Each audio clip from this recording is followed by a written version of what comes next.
and welcome. A little bit more professional transition. I hope you guys are doing good. Yeah, welcome. Thanks for joining once more on this rather cool, literally cool Sunday. Yeah, adjust my camera a little bit. Yeah. Yeah, I hope you guys are doing good or even great. Yeah, I'm doing fine. Yeah, can complain actually. Can always complain, you guys know it. So yeah, that's it. Hey Falsifer, hey Hajo, was geht ab? Guten Abend. Lurk, I saw you earlier already, I think. Yes, welcome. Yeah, I'm super excited for today. Will be extremely interesting. Yeah, like I said, I hope you guys had a very nice weekend so far. Yeah, could relax, could maybe do some hobbying.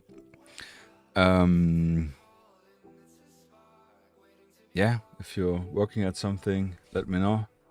Falsifer, 8,000 total contributed for the challenge. Nice. Yeah, I'm looking forward to this one. So it'll be really cool. Today, yeah, as you guys probably know by reading the title, gonna paint one of the KSK Ops operators, the exclusive ones, the ones which I kit bash. I'm super excited for this. We're also gonna try our luck, literally, with Multitarn. Yeah, the new Camouflage from the German Special Forces. Yeah, hey, Adventure Builds. Hey, how you doing, my man? I actually don't know if the whole Bundeswehr will adopt the Multitarn. I think I read some news. Actually, not 100% sure.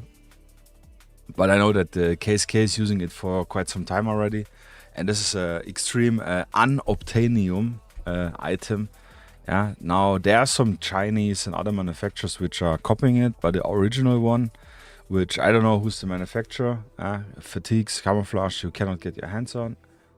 I saw some on eBay, which were quite pricey, but I literally just looked at the picture to have some better pictures for you guys for reference.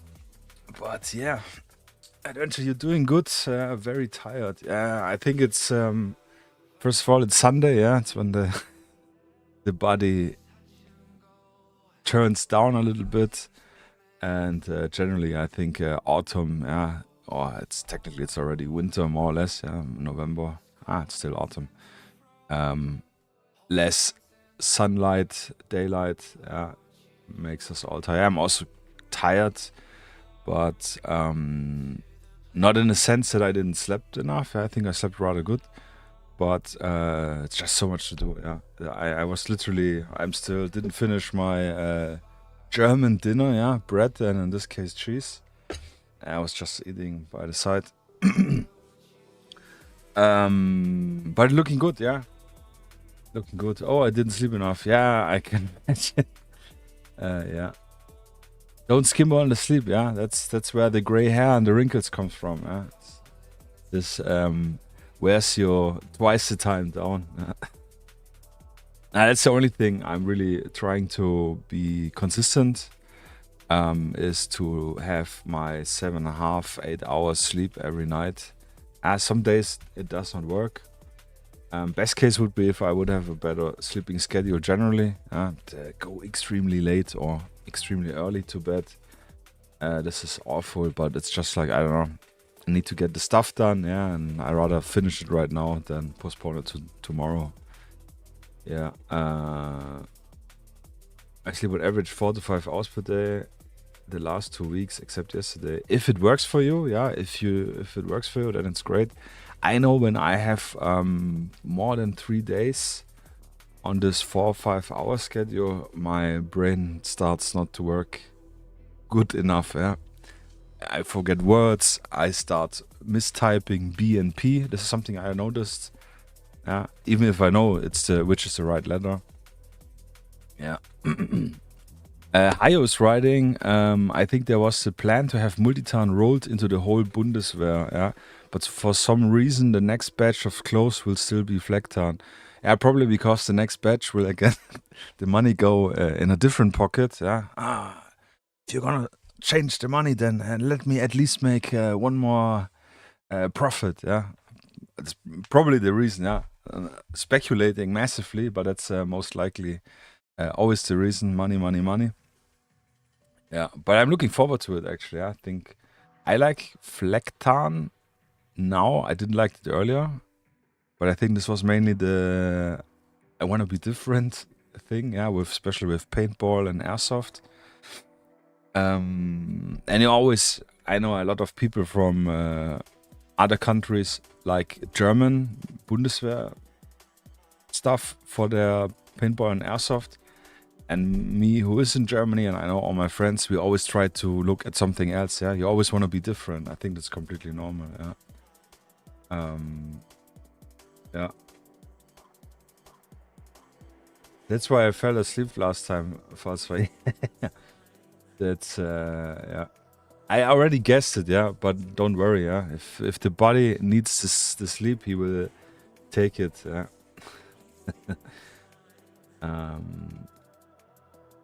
Yeah.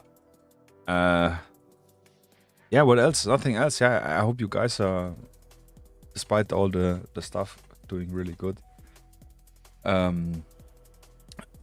I think this will today be a longer stream than usual. Yeah, this is a rather complicated camouflage. I will try to break it down now. Yeah, I made a little research graph like we did on the Multitarn and one of the vehicles and some other. Yeah, I think with camouflage I will probably do it every time if it's not too basic, or if I have a recipe down. Yes, was for MP5 SD so sexy. Yeah, I just again falling hard in love with the MP5. Yeah, it's a fantastic gun, beautiful gun. So let's head over.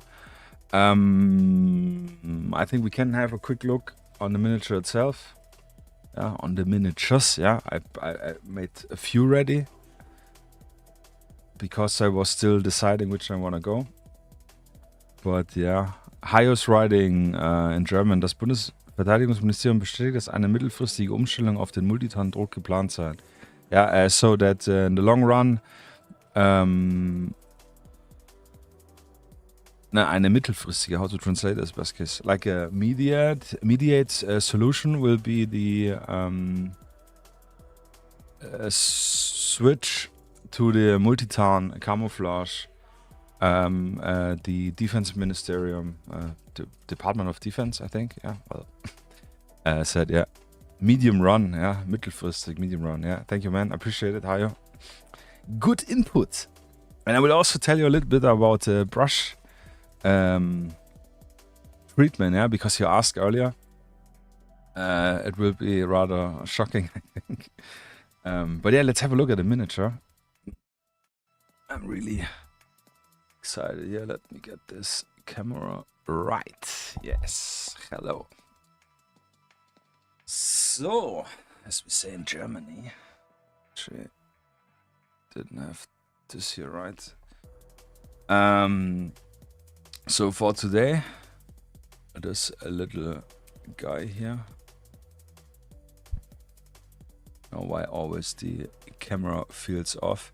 Yeah, so I think this one is the coolest for two reasons. First of all, MP5SD, yeah, no question asked, yeah. GTA 6 drops earlier than Multitarn. Yeah, I'm not sure, but probably. I'm speaking of which, I think we will see next year Half-Life 3 drop before GTA 6. Yeah, I think there will be something. Yeah, I have it in my urine, so to say. But nonetheless, yeah, I decided for this guy. Yeah, and I was really in a hurry. Yeah, I'm already noticing again there are lots of little bits which I could have cleaned up better. But yeah, I was really on the limit. It should also dry a little bit. Yeah, the glue is okay, yeah. It's fixed. Yeah, I decided for this one because we have easier access to the pants and generally to the gear. I think it will be easier to paint in comparison to his partner. Yeah, with the MP5. Yeah, quite similar. Yeah, but I think this is a little bit more striking variant. Yeah. Buttstock looks short. Could be. Yeah, I'm not sure how the MP5 works, but I know that the MP7 has 3 length. You can what's called because it's the A3 type buttstocks. You can adjust the length, and depending if you have gear on, yeah, then you want to have a little bit shorter. Yeah, so I assume for the lore that they're probably adjustable. Yeah, yes. Put a fan on it to help it dry fast. That's actually a good idea. I actually had a dedicated hair dryer for my miniature, but my wife took it back.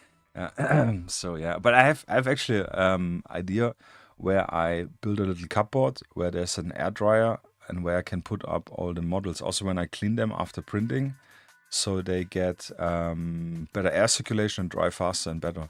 Yeah, but this is again one of the projects which is quite hard. Sierra, moin, yeah, welcome. Hope you're doing well as well. Yeah.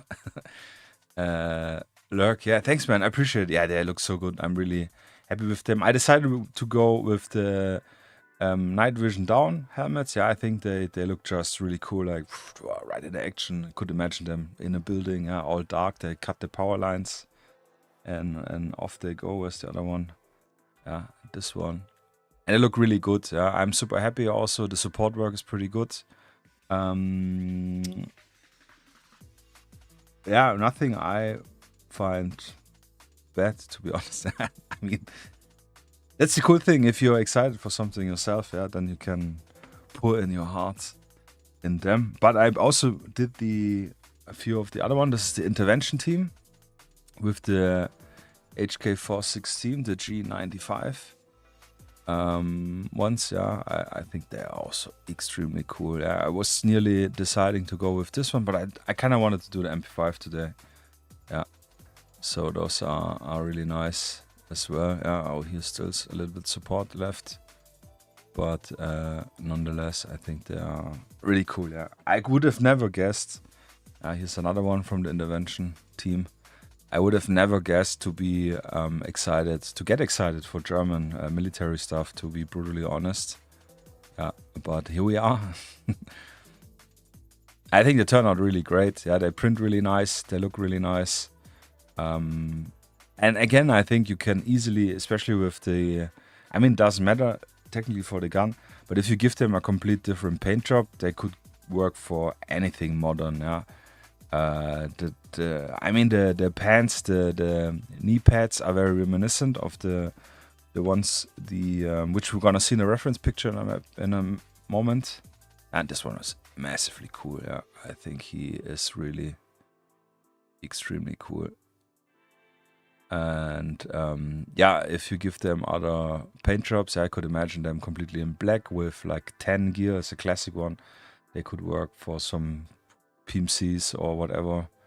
Yeah, probably could, if you give them a blue or green tint, they could work as GIGN, the French Special Forces, maybe, and not with the with the G95 actually, because they do have HK416. Yeah, I'm not sure the detailed work. Yeah, I noticed that the magazine here on some of those you can see the intricate. Maybe if I zoom in a little bit more. I think this was too much. Zoom out a tiny little bit. Yeah, on the magazine, yeah, you can see it. It has this design work, which I only noticed on the KSK ones, yeah, where they have the 10 colored guns. Yeah, so probably, but you know, again, you see how far I'm zooming in. So if you just paint it black, will probably work very good. And yeah, that's the one I have. I have also the fourth one from the intervention team, which is back there, but I forgot to print ahead for this one. Yeah, so that's all I have, but I think it's very good to for you guys having a look at them. Yeah, let me catch up. I'm so bad at gluing on NVG goggles. Yeah, but that's a cool thing. Yeah, the heads are with the NVG goggles. So where are they? one. Yeah.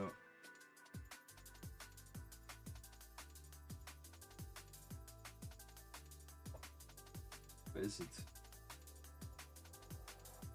Gone.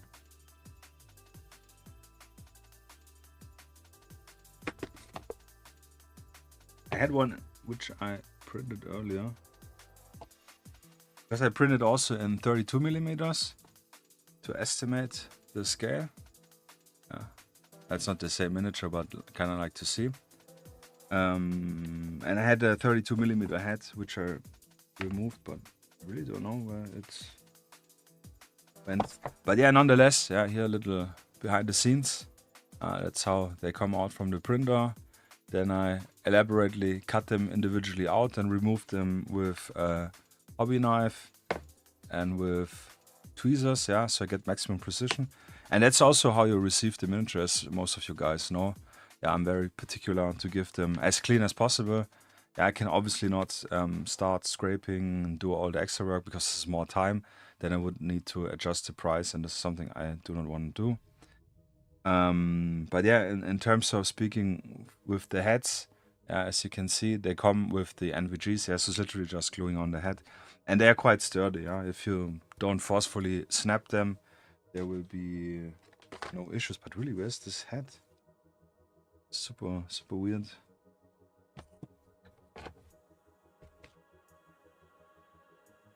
Probably on the other tray. Yeah, so because I also hate work with gluing on NVGs from Spectre times. I do remember this is thing. Shipping is with separate head. Yes, always. Yeah, because I wanna give you also the opportunity if you want a kit bash. Yeah, so I'm obviously providing a head of your choice in the sets, but they will not be. You have to glue the head yourself on. Yeah, because like I said, if you wanna get separate heads or have separate heads, then you can mix it up. And speaking about heads, yeah, I will soon. I will not give a time frame.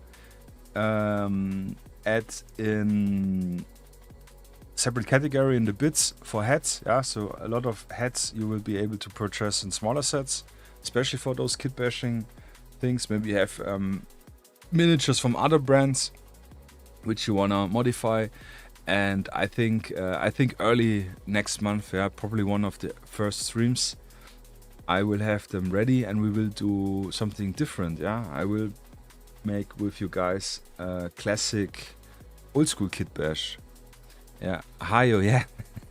Yeah, 20 millimeter. I know. I actually, with the printing now, the first I have in my hand, I think 20 millimeter is no problem. The only thing I will need to adjust are the cam lights for 20 millimeters because they're really thin. And on some of the testers I did, I broke them off on 28 millimeter already. Yeah, if I'm not careful with removing before I cue them. They're a little bit more softer before I cue them. If you get them, there should be no issues. But for 20 millimeter, this will be like a hair thin. Yeah, so I either will remove them for 20 millimeters, the cam lights, or I will add in some supporting materials so it's a little bit tighter. Yeah, but there will be spare some of the ultra details. Yeah. I have to adjust them a little bit. And heads, yeah, obviously most of them also for 20 millimeters. Yeah, I think this is still doable. 50 millimeter will not be doable with night vision, for example. Yeah, but night vision for 20 millimeter, I think is no problem. Yes. Lurk, I'm great at gluing my fingers, but not much else. Yes. That's then we have something in common. Eh? Usually always have the thumbs and everything's full with super glue. What helps, by the way, is if you have some like a barbecue cocktail stick, yeah, and you put the super glue on some, I don't know, like a bottle cap or something, and then you pick it up with the cocktail stick and then place the glue where you need. They have way more control than if you would use squeezer and all the stuff. And also if you take it off, you always have this very thin glue line, yeah, which then drops where it should not go. something. But yeah, speaking about the heads, I have a lot of old metal Spectre miniatures, which I like, but I do want to give them a little extra special thing. So we're gonna do old school classic kit bash, yeah, from scratch. Prepare the miniature, base the miniature, cut the old head off and glue in the new head.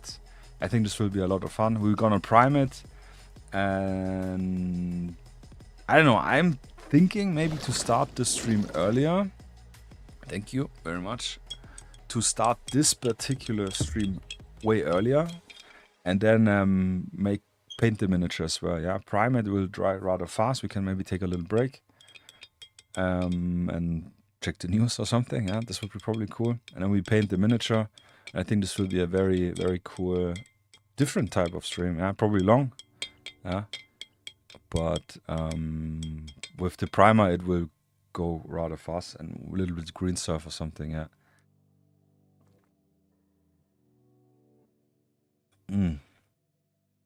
So good. Didn't had any lemonade so far. So, damn, I wish I knew that yesterday, but good idea. Yeah, no worries. There will be probably plenty of opportunities for you to do it again. I have to also say, I know this trick technique, but really rarely I use it. Yeah, I'm always too lazy and I use the portal directly and it gets messy. But it is what it is. So let's check out the references. Actually should use my little tool I have here, but it's already covered with all miniatures and projects. Yeah, I've been busy packing miniatures up. It's more chaos than usual here. So let me... This one here, yeah. Madhouse. House desk ops. So, the usual stuff, yeah, you find all... Either you find them all under brands and desk ops exclusive, yeah, here on the side. I cannot show it because the browser window is smaller, so I can have it full on the screen, but here are the miniatures only. Oh, what happened here? Picture crapped out. I don't know, I had some issues with the team. What I did, yeah, thank you very much for the guys who ordered already. But what I forgot is to add in the type 1 and type 2, yeah, because we have for every team 2 variations, yeah, type 2 with the suppressors, for example, and type 1 without suppressors, yeah, so this has been fixed. Rather lame problem, but sorry, yeah, but here you can find them all, and also the, where are they? The guys from today, yeah, this is the set. And Sierra asked already, yeah, you choose your head options, and I have most of my miniatures, I have this. With the KSK, I have 8 options, yeah, which is really a lot. But they come separately, and then you just glue them on how you like. Yeah, as a note, I have it also written on the miniatures itself. Yeah, please be aware that especially the ones with the night vision down, and definitely the ones with the gas masks, can be obstructing some positions you want to have with the head because of the gun positioning. Yeah, like here the night vision can go in. Yeah, that's why I have mine a little bit on the left, and the same here with the gas mask. Yeah, but nonetheless, reference. So first of all, look, we're gonna look at some real life pictures, quick, as fast as possible, without skimping it. So this is just the pictures I collected on Google over the last few weeks. And yeah, first of all, to have reference how we're gonna paint them, but mainly to have a reference how I wanted to build the miniatures up. Yeah, I wanted to do them as accurate as possible. And yeah, can't go without reference. Yeah, Lurk, I'm pretty sure I chose NVG down. Fingers crossed. Might have to add the pistol forward guide to my order though, as this is such a good sculpt. Yeah, it is a good sculpt. There's one in the NCO set, which also has the pistol down, but he has a different position, different gun, and I think not the suppressor. I think it's a very cool one. Yeah, I like this also. Very cinematic. And thank you, I appreciate it. Yeah, so here we have very good look at Multitarn in general, which we gonna break down later more in detail. But here we can see the what I meant with the details on the magazine, with the window even. I forgot about this. And the very, I don't know, 10 khaki gray guns, the 416s. It kind of reminds me of the Scar when it came out, where we had also the metal parts being probably elucidated, I think it's called. So they have a collar. Here we can see a little bit of the pants. I forgot if it's what the brand was who makes those, but it doesn't matter actually. But this is very, which I think makes them pop out, but you can, whatever, just choose a different color. Yeah, you see here PTT I also have on my miniatures. The radio under the left arm. And yeah, different hats and helmets. Yeah, oh, and this actually I didn't even notice here on the back. Really cool. 50 cal, I think, yeah. Oh, even a motorbike. Ah, that's interesting. New idea. Motocross. But yeah, we got a lots of color here. So we're gonna paint ours also in this. I also want to paint the MP5 in a camouflage beige color. The helmet, I think I will go in this direction. Yeah, so this is probably stone gray, and then we use some English brown colors. Yeah, maybe. MG4, yeah, this is something I'm still working at. Yeah, we will have a dedicated support LMG team, but those are a little bit more work. So I don't know, probably end of month. Yeah, they're absolutely fancy. Yeah. Also here we can see again the Multitarn camouflage, which is a little bit reminiscent of the old school SS Erbsentarn, yeah. To be brutally honest, color-wise I mean, and also obviously with the dots. Here we got one dude, I'm not 100% sure if it's KSK, but he got for 17, I think, looking at the barrel thickness, which is the 308 chambered gun. Maybe. Yeah, this is definitely also 417 with the shorter barrel rail, I think. I'm actually not sure. Could be normal length. But here we can see very well what I meant with the legs and the knee covers, and also the Multitarn generally. And if just looking at this picture, it works very well. It very good assimilates with the desert background. I'm not sure how well it works in more greener area, but I assume it works if they decide for it. So, and looking at this figure again, at this picture, I mean, at this guy operator,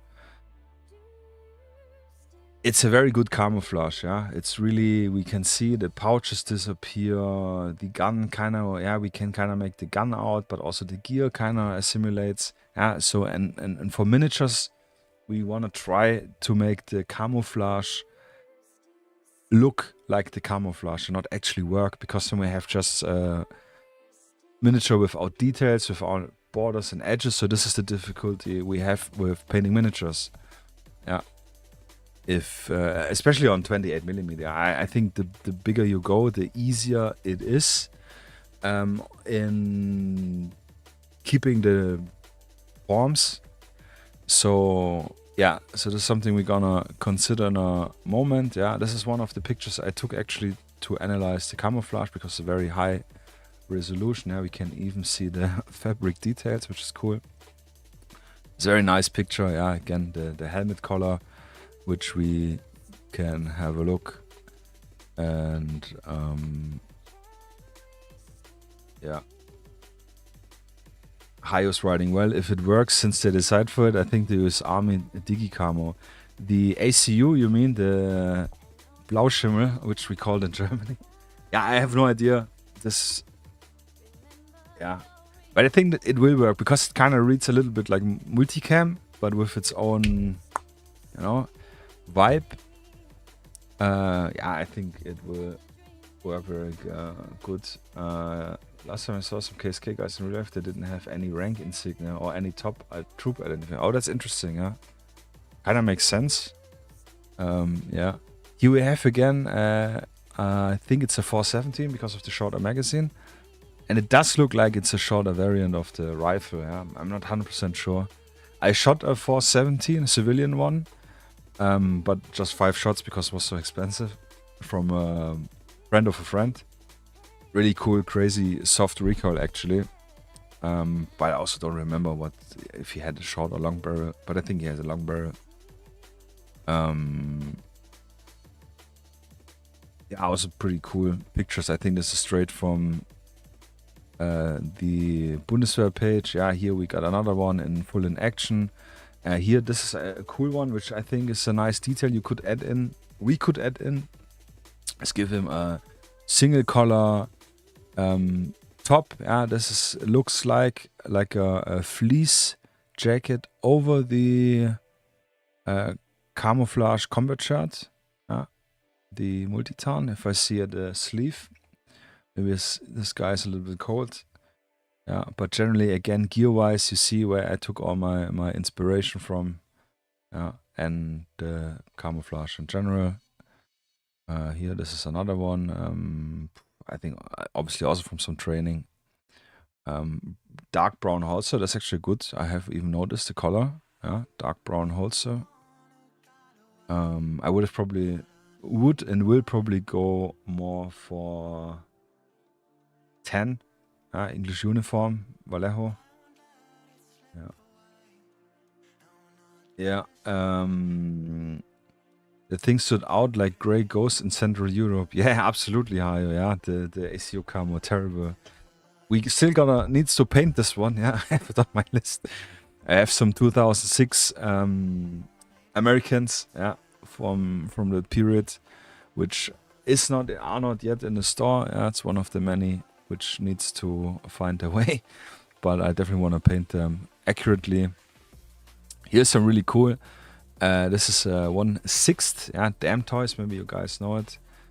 Big Barbie doll, Action Man, G.I. Joe type of miniatures, which is pretty cool. I have no idea where they take their reference from, but I actually took this guy for a reference for a 4-man team, which I'm still working on, which will be also coming later. Also with the AG36 and the MP5, I think. I'm actually not sure.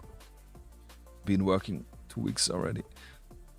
That's something I saved for my reference. Also with the backpacks, obviously that's the main visual clue. Yeah, here we have again very good pictures. And one thing which I'm gonna talk in a moment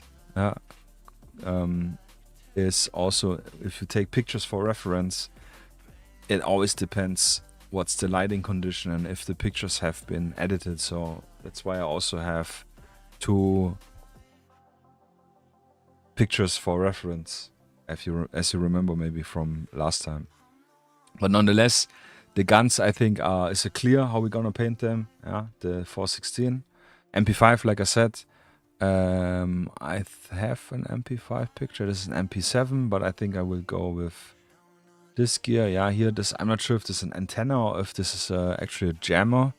I would assume it's oh, it actually isn't either. Yeah, it's a rifle with a suppressor.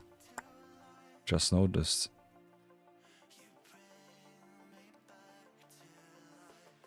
Not 100% sure, but since the magazine, if it's in, probably a sniper rifle with a foldable buttstock. Makes sense with the MP7. Yeah.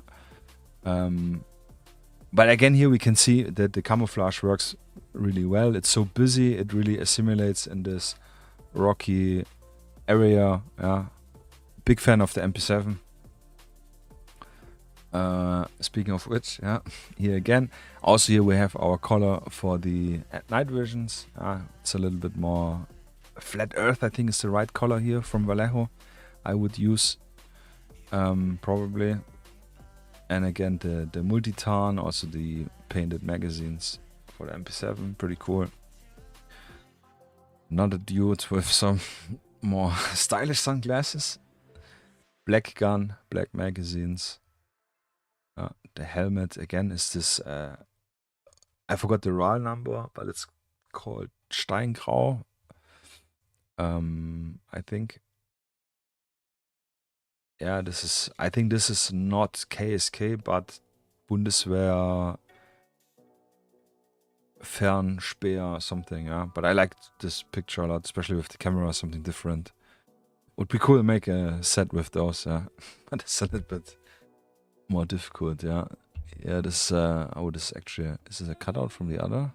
No, it's just the guy with his body. And this is, by the way, a very good picture in terms of scaling and being picky about the scale of your miniatures, yeah. There are in reality also different sizes of people, yeah. So, and also his head looks a little bit wider than this guy. Yeah, he's probably a little bit more forward, but yeah. So the only thing I'm picky about is if the guns are scaled correctly, because this is where you see it looks odd. Yeah? If the miniatures is the same height, the different heights, but the guns have the same size, then I think this is legit. Fun fact, yeah. This one is from the HK website, actually. Ayo, yes, right. He's riding. That right guy looks like he has a lot of muscles. Yeah, probably super buff. This is from the HK page. Yeah, that's probably just promo material. But I like this picture as well. Yeah, the 10 MP5. This is probably what I will go with. It's not an MP5SD, but A3 with the suppressor. Yeah, I don't know if it's have even a different number because it has the rail system. Not so updated. No, it's just image text name file. Yeah, here we got some more KSK dudes. Yeah, they have here even camouflaged helmet covers. Yeah, which is something you could do if you have the time, the motivation for it. I will probably not do it. But here you can also see it looks very bright because it's a very bright picture. Yeah, so again, pictures are difficult here, hard contrast. But this one I really liked with the radio antenna. That's something I was trying out, but it is so finicky, so thin. As for printing, it's just not great. But again, MP7 suppressor, binocular night vision, very cool. Which I think they're phasing out for KSK. Yeah, KSK, I would assume they will stick to the quads. Yeah, some more pictures. I mean, they're all the same. Yeah, this one I actually don't know. This is probably KSK Soldat. So it's probably KSK. I have no idea. This was actually interesting. Yeah. Female. No, this is Waffeninstandsetzung. But this is from the Bundeswehr page. MG5. It's the one I have also for the team. But I'm not sure if this is here or the other one. Where there's a female operator with MG5, which I found pretty cool. This is from the Bundeswehr. Hey, Don G, welcome. This is from the Bundeswehr website themselves. Mission Gazelle in Niger in Africa. I think here also you can see that the green somehow pops more out. With also the small shrubbery. So I think it's actually probably a very good camouflage. It's again very arid. It's a desert location. So the question is really, how good it will look in a green area. Yeah, this is also from the H&K website. Yeah, multicam. This is probably just promotional stuff. And this is actually pretty cool. I like this a lot. High contrast picture, and I think this is even the last one. No, it's not the last one. I think this was the female, yeah, with the MG5, which is pretty cool, yeah. Nordholz, yeah. Which kind of, I don't know, it looks very unreal, to be honest. Yeah, it looks like some LARPing for Instagram pictures, yeah, but MG5, yeah, obviously you cannot get privately. I don't think there's any airsoft variant, so this is probably real. Yeah, that's pretty cool here. This is allegedly also from a KSK with the mount and laser stuff. Yeah, no idea. And this is what I meant earlier. I found in yeah, which I found earlier on eBay. Someone is selling this for I think $500. Which I mean, it's more Gen 3 pants. It has different thing. So I'm not sure if this is also Chinese, probably. But yeah, just to have a clean look without the gear. And yeah, here we got some more. This is also Spähkräfte. Yeah, that's not KSK. And that's actually it. Yeah, MG5 is just so cool. Yeah, really, really nice. Nice. So let's. KSK wouldn't be photographed with name tags. Yeah, I don't think this female is from KSK, but it's probably could probably actually be also from the Instandhaltung, yeah, from the cleaning the guns and make sure that they work, and maybe they're out just to shoot them and test them. Could be, yeah. Where's the other one? Yeah, here is the one we're gonna talk about. No, let me actually drag it a little bit in. Well, I wish I could be one now. Yeah, but yes, Unterstützungstruppe. Yeah, I think also I like playing supports in video games, so I think it was probably also good for me to old to be leading the way. Yeah, Don G painting the KSK with the new Karma was time intensive. Yeah, I can imagine. So I'm very interested how we're gonna do it. Yeah, here is the breakdown. Someone has to fold the parachutes, yes. Nah, this. I mean, if you have a partner doing it with a colleague, I think this could be fun. Lots of time to fuck around, you know, in terms of making shit and just having a good time. Yeah. So I took those pictures, yeah, because they have different lighting, and I extracted the colors. Yeah, as you can see, Multitarn has 6 unique colors. For a little showcase, I'm gonna, for now, just take this guy. Yeah. So we have the dark brown, which is the dark brown spots, the only brown actually. We have a dark green, which we see here very well. We have a bright green, which we can see here, the good contrasts. I'm not sure if it's too small for you guys. But here's the dark green and the bright green. We have this gray, which I marked here, or took from here. I tried to take it from the same area, so it has the same lighting, because obviously here it's a little bit darker than here. We have the main beige, which seems to be our base color. So that's why I also primed mine again with the Desert 10 color, to have like a beigeish ground. And then we have some white, light gray spots, which we can see here, here, and here, and here, and here, and there. Yeah, so 6 colors. Yeah, for 28mm, way too much. Yeah, so we need to eliminate colors. First of all, most of this stuff you will not be able to really see, so we kind of need to make it easier readable. Yeah. Hayo, the color table is great. If you could add it on your page with recommendation for Vallehouse. I would probably. I had actually planned in making a blog page in my website where I can post such stuff, but my page shop will not make it really easy to make a blog. So I will maybe post it on social media. Yeah, Twitter and Instagram, maybe. We have on a Discord. I want to do it, but yeah, that's probably the best way. Wait until you finish your figure today, and then decide if you trust your color sense. Yes, that's the best idea. Yeah, for the what's called Flecktarn. I think I nailed it. Yeah, with the colors, I'm really happy with the colors I decided. But yeah, I will absolutely. I mean, I will tell it here in the stream, and if you like the picture, I can definitely share it with the color recommendation. Yeah, this is probably a fun idea.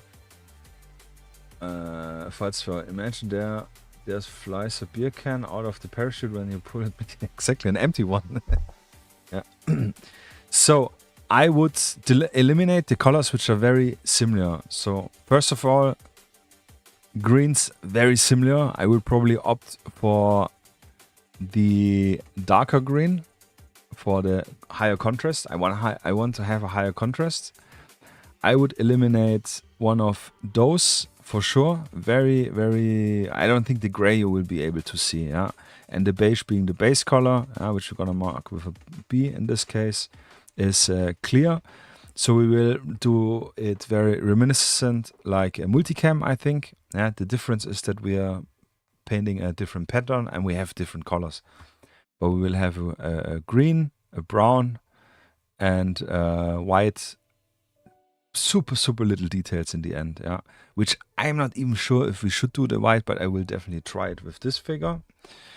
And then we're gonna see how it looks. I think the main reason here is the shape and the correct color choices. Yeah, so with the brown, yeah, if we go back also here, by the way, I cannot, but I think you can see it that those are actually, sorry, yeah, those are a little bit darker than here generally.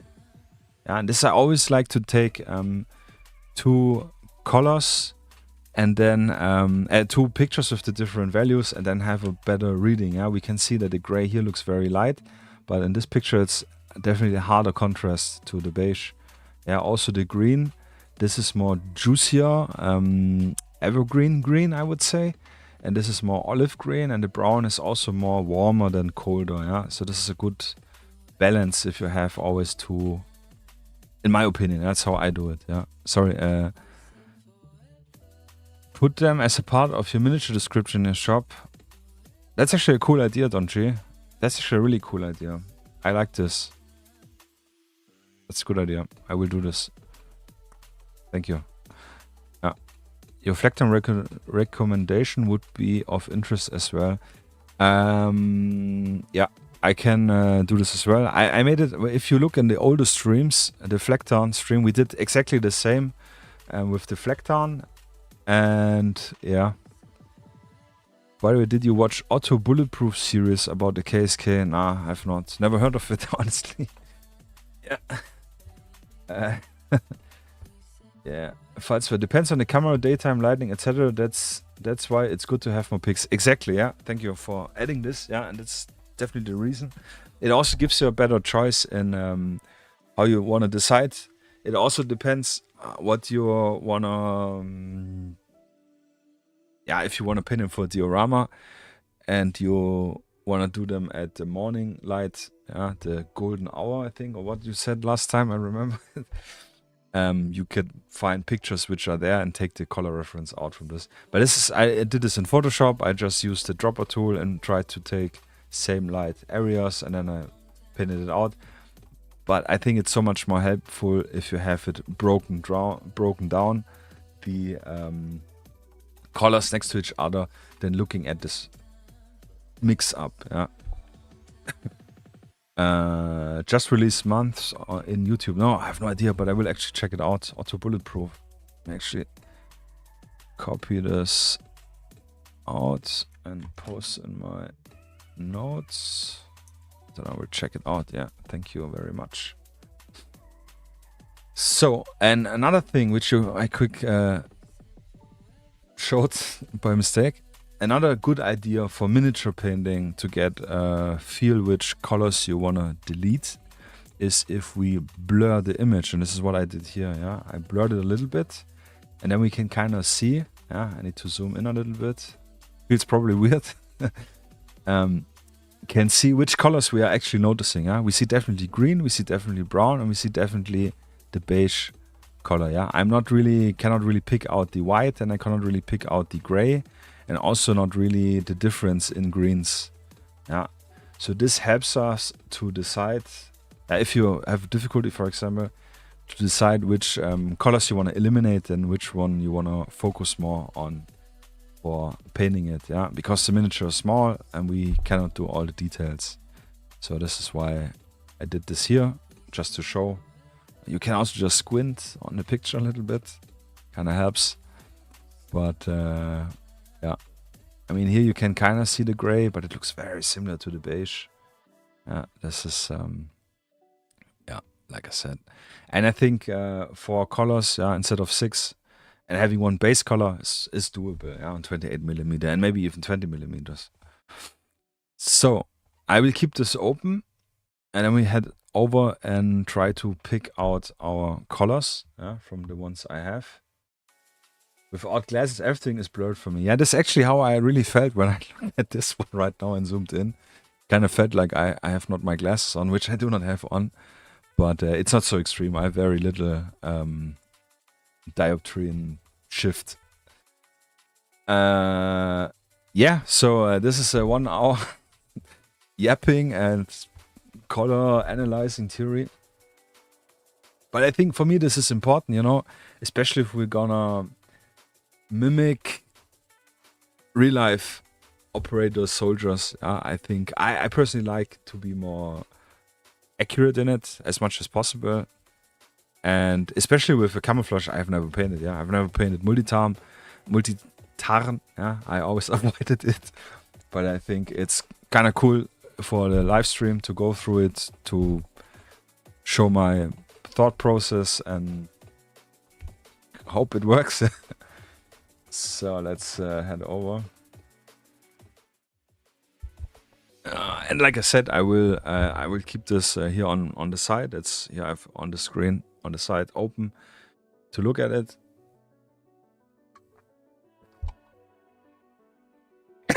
Way too big gulp. So,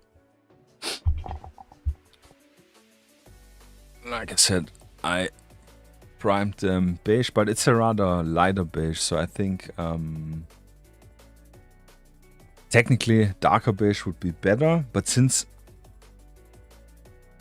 we will probably work with a wash, this is dangerous again. The washes with desert camouflage. We could use a diluted agrax as a wash. We could do percent do a wash and tone it down and then paint on the splots. And we also have a little recesses. Yeah, I have not tried this. I think this is not so great.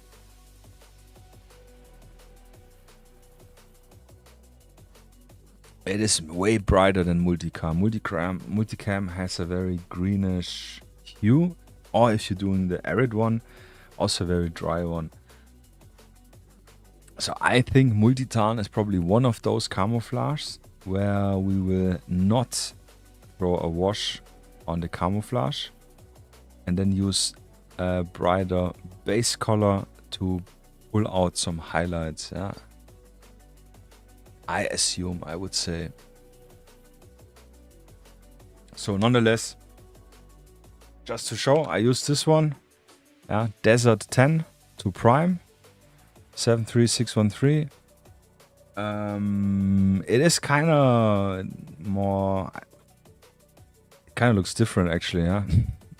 This looks more yellowish than it is on the figure. So no idea, maybe I didn't shake it right. But it's always they come like this out. I think Iraqi sand is probably a more accurate color, I would assume. As a base sand, a base color, yeah. If you want to look at it, it's a bit more yellowish. But I think this is nuanced because we will mainly add all the splotches. So first thing first, for brown, I think here in the darker tone, it's absolutely a chocolate brown in my view. Yeah, and the brighter one,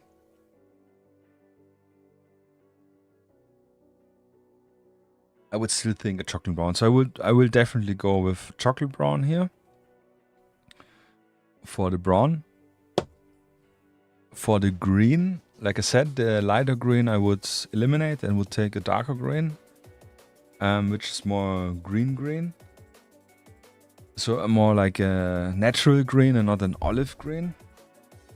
So from my plethora of greens I have here,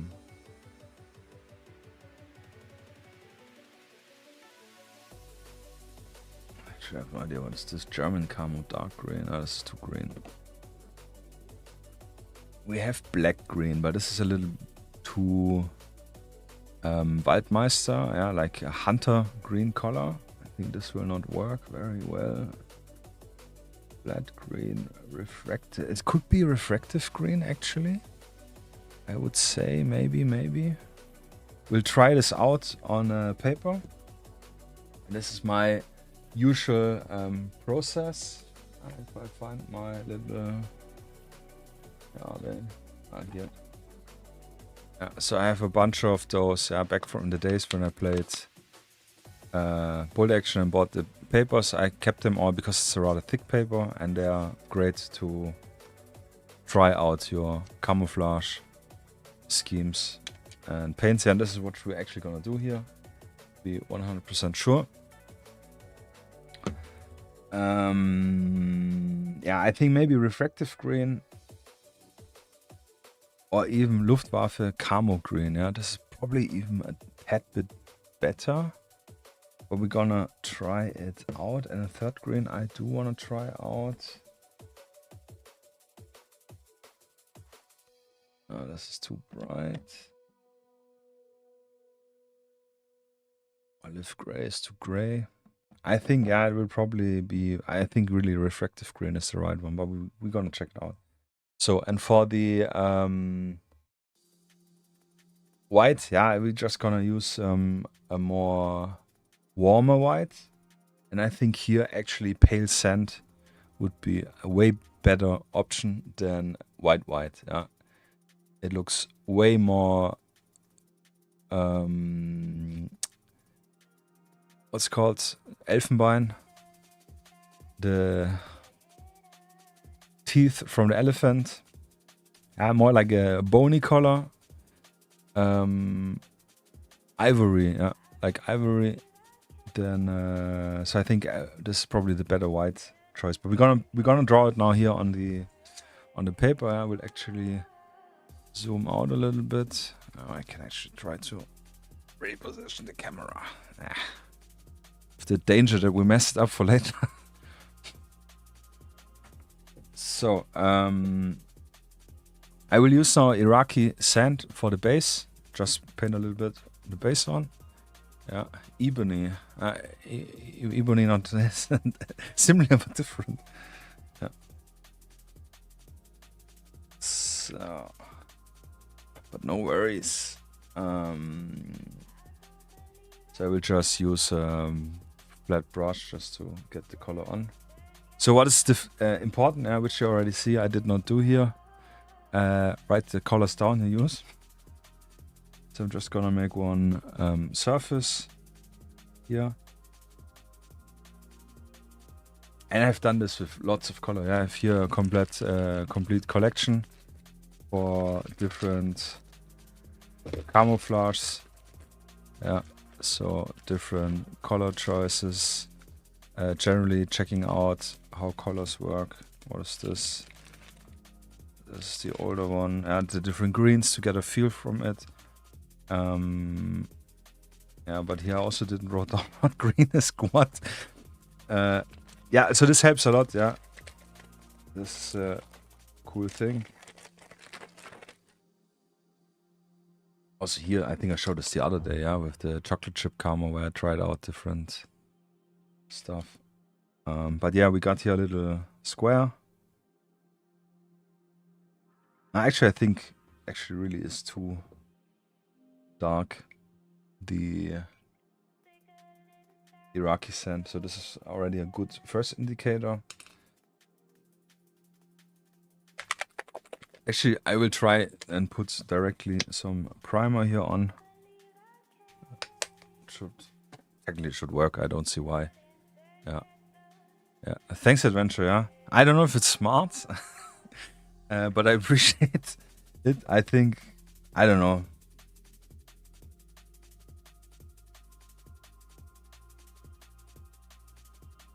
I think it was with German Zeltbahn, where I really wanted to nail it. And I kind of thought, hey, this is actually cool. Yeah, here we can see already, sorry, the difference. There's definitely more desertish, more sandish.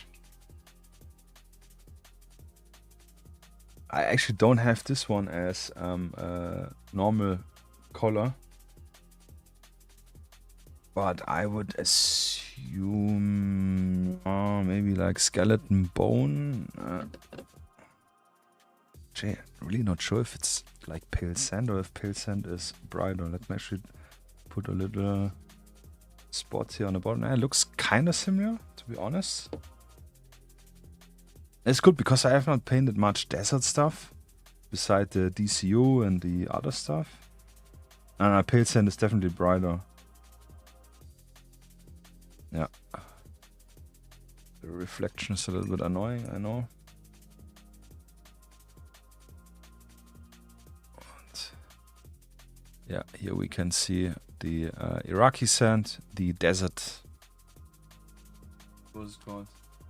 Desert 10, yeah, sorry. Is this one, which I primed my miniatures.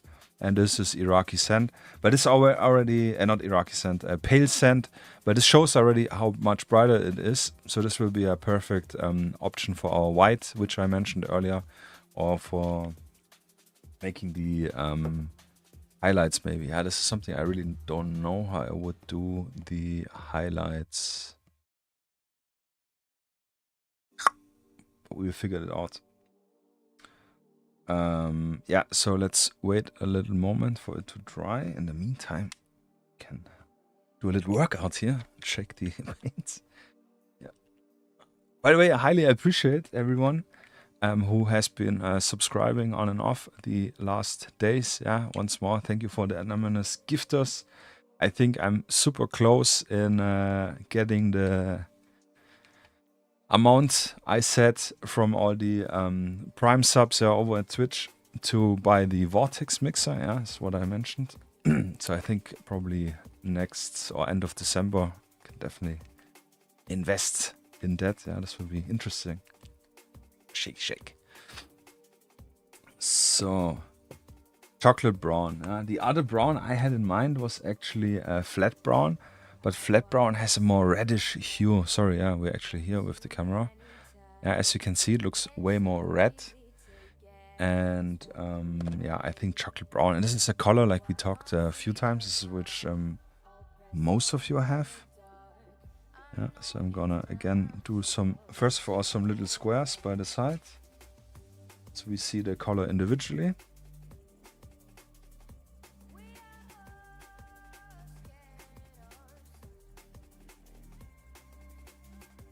I should have left a little bit more space to write the names of the paints, but I can write it in between the bright ones. So then we're gonna try Luftwaffe Camo Green, which I think this is probably the right one. Even if I want this one to be the right one, the refractive.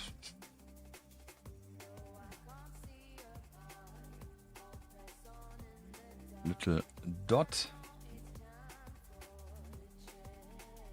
Little wet brush.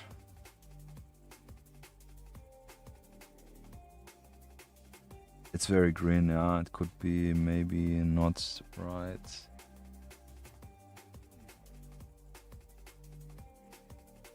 So, and refractive green. 1 million green and nothing works, yeah. Sarah, bedtime for me today. Weekend was without a lot of sleep, to be honest. Damn, yeah. So I've been busy. Have a great evening. I appreciate it, man. Thank you very much. Thanks for joining. And good start for the new week. Have a good rest. And I catch you latest on Thursday, I assume. Yeah. Take care. So, wet brush. Yeah, I think... Oh, it's a hard one. Actually, it's something which would be in between those. We'll show it in a moment. But this is kind of where we have also to find a solution. Yeah? We cannot buy just a different green or figure out which green would be the right one. But I think refractive green, honestly, is very, very close. I think this is probably the right one I would pick.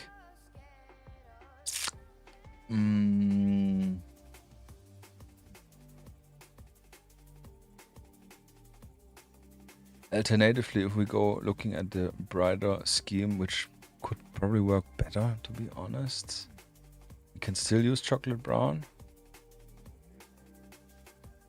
It's really hard. The decision stuff is really, really hard, yeah. Do you always lick your brush shortly before you use it? This one not, but my paint brushes, the good ones, yeah, I do. And this is actually what I wanted to mention with the... I also, after I wash it, I lick it, and the saliva helps to keep it in shape. Yeah, it's a little bit disgusting, but since this is my brushes and only I'm using them, I'm more than comfortable. This is my washing routine, the cat washing routine. I do have a washing soap. This is not the original box. I just cramped it in here. Yeah, I have no idea what the brand is. It smells very citrusy, but I have used it a few times, but not much. Wet it and then clean the brushes on. But technically, what I really do is, and I will show it in detail when we start painting, or latest when you say you are limited on time. Oh, some soap in the nose now. So yeah, little. Let me think. With the paint, if we go with the brighter scheme, we could throw a wash on. This would be maybe cool. So if we go with the brighter scheme, either of those greens are wrong.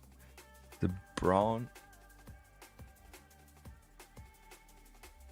we technically even opt for the flat brown, because it's a little bit brighter. The soap burning now in the nose.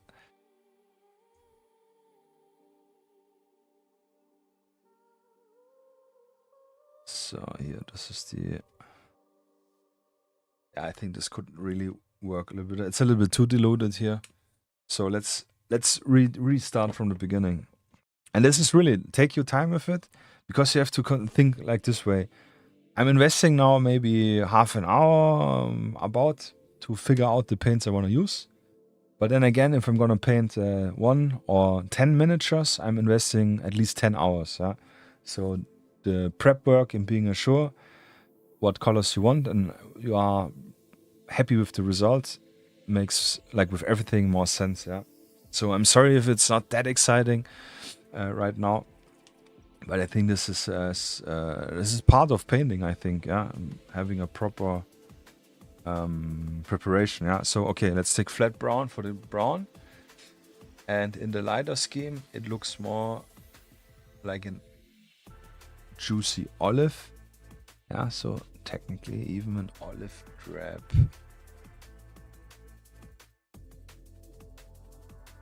I think this will be way better, and then I will go and risk throwing over a very diluted wash. Yeah, I think this is way better.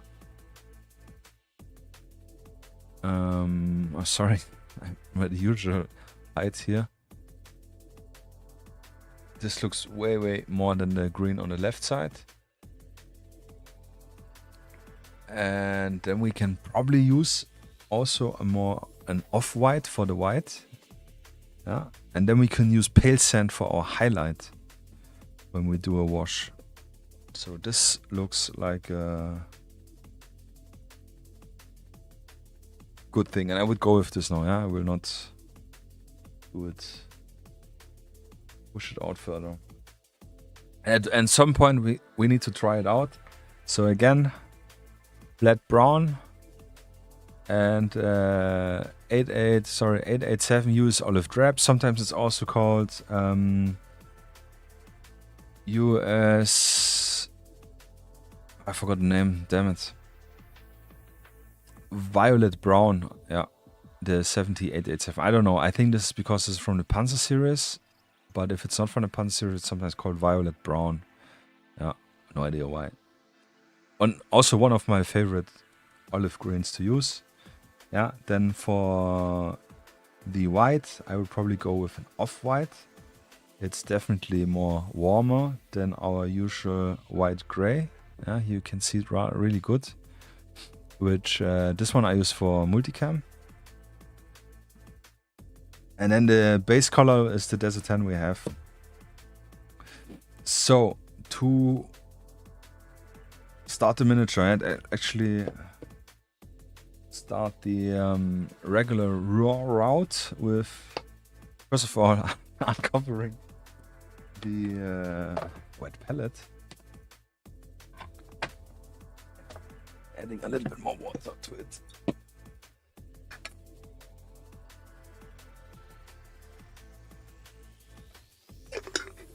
But yeah, prepping is everything. This is a very nice saying, which you probably heard already. If you fail to prepare, you prepare to fail. Yeah. Super easy, but it's kind of true. Preparation is everything. So for the skin, the usual Arcadian flasher. Actually, I have to adjust my camera here once more. Let me see. It's just a proper angle. Yeah, I think more or less. Yeah, Cadian or whatever skin color you use. It's just the one I have still and I will be using. But I'm really excited, not excited, interested in trying out the, no, actually Hayo, yeah, for you. I will try out the AK skin set. We'll get it at some point. So with the brushes, I should take good brush. I have those Rubloff. There are Kolinsky Marderhaar in German. So what is it in English? Kolinsky hair. If you know brushes, you know brushes. So it's not a synthetic hair, it's a natural hair, and they act a little bit different. So what I always do before I paint, I lick the brush, not lick it, but I give it a little saliva, and then I turn it and moving out. Yeah, and this give the brush a very nice tip. Yeah. And usually it has like here one on this side, and if I turn it around, super fine tip. Yeah, so it's like flat. Yeah, now I'm holding it with the white side, and now it's super thin. And this is how I can use very good control. If I paint and then I wash the brush, after I wash it, this actually I need to show again, turn the camera a little bit. If I have now I washed it after painting. I have usually some tissue paper, and what I do, and you can kind of like see already the streaks here. I take my brush and I place it down like this, and I press a little bit here, and I twist it. Yeah, you can see here how I'm twisting it, and pull it back.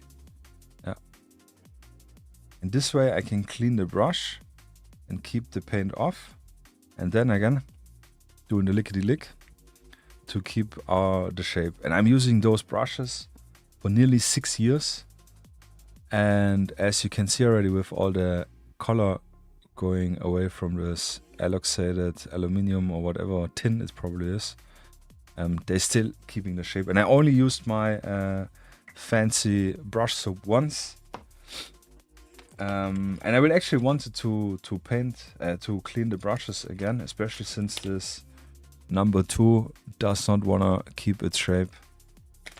Yeah, but this is technically literally my easy, this is what I do, and I have no idea why and where, because I don't remember. I remember people talking about licking brushes and that saliva helps, but this twist stuff is kind of natural, yeah, I think. 6 PS, proper planning prevents piss poor performance. Yes, that's actually true, yeah. Except for the licking, I think I do much of what you do for cleaning, yeah. The licking is probably the magic part, yeah.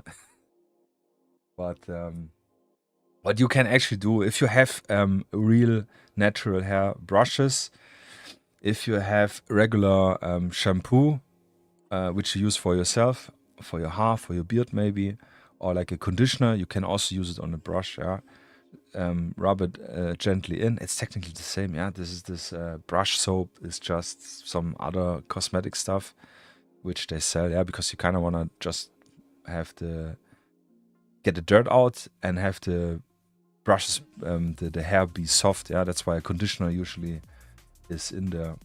And I don't know what's in the saliva, but I heard it a few times that it helps as well. But yeah, kind of if you don't want to have your acrylic in your mouth, yeah, health issues. So I don't recommend it. Obviously, but it seems to work for me. It also may be that I don't have natural brushes. I have wild mix of different manufacturers. I also have a lot of one, but I know that the synthetics one, which are usually, you can see with the very yellowish hair, this is usually synthetic. Like the one I use for my varnish, which is completely busted. Actually don't know, but this is probably, this feels not synthetic, but this, I have no idea what type of brush this is. No idea. But I got those as a gift, in 2020 or 19 actually, I don't remember. And they're fantastic, and I've been using before that a synthetic brush for a long time. Literally this one. It's a Citadel brush, M layer. It's completely. There's just a few hairs left, but this one I used for a long time. Damn it, there's literally nothing there. Could probably count the hairs. Yeah, but this worked very well. But a good brush is really everything, I think. Yeah. So much for that. So let's start with the skin color. There's not so much skin visible. I guess actually need to readjust. Yeah.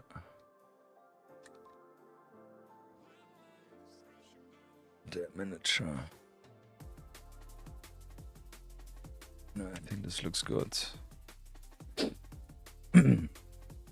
So with the hands, by the way, on those miniatures, they do not have any gloves on, but again, your paint job dictates everything. I think I think I'm gonna paint gloves on those, which means skin-wise, it's just the little stuff which is visible on the face.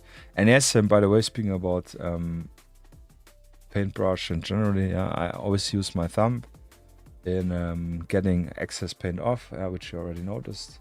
So I have better flow control on the not in focus miniature painting. And I can also pick up a little bit more in between. Actually, Lurk, I remember you wrote something earlier with you will probably the night vision stuff. I'm pretty sure I choose NVG down. Fingers crossed, might have to add. Yes, I read it, yeah. I think the NVGs down, they are pretty cool. They're a little bit more stable, yeah, because the NVGs goes into the eyes just for added stability for this scale. So to turn it a little bit.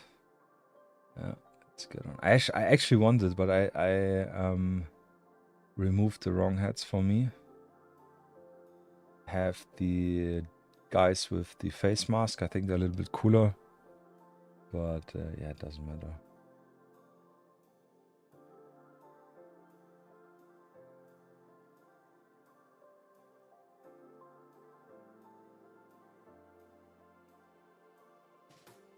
So Get the skin color in.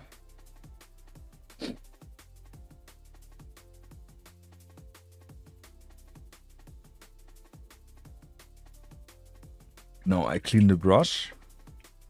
Have to think about it. And I do again the twists and twirl. And do the lick. Cheek lick. Yeah.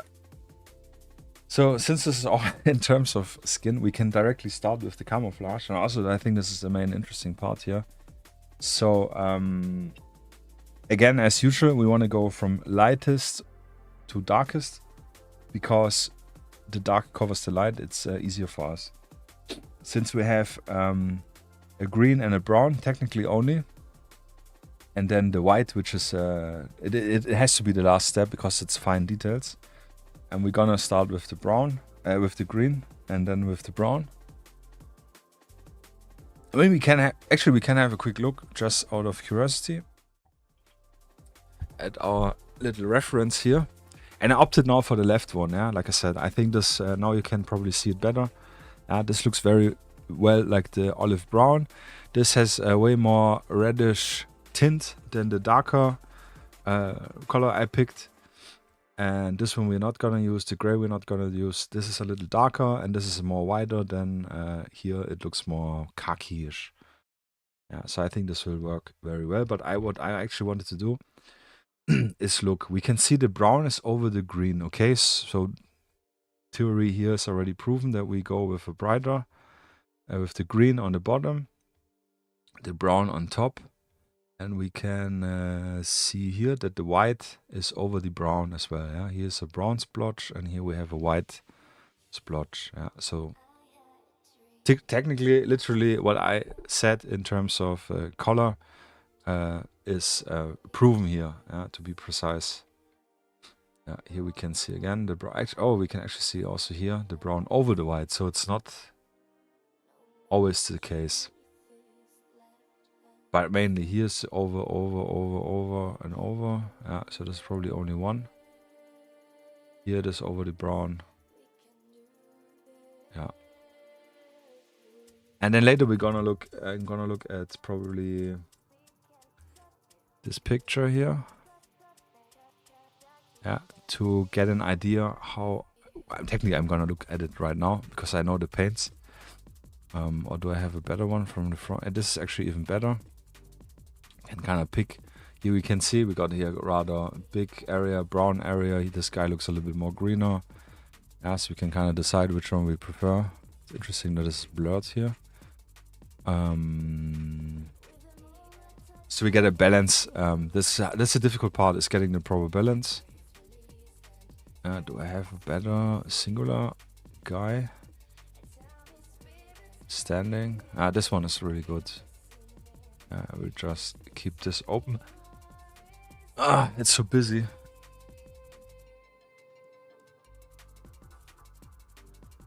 It's really a hard camouflage, no doubt.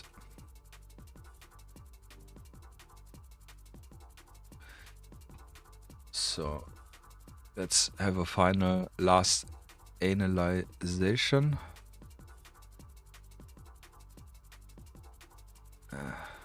Does not work. Here. So we're looking now only at the green. We have here rather green, big area, I would say. Here it looks rather big, and here, and actually the whole area here looks green. On his arm here is a big green base. Yeah, this kind of looks like a big green area, and here this one as well, here as well. So I'm gonna swap now to, I should technically take green, would be easier, but in terms of brown areas, I see here brown area. This one looks actually like a big brown area. We got here a very big brown area. This is a very holy brown area. Here we got a brown area. Inside maybe, I'm not sure. Here it looks like it's dark. This part actually looks very dark. Could be green, but probably brown. We have actually even here a big gray area. So when I'm painting, I'm doing this to see the big areas, yeah, so I can get an idea how I would start it. Because the way how we do all the little dots is literally again with the barbecue stick, yeah. We'll literally stipple on the dots in the end to give it this distinctive flag spots, flag town spots. But we can the big parts probably just paint on. And yeah, I think here this looks also like a green area.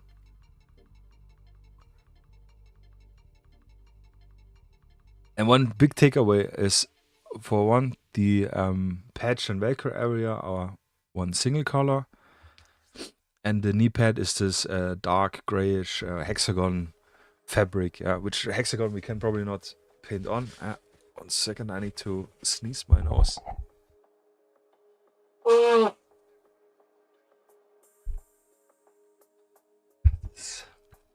Soap. Smelling the soap, there was some dust.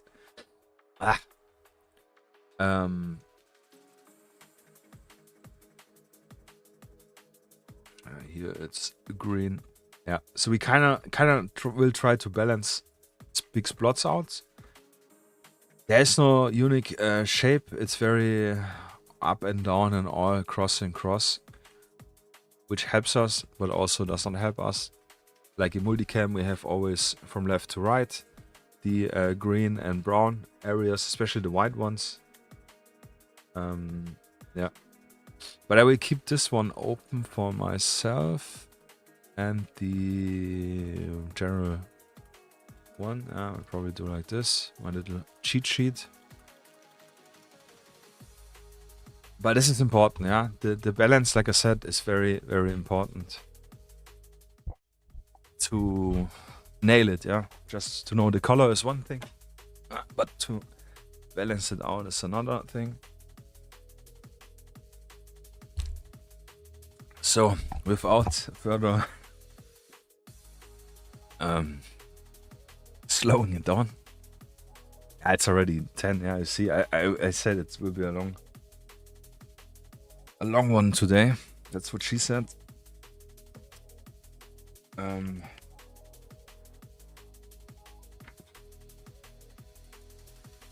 Technically not, because we're just gonna throw the camouflage on everything, and then we're gonna paint the gun and the boots and the helmet.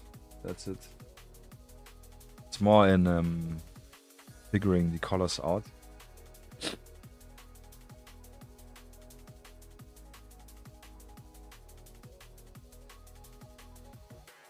So I'm using the green. So we could also, technically, thinking about it, we could use a sponge and sponge it on. The problem with a sponge is not so much control, and the areas will be probably too big, because if we look at the scale of the full areas and looking at the miniature, yeah, it's super small, yeah. So I will literally copy more or less what I saw here, just for now. Yeah, so we'll do the green areas, which I painted in red. Yeah, just some bigger areas. So like, for example, here we had here some green area. We had here some green area. Here, just to get a feel, and using the reference I have here. The pouch was rather green, and some area here.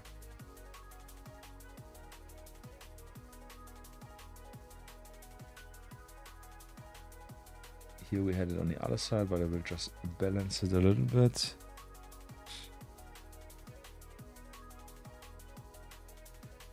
And this, trust me, yeah, this will look good. has to.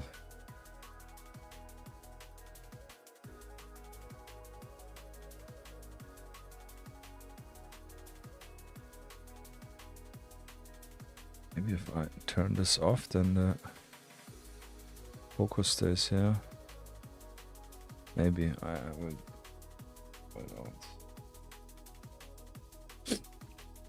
So the only problem is we don't have this character from the backside, so for the back we kind of have to be a little bit imaginative. That's okay. We'll kind of just do some guesswork.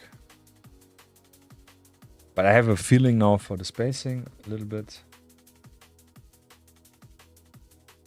And that's the danger, yeah, to overdo it. Yeah, it's so easy to overdo, and you'll always have the feeling like, here's missing a little bit. Here's missing a little bit. And before you know it, you overdid it. And he has the combat shirt on. Yeah, I think you can see the little folds here between the shoulder going down, and the combat shirt itself is just beige. Yeah, it's not camouflaged. The main, it's like lycra fabric.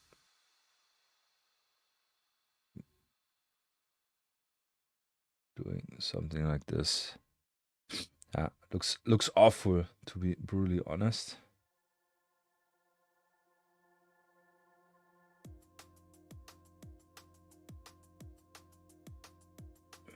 Yeah.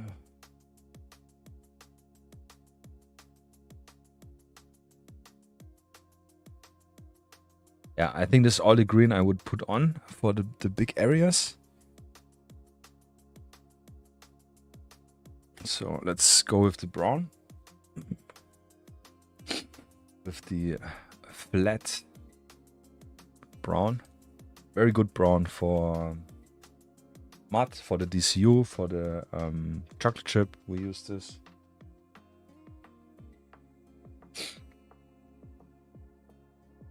It's annoying now with the runny nose.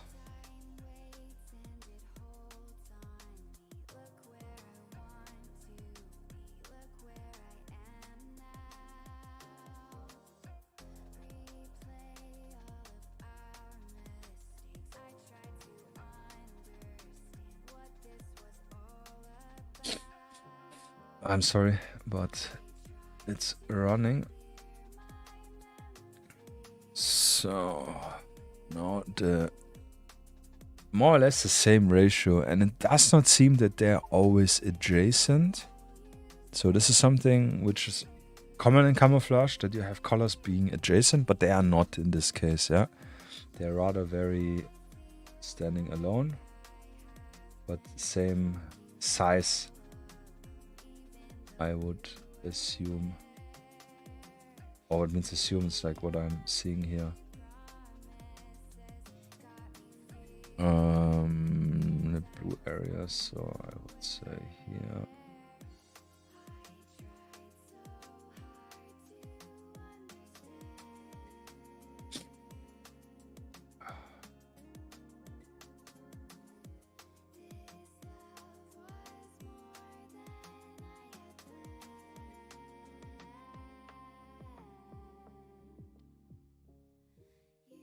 So to explain also a little bit what I'm doing here.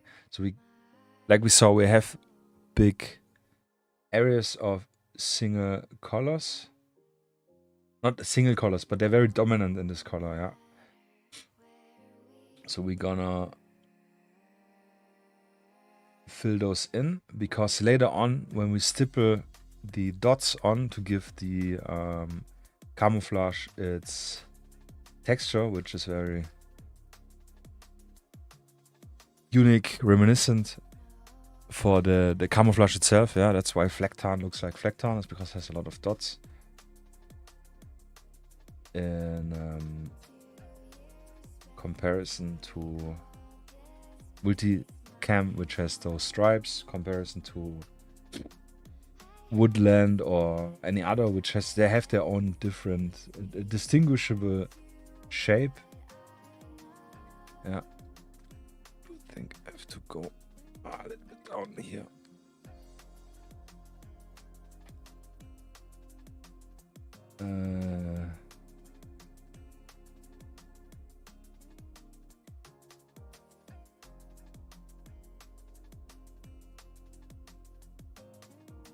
It reminds me of the Australian camo right now.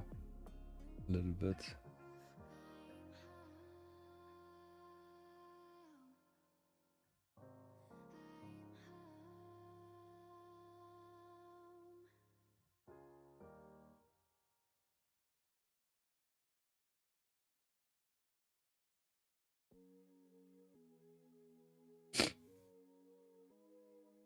So, and maybe only here on this shoulder, because we don't have anything here.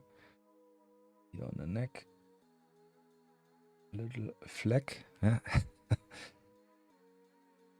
And here actually, yeah, this one.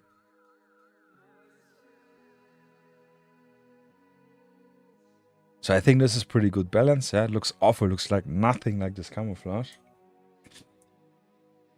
But what we're gonna do now is sneeze our nose again. Yeah, sorry.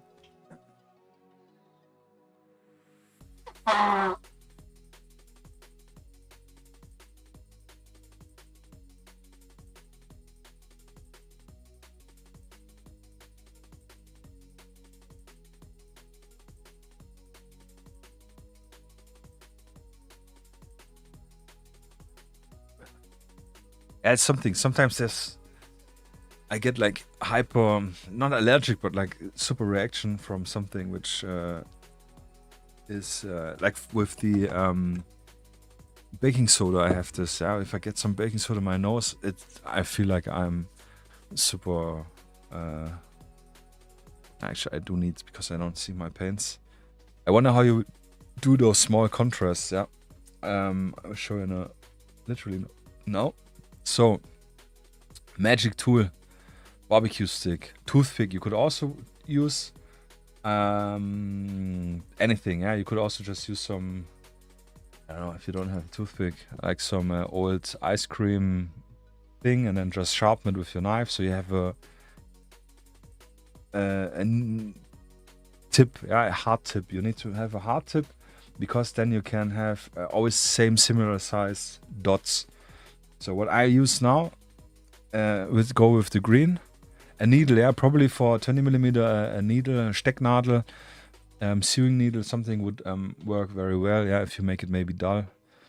So, and I just pick out now the color. I will again go with the green for now.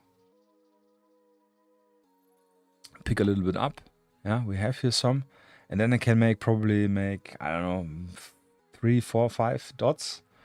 So, and this is hard because the camouflage is extremely busy. So I will literally try to go as, and it's already dry. That's the only thing I really don't like about this. Yeah.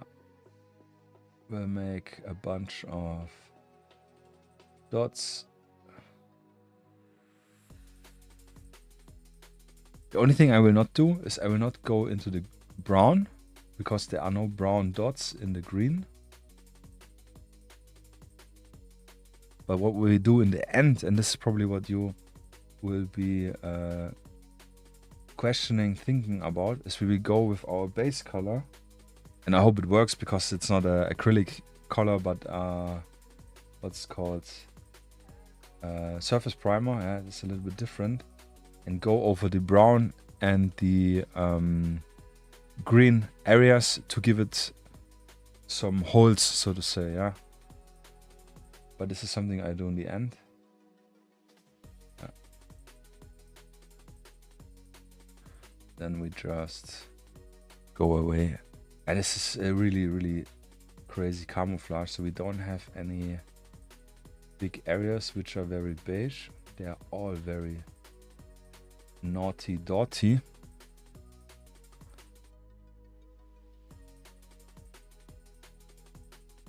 More or less. I need to leave some space for the brown as well. It's annoying. So.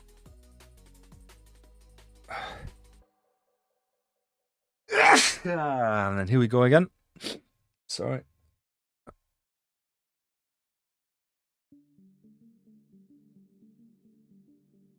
Yes.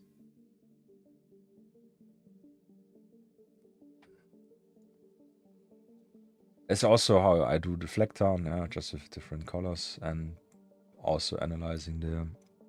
Thank you, Hayo. Appreciate it. Yeah, it's crazy. My the pseudo allergic reaction I have sometimes with stuff in the nose. It's just crazy.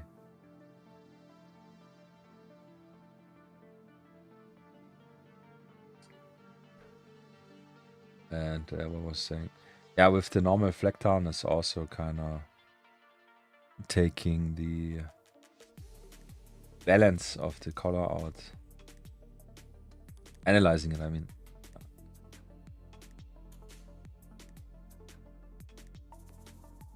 So I think with green, I'm now good. Yeah, I will now use some brown. So I have again this the danger that I overdo it. So I use the same pick. Now pick some brown.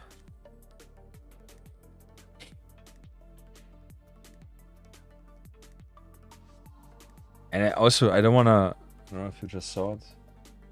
If you have too much, then you have like a little bead in the front and then you make very big dots. And this I don't want. I want to keep them balanced, the same size.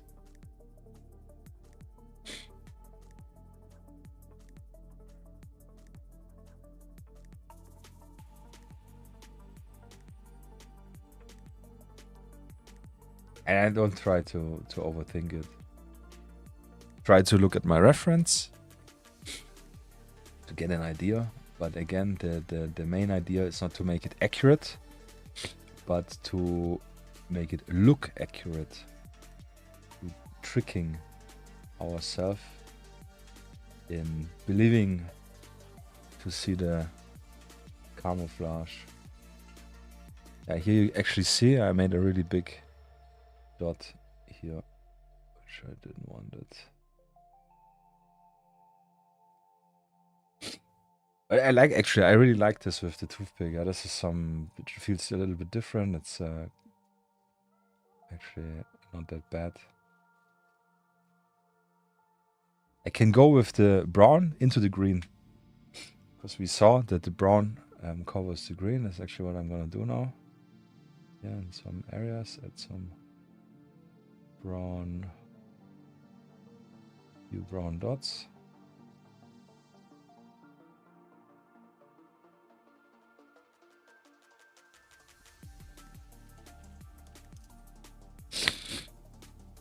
For Flecktarn in 20mm or 1:72 scale, I use a very bad and old brush, usually a small one with some hairs left and that stand in all different direction. Yeah, this is very good. I load it with nearly dry paint and stomp it on the figure to make a lot of small dot. It mostly works. And it's very good. I have actually, I can just show you, also one of those misused brush. Yeah, I cut off the tip. Yeah, super hard bristles and short. And I use this one for digital camouflage, yeah? Like the Russian camouflage, the Chinese, I forgot what it's called. That's a very mechanical type something camouflage. And this works very well, yeah. It's a cool idea, yeah. And I can see for 20mm work probably even better. Or 172. As you can I make it a little bit smaller. Yeah, this is really the smallest I can do. You can see. So with a needle it would work, but I don't know. I would need to try with 20mm, which I kind of want to avoid, because I can see that I could like it.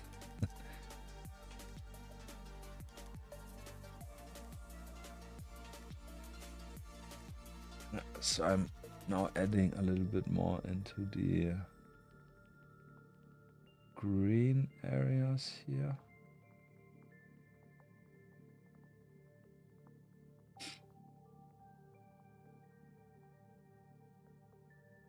Just to make the big green areas not look like big green splotches, which they actually right now are.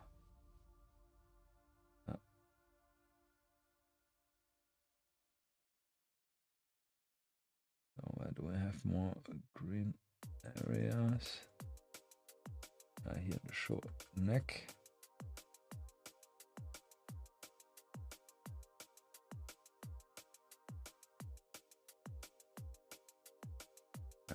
I will switch again a little bit to the green. The inner side of your left leg. This one, yeah. Yeah, also here, actually, yeah, you're right.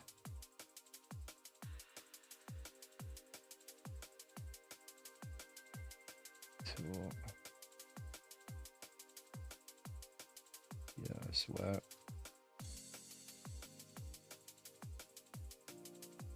And I will try to throw a wash over, yeah. This is the ultimate test. Yeah, here actually, yeah. This is hard. This is, sometimes you need to flip the figure. Ah, here between the legs. Ah, now I'm seeing it. Good point. And good pointing it out. Yeah, absolutely. Yeah, here it's completely. Yeah, here it looks not good.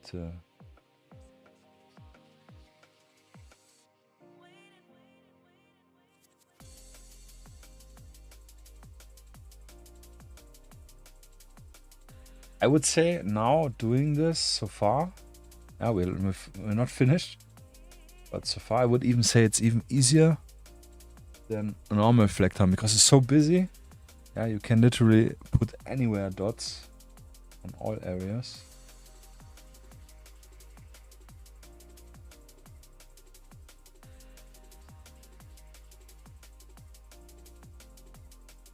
Here as well, but it's hard to reach. Yeah, sharp eye, yeah, very good. You also have the benefit that you have magnified from the camera. I'm looking. I could actually technically also look at the screen here on the left, and it does work. Yeah, it's rather fast. The only thing I don't have is the depth sensation. So I think the balance is okay. Maybe here. The arm. This is not so important because this probably won't be able to see anyway. Now one more, take the brown to get into those very green areas. Here. Ah, here I saw it exactly. Shoulder.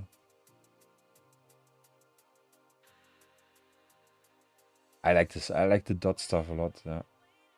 When I painted my German pioneers, I think it was, in Multitarn muster. This was a lot of fun. In the autumn muster pattern. So one more sneeze, 1 second.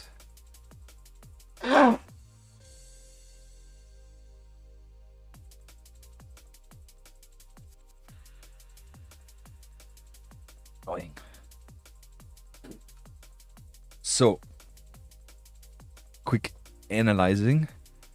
Yeah, obviously it looks not 100% on scale, yeah, but this is difficult, yeah, we cannot do it on scale. It does look busy. I think the base color is too bright, but this is okay because we're gonna wash it. And what we can do now to open it up a little bit is to take our base color. And I will literally take our because actually I want to check out if I have this if there is a normal acrylic version for Desert 10, which I imagine there is. But I will literally just use the primer with the dot and go in and add some more dots so we can break those flat surface a little bit even. And it's also a good way to balance it down. If you overdid it, you can always, at least a few times, go over again with your base color. Yeah.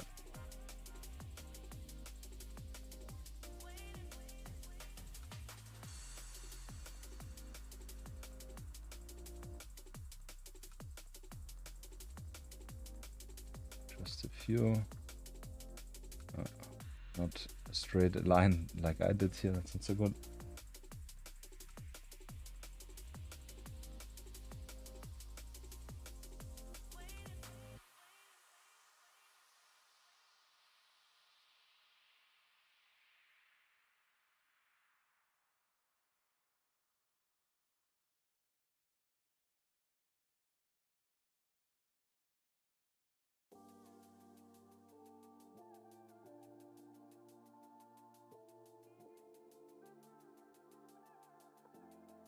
So super easy way. At the moment, very desert look. Yeah, absolutely. It does look very desertish. I think the wash, if we throw over the green wash, we could tone it down. And I will go one more time over with the green in some areas.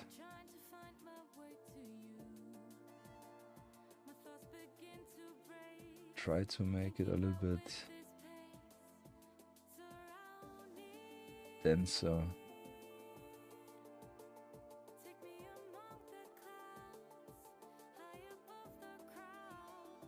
Here, for example, that's the only danger with the Flecktarn stuff. I noticed on some of my regular Flecktarns that if you miss a spot and you painted it and you finish it and then you see it, it's super annoying.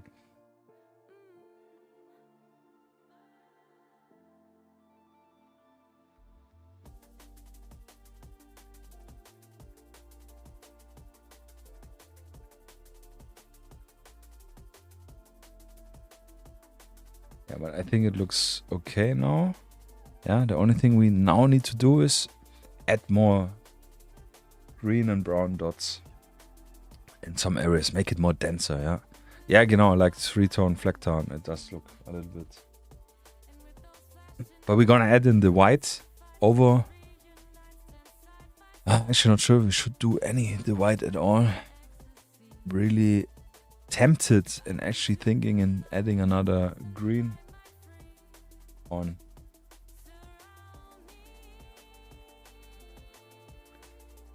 Let me actually first add here some of those.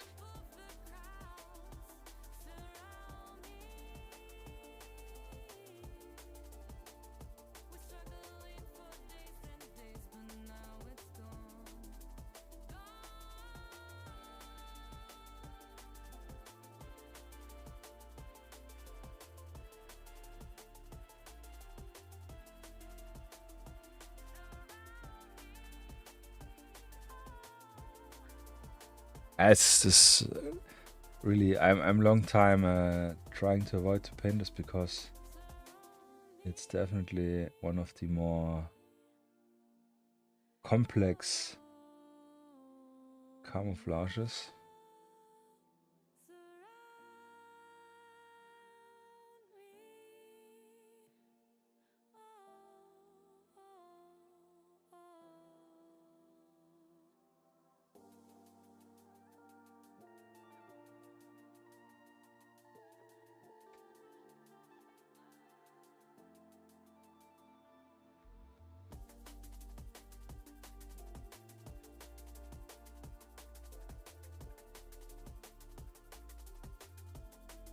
But I think also, to be honest, if we're gonna paint on the other details, might tone it down. Yeah. Definitely needs more green, but I think we are there. Yeah, we need to tone down the big beige areas.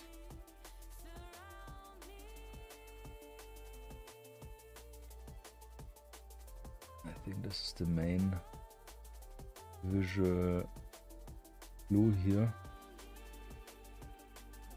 I'll pick again a little bit brown. Yeah.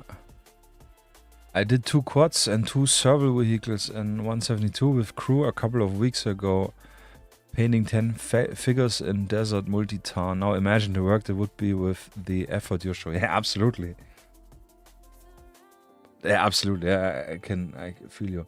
But this is the cool thing, and this is what I mean. The way I'm doing it doesn't mean that's the right way. It's one of the many ways, and it's also, like I said, depending on your own preference and time invest you want to give and have. Yeah. So also different scale. Yeah, I really have no idea how I would approach 20 millimeters. I would probably also do it with the brushes, like you said, with the hard bristle brush going over. But I think it looks now better. Yeah, it looks more denser, more crazier. Not crazier, but busier. It's okay. Actually, I'm really interested in now, after the stream, having a look on the how long it took for just making the dots. But I enjoy making the dots. I really like this. This does not feel annoying at all. But if I would do 10 at once, then probably it would. Yeah. And thanks, Don G. Yeah. Liking the progress so far. Yeah. Also quite happy.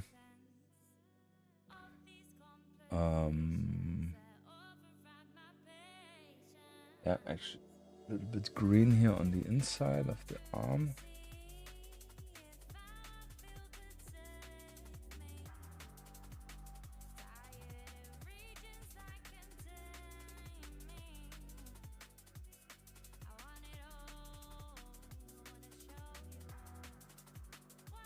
I think the main takeaway really is just do not have any big, yeah, and this is actually difficult here on the inside of the collar. Yeah, just do not leave any big areas beige.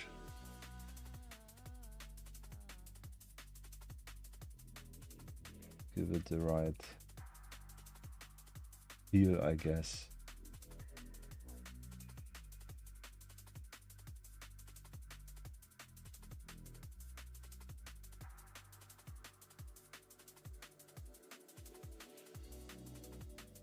I'm sorry, I'm drifting always. Yeah.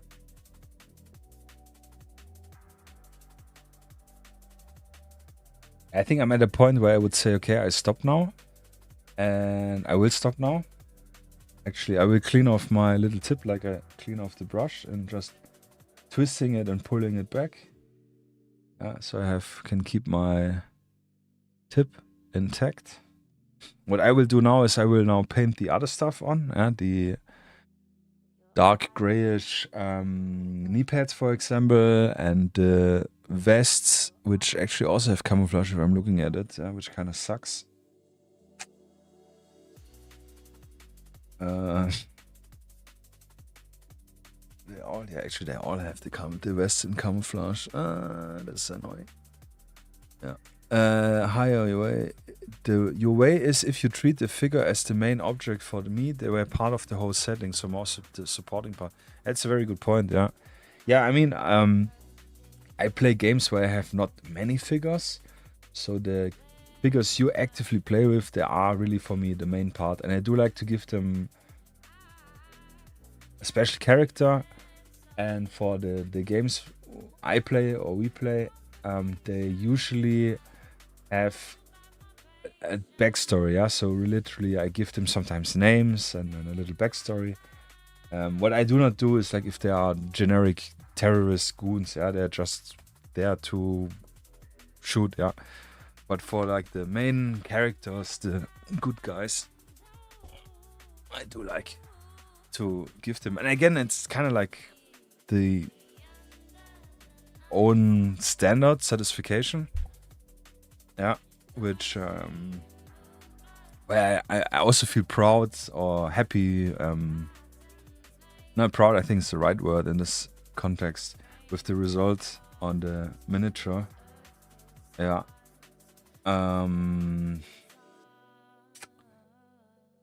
Yes, so with the knee pad stuff, I actually don't know what I could do. It's not a brown, it's a grayish brown. Actually, I don't think I have anything in this regard. I think the closest I have is dark stone. Yeah, but this is an army painter paint, and it's not great.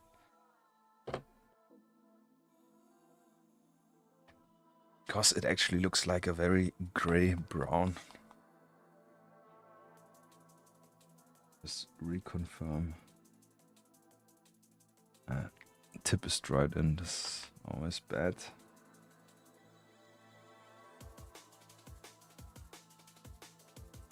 Yeah, and it's just, this is a typical army painter. That's, yeah, they get it. For mixing up, I need to add a little ball. So, Vallejo.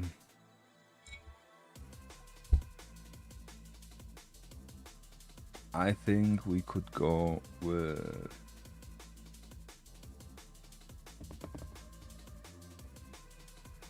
German Camo Black is pretty dark. And it is kinda, it fits very well in.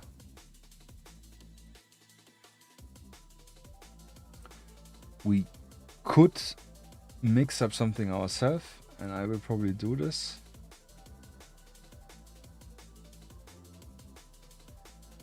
I will actually now mix 50-50 German Camo Black Brown with the flat brown, which is the brown we used before. I think this could work.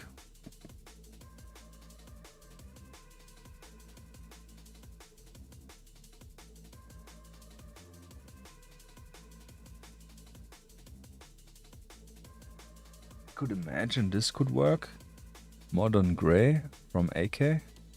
But this is not actually check it. This is not an and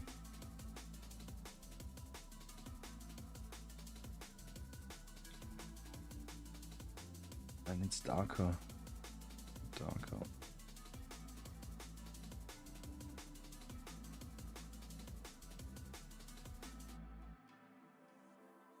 This doesn't work. Yeah, I think we will do it because it's most likely someone has this. It's a very classic color. Yeah, Hayo. Looking forward to see the finished figure tomorrow. I have to go to bed now. Really interested to see how it will turn out. Yeah, thank you. I appreciate it very much, and I absolutely understand it. With time to go to bed. Yeah. Yeah. Thank you very much for joining, asking, and being interested in. Yeah. This is a lot of fun. And I'm as well, for now, I'm very curious to see how the full figure will look.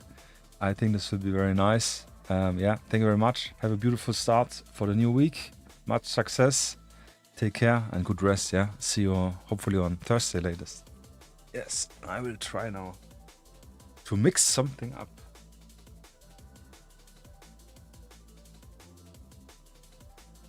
I would even argue German Camo Black Brown would work. So it's really a tad bit dark. I just want to test it, how it looks. Just for me to check.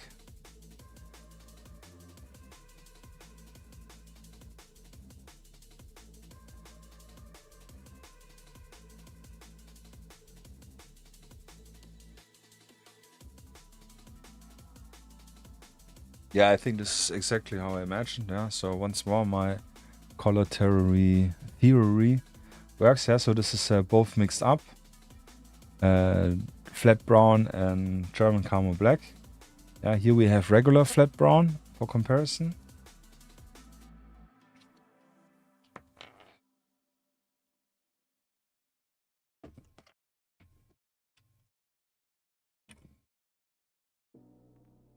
And this is German Camo Black, just to show the difference. Yeah, this is a little darker and this is a little bit, this one but brighter but not whiter. Yeah.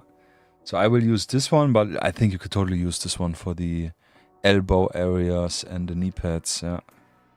So if you don't want to play around with mixing something up.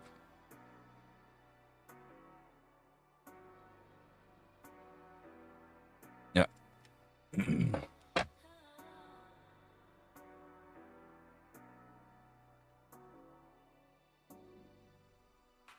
And mixing colors up is always difficult because it wastes a lot of paint.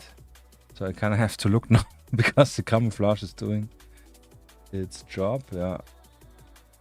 So I really just want to have tiny strip.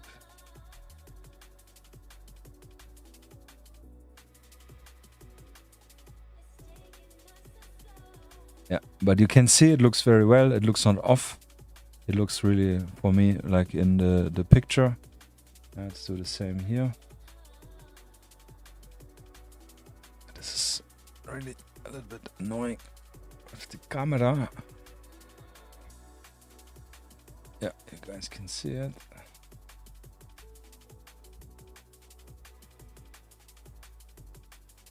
And this is, since we made the camouflage, we really want to be a little bit careful and take our time here. Yeah, but this looks good. What else? The elbow parts. I really cannot see, but I don't think.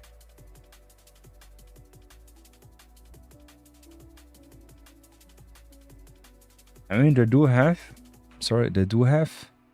model-wise some area in the elbow, but it's too big from the pictures what I'm seeing. So it's just also a stripe in the middle, and this is what I'm gonna paint on. It's not there modeled, but I'm just gonna paint on a stripe, yeah, like this, and a little bit around the elbow corner. Yeah, and that's what I always say. Yeah, if the detail is not present, we make it present with our brushes.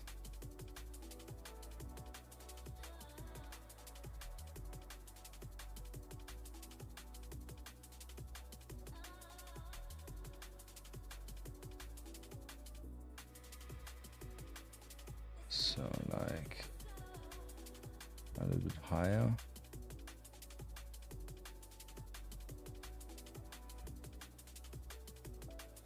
Yeah, like this. So we got the details down here.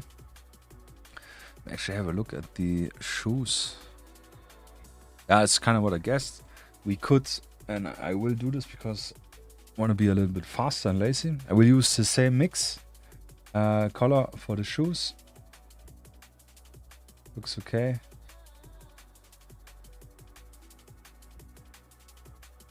And this way we did not waste so much paint. Yeah, it's literally just 2 drops for just 2 stripes. And technically this I would now paint with this camouflage. I would paint probably 2, 3 or 4 miniatures at once. Yeah, just because I need to mix a paint, and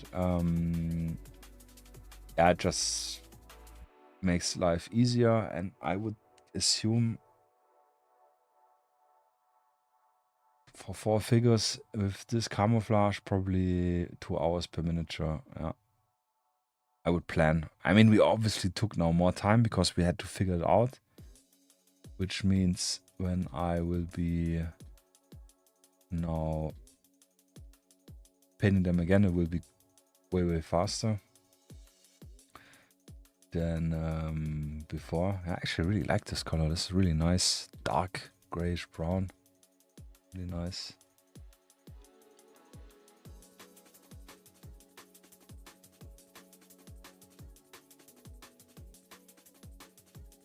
Yeah, really nice. And I think it's the same. We could technically use the same color for the helmet.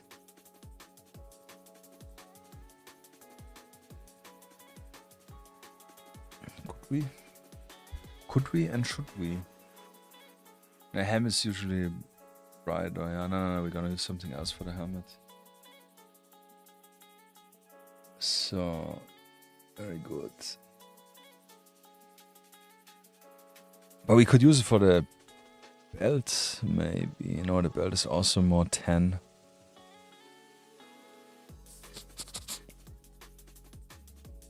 So for those, I will be also a little bit lazy. But also I don't have a 100% reference. And like I said, all the pouches on the vests, and the vest itself is also in Multitarn.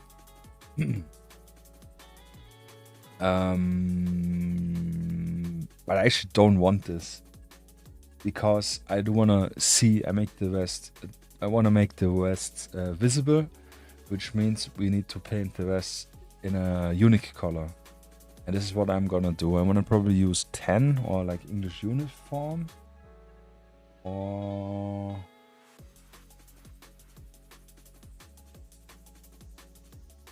field drab could technically work probably even better. Yeah, so I'm gonna paint all the vests, and use field drab. All the pouches. Actually, the holster and this guy as well is also this dark brown. So I'm gonna use here the what's called flat brown for the holster.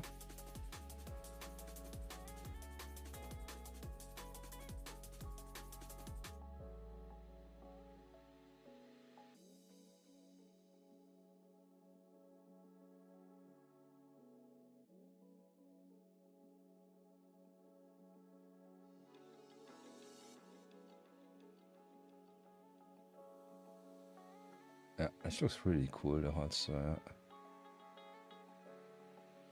I haven't seen anything in this brown. I need a little bit to skip through the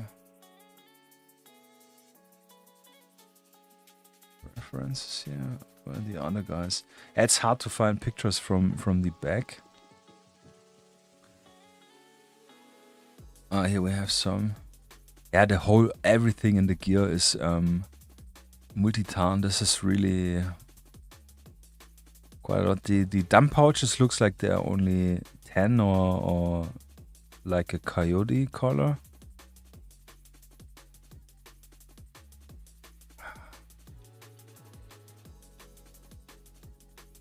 I know this is not 100% accurate, but I do want to have the gear look a little bit more different.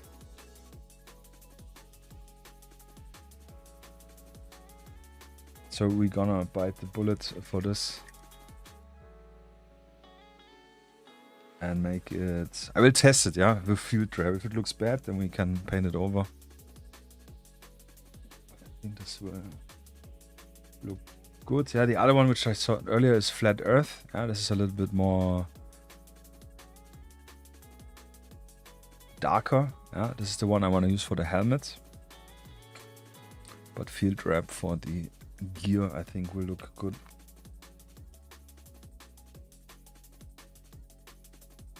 I hope.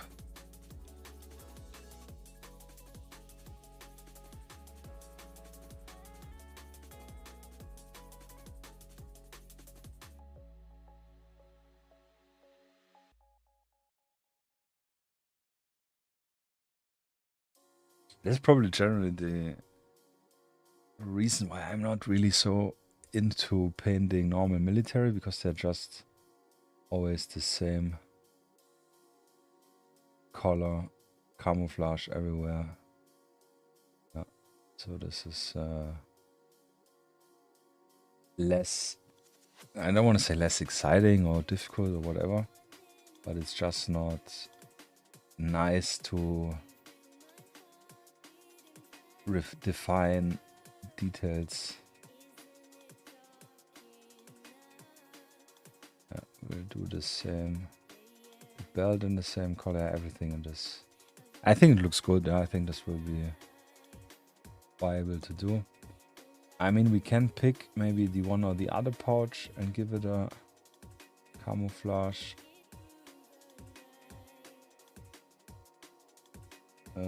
Paint job.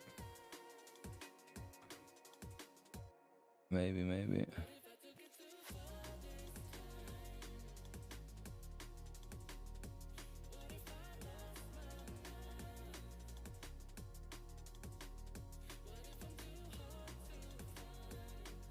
probably pick bigger brush here.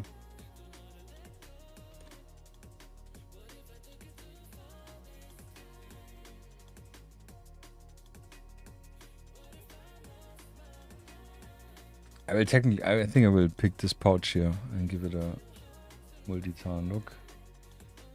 And the medic pouch I'm probably gonna do black, just to have some contrast.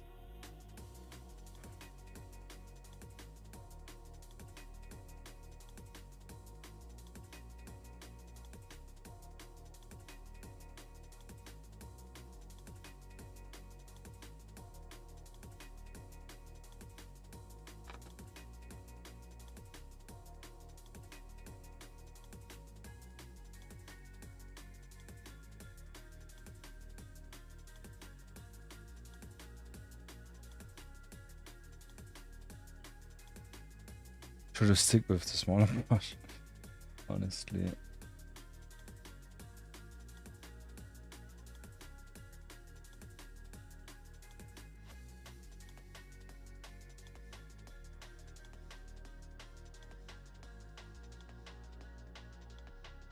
Sorry, I'm again on the side.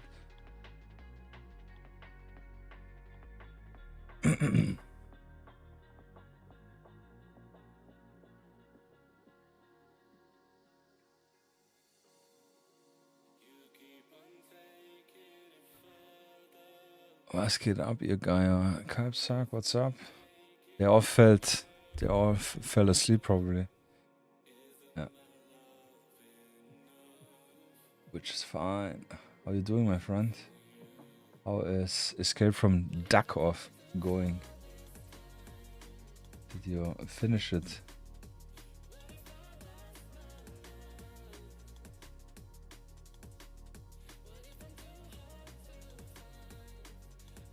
How many hours? Yeah, that's the other question. Can imagine you're probably already 60, 80 hours in. No, just some coding. Okay. Good. Good guy. Just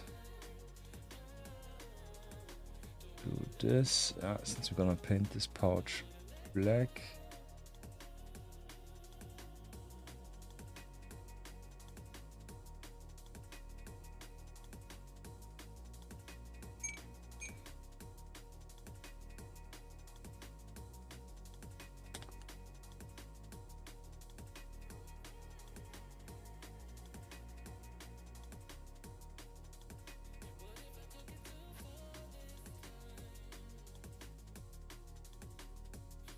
Little belt.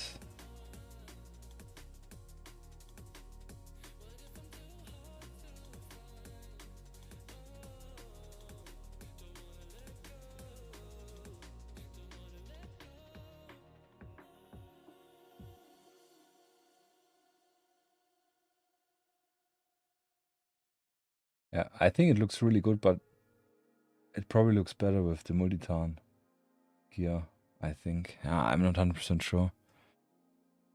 But we have it now this way. Yeah, we can do the other guys, other set differently.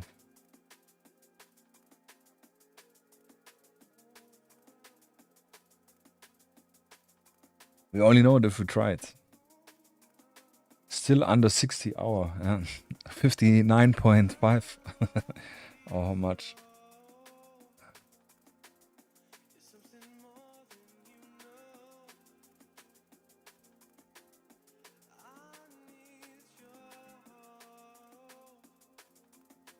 I thought when we talked the other day that it had co-op, but sadly not. Yeah, this would be really cool. I think this would be a fantastic co-op game.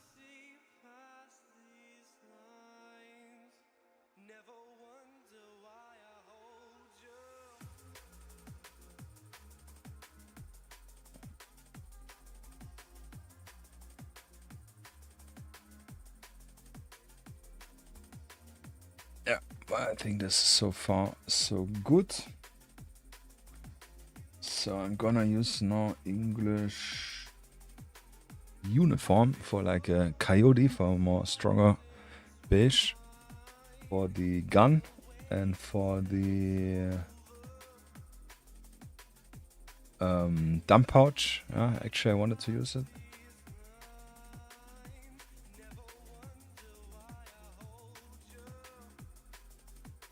Technically for the belt, could do it, yeah. Yeah, I think someone mentioned that they plan on having one in the future. Oh, that sounds actually cool, yeah. Then it's worth to wait.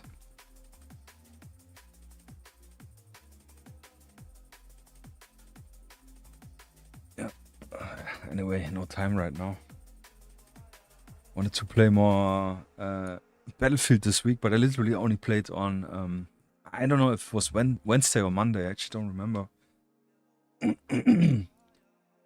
But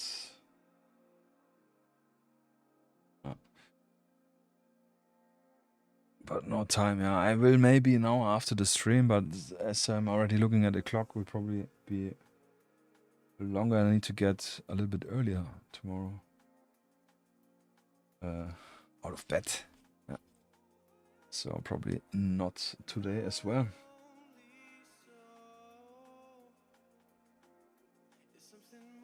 So coyote, really nice color. What did I say? The dump pouch, a little more yellow.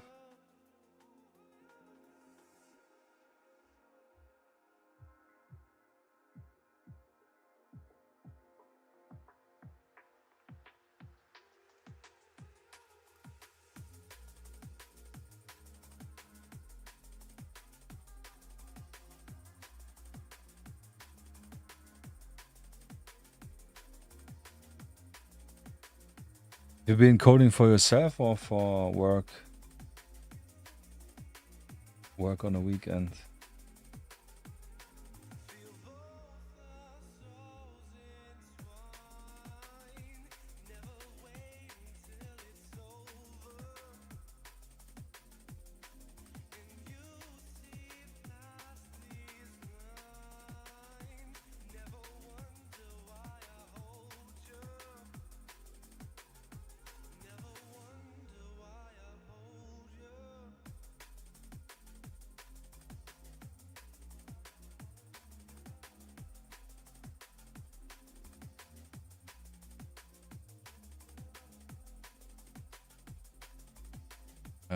The gun, actually, I also need to look.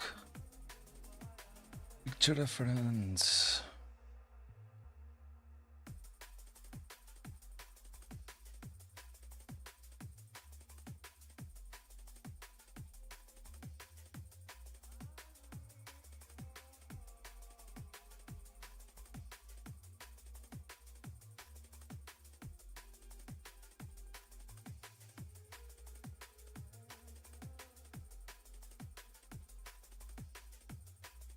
Just for yourself, yeah, that's cool.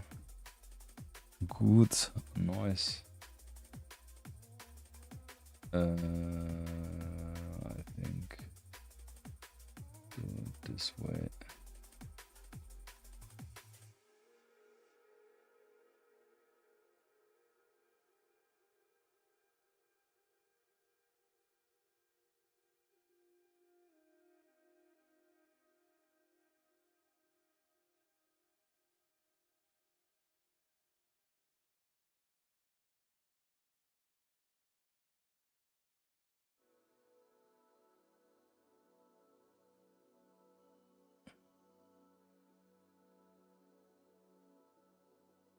Actually, really cool, really fun to paint those. I have to be honest, I have no idea how I want to use those for any games, really. But I just think they will definitely come in handy, yeah. I would probably prefer them in Multitarn, classic, visually, color-wise.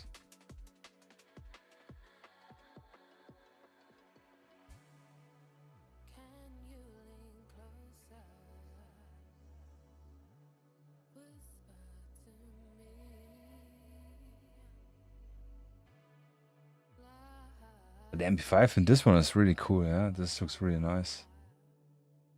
The rest one we're gonna make black. What else? Coyote 10. I think nothing else. Theoretical, yeah. You know what? I'm gonna be lazy. I'm gonna do this pouch as well in Coyote.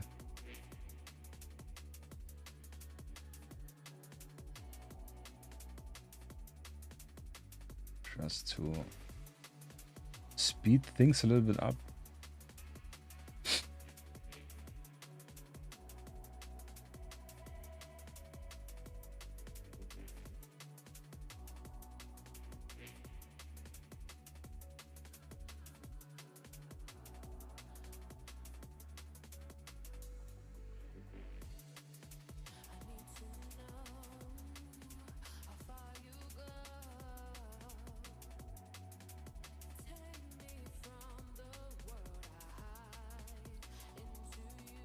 The gloves actually look also like they're a coyote from the guys.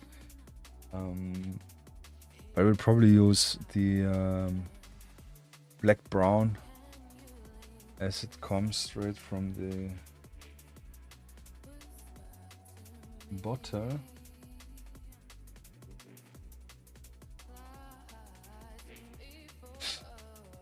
It's also to have again the contrast here.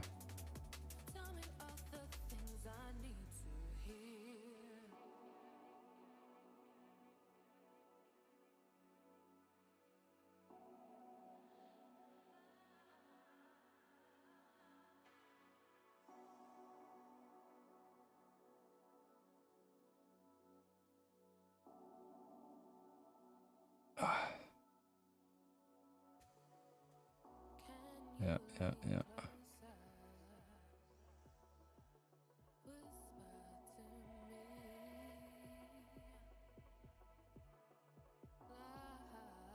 That feels so good, painting this. Guy, I'm super stoked, yeah. That's really pushing the motivation.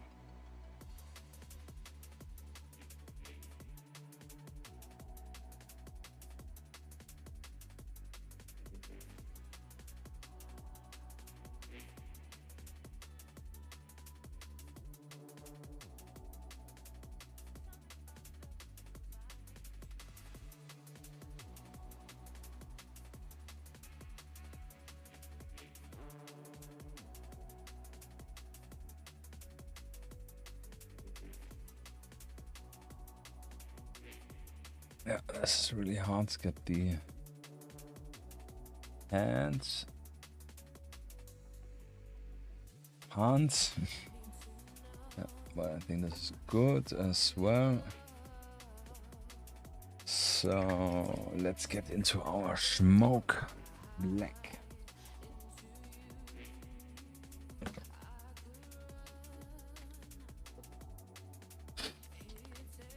Actually, we need to paint the magazines in the rest also. With the coyote, I just thought about it.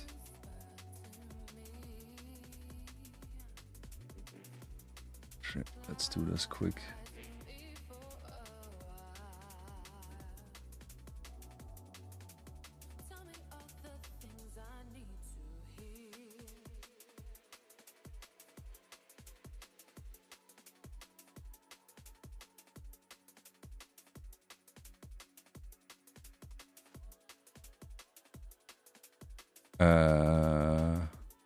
Also did a little bit of work planning for 1022 Last Breath. For the game 1022, you mean? For our first game?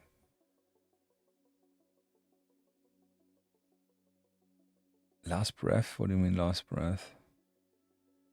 In putting it in Godot or the co-op stuff? I liked our initial or second version idea a lot with the cooperation with the two characters. I think this was really cool. Yeah. The 2D version. Ah, okay. Yeah. That would be cool, yeah.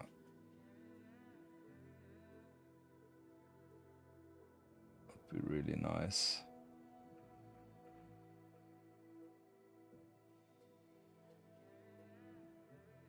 I hope next year to make more time to get release stuff done. Definitely want to go do this more. I mean, be able to prioritize the time.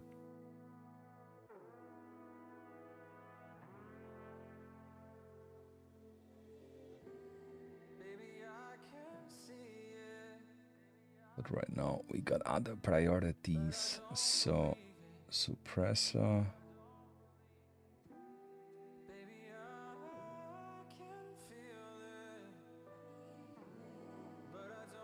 And the handguard.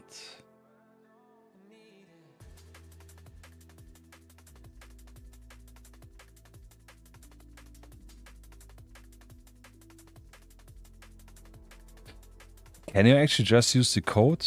Probably not. I assume from the 2D version.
So, all the little details.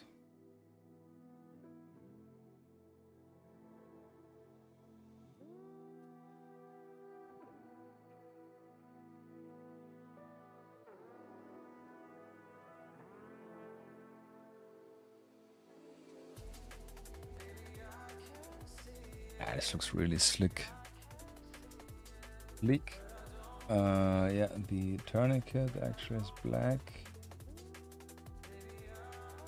I mean, it's not actually black, but I want to be black for the nice contrast.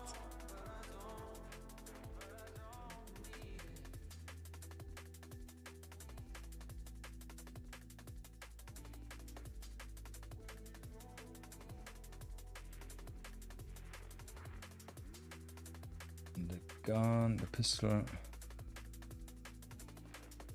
Probably is also more tan than black, I assume, in reality, but yeah, we're just gonna also cheese our way here. Wouldn't be able to use it anyway, but since our first was with... yeah, right, I forgot about the game maker stuff, you're right. So you kind of need to redo, but I guess you can look at the old code and then like kind of translate it, take it as a reference, I assume.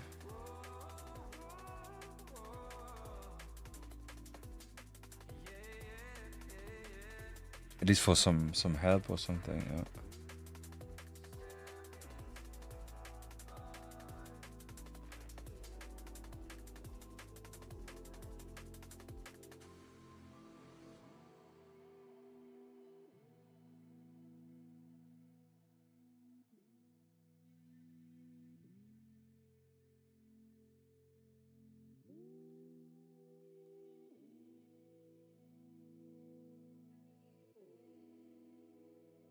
I'm really looking forward for Tuesday. Yeah, it doesn't matter what is. I will this time not cancel, postpone it. Yeah, everything else has to be postponed if there comes something up.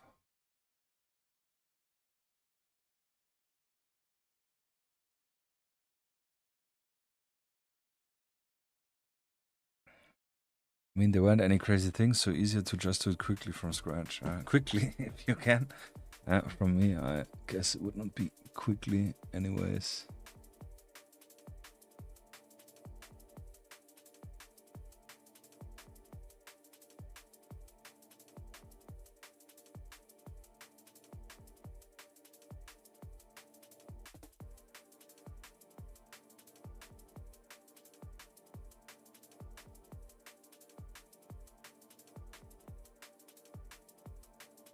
radio antenna.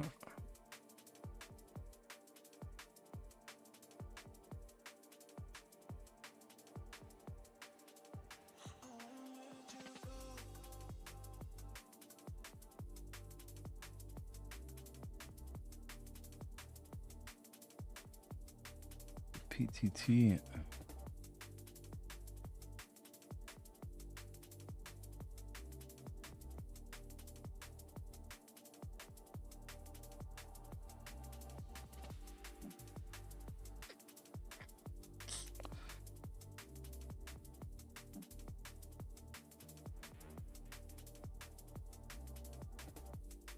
All the reference. So I'm actually looking right now at the helmet. This, the one helmet which has the camouflage cover, which we will not take. Yeah, this one is actually good.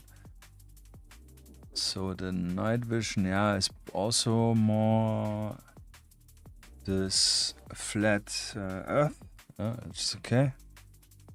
Or is it flat brown? Which one did? Not flat brown. What did we use right now?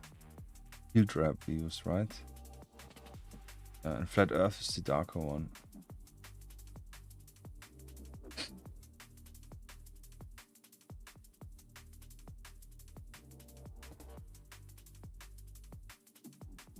Yeah, so we used the flat earth for the stuff. Night vision.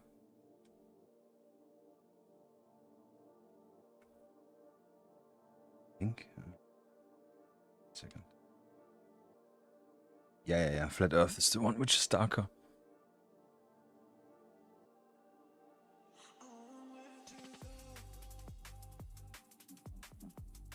That's why I'm super glad I'm doing the streams, yeah, so I want to paint in 5 weeks, more of those.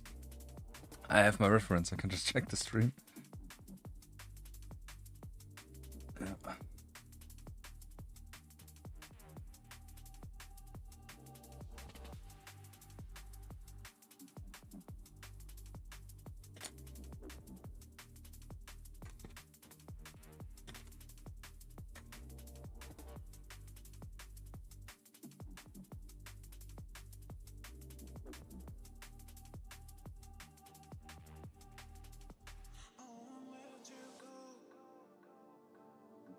So, night vision stuff.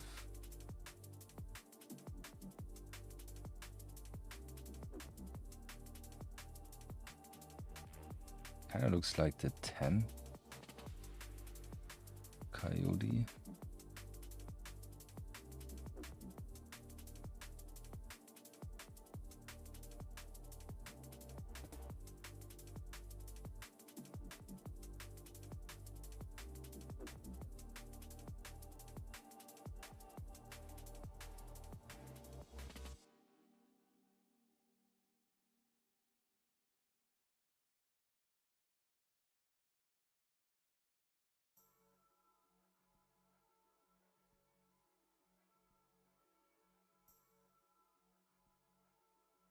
But you can also do what I don't do because, I don't know, it's an extra step. But before you glue the head on, paint it. Yeah. Probably makes your life, in some regard, easier. So, looking at this, the rails, I would do the same color here.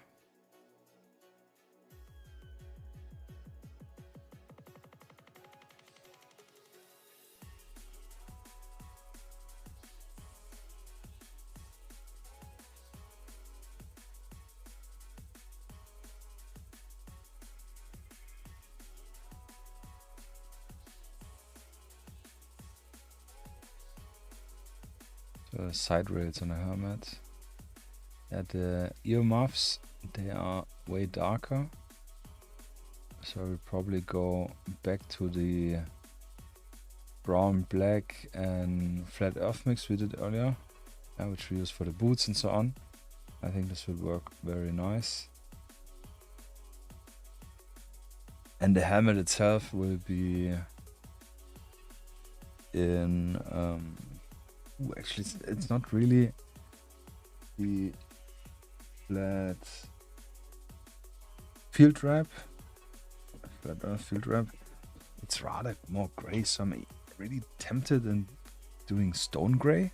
Yeah, khaki is probably even better. I think khaki is even better. Or okay.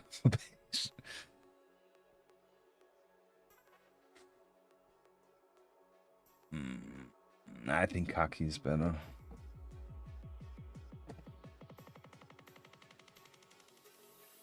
Yeah. Oh, it's also super old already. Of the old school first paints I bought. Colors on paints, yeah. Paints also. Yeah. One of those son of guns. Yeah, which is always clogging.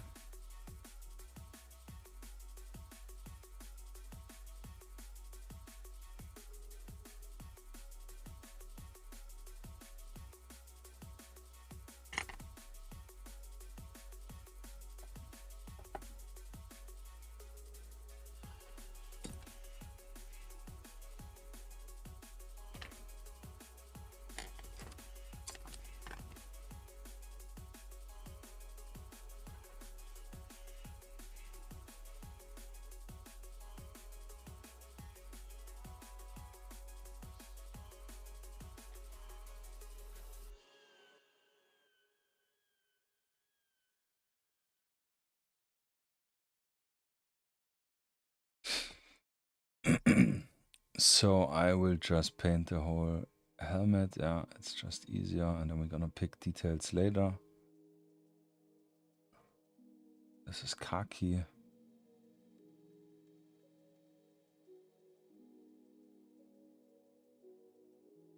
The big patches probably make sense in painting in a different color. The Velcro areas. Yeah. I could paint on flags or anything. Yeah, but I'm seeing some German flags on the helmets. Yeah, I will probably do this just to, because it's a nice color contrast. Yeah, even if it's probably not that realistic. Generally speaking, maybe it is. I have no idea actually, to be brutally honest.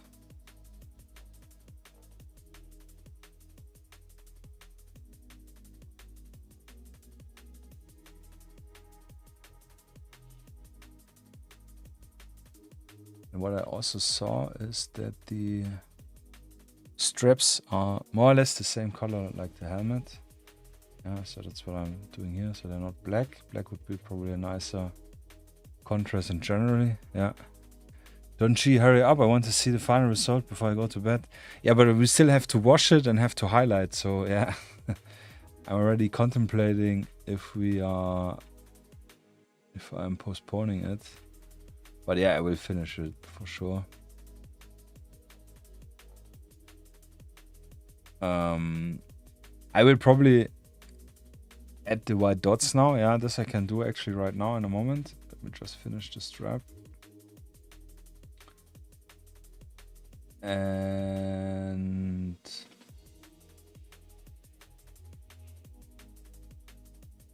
yeah, I think actually here the patches we could do in khaki as well to finish the uniform. It's a very fitting color. Which areas can later on, this is also anyways in the highlight area, paint on some, oh, this side doesn't even have a patch.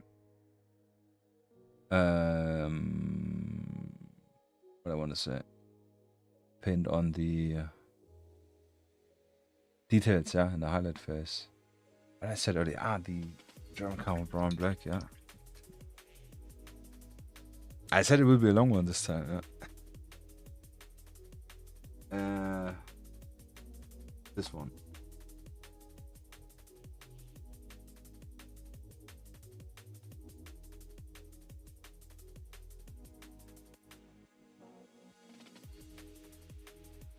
And here you can see actually with 3 different browns how we can make it all more vivid, interesting, yeah. So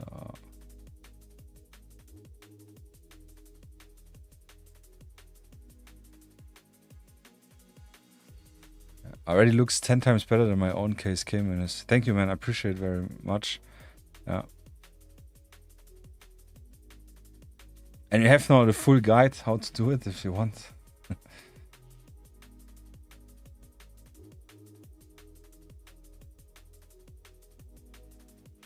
But you mean in 28mm or in 50mm actually?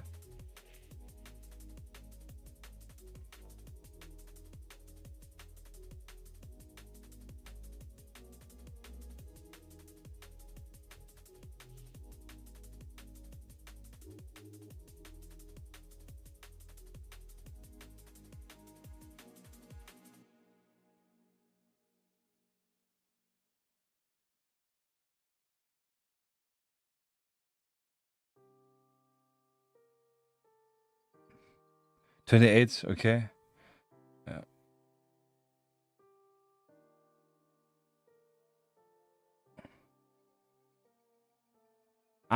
You bought from me. Yes, the modular one, of course. Yeah, remember. Yeah, I really would like to do some 50 minutes. I mean, I will do 50 minutes. Yeah, it's already 2 weeks over what I had planned, but it's just crazy. Yeah, I cannot meet my time schedules at all. So, but I will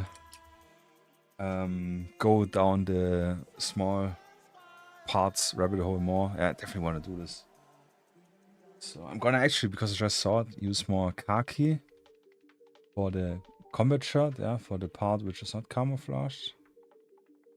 Yeah, like this area here. Should have painted it earlier. It's okay. Here, and then this area below the shoulders. Then we're gonna add the white spots, yeah, like the rulebook, exactly, like the open beta, yeah, everything. This is just crazy.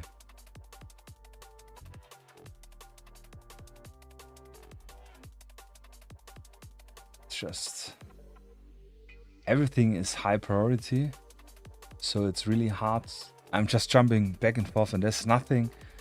I'm already doing the stuff which is faster to do. But in general, it's just, yeah, it's just so much, which slows me really down. So this is something always happened. Yeah, you see, I rubbed already off the color on the shoes, yeah, from just holding it like this. Kind of annoying. This happens from time to time. Gonna literally touch it up. Yeah, and I'm gonna add the white as. Do I add the white spots now or do I add them later? How do I do it on multicam?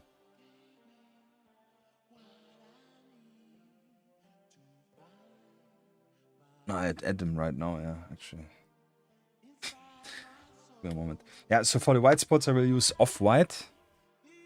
Yeah, because it's a dark, dirtier white, if you will so. And this will be really hard now to balance.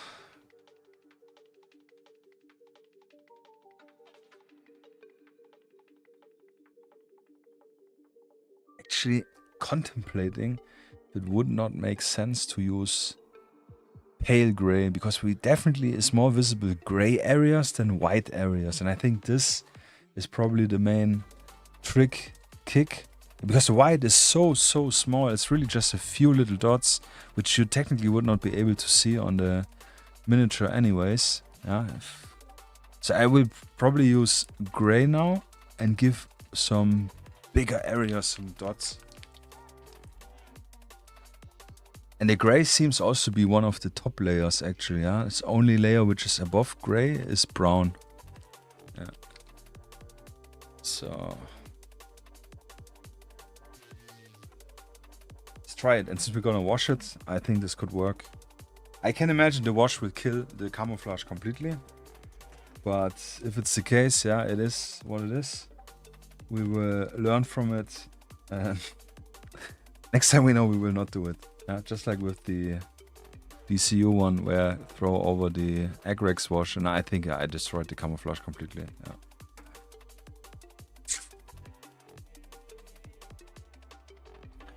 So yeah, technically just a pale gray, yeah, or some other light gray. I have no idea what else. I don't have one for Vallejo.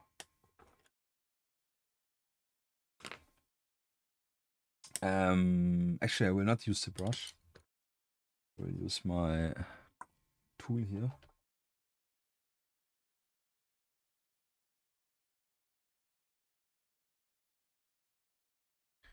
Then we're gonna add just some areas where we add the gray, for example here, like this. This was not so good. Then we do one here.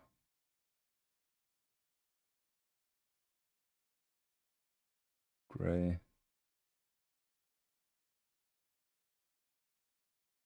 Do one here. More gray. Do one here on the shoulders. I saw it on this one reference picture.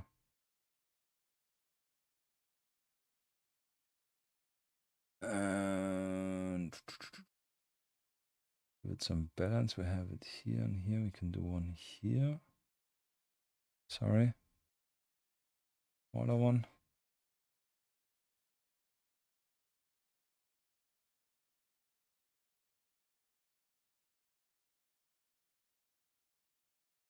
Do one here on the buttocks. And then one here below the armpit. Not really armpit, but yeah, here. And then I should probably stop, but one more here on the inside, just a little bit. Yeah.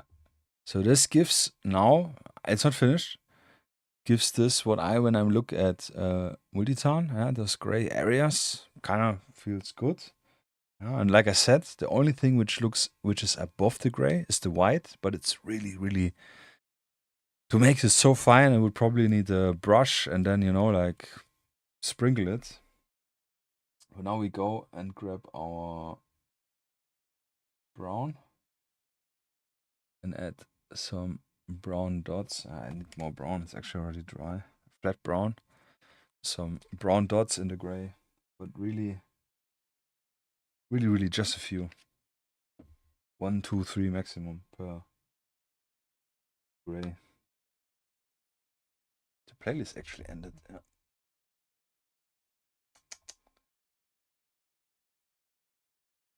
Just lame. Actually didn't end it.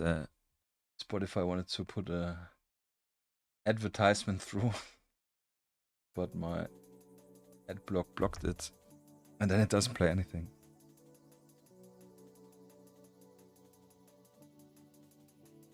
So drum roll, brown, then just really 1 or 2 in the gray. Here we have 3. Here we make just 1. Here we make 2.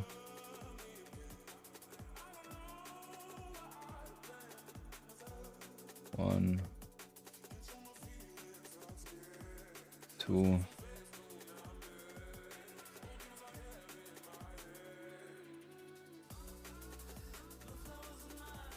2, where else? Yeah. Like just 1. Yeah, and here we have. And here another 2. Yeah, so I'm not sure how good you can see it, but the gray areas now are in. I here actually add one more. And I think this looks more like Multitarn and takes it away. Especially in reality. I will make proper pictures, yeah. I do want to do on Wednesday, take my time for making pictures, for preparing some Instagram posts and updating again the shop with new pictures. So this will be it, but kind of like you have it how it will be. Yeah? Obviously the highlights will come in a little bit sharper. Yeah, we'll probably use pale gray for highlighting it. The camouflage, I mean. With a thin brush, yeah, so I make thin lines. And besides that, I think it looks really, really good, yeah, I have to say. I'm proud of it, yeah, so far. Still time to fuck it up, yeah. And I think making the vest, it definitely looks less KSK, yeah, with the vest being just single color, but I think it would look very too much camouflage in the end. Maybe, yeah. I will probably do the other set. I will do a G36 set, again in Multitarn. The intervention ones, I'm not 100% sure. I would really like to do them more dark, yeah. So maybe I will give them something not KSK-ish. Yeah, I have to think about it. I would really like to give them multicam black, to be honest. It's absolutely not KSK, I know. We'll see, we will see. I will need to the toilet. So yeah, Don G for you. Quick look once more. Before we wash it. But I think it looks... I think the gray was a good call. If really looking at the other reference, does look like this. And the white spots, they're so tiny. They're really, really tiny. They're like 1/3 of one blob I made here. Yeah. Alright. Yeah, you're very welcome. So, off to the toilet. Yeah, good night. Have, I mean, I will be coming back, but for you, Don G, good night, good rest, successful start for the new week. And see you on Thursday, hopefully, yeah. So, be right back. Actually, and look at it twisting here. Well, gone.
So we are back. Yeah, thank you, Don G. Yeah, you probably went already. Thank you, thank you. I was just thinking about, do I really want to wash it or not? It's really high chance to F it up massively.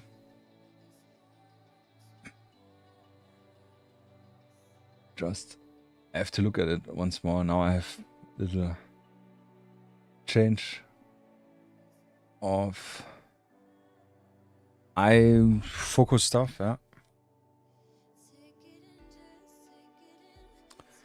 Honestly, I don't think it needs a wash, yeah. It will break it. The colors are pretty on point. Yeah. Sadly, I don't think I can pull the screen next to it. Only thing I could do make a picture with the phone. Send it to myself and then we can actually have a look, yeah. I think this is the best way to do it right now. Yeah. This off.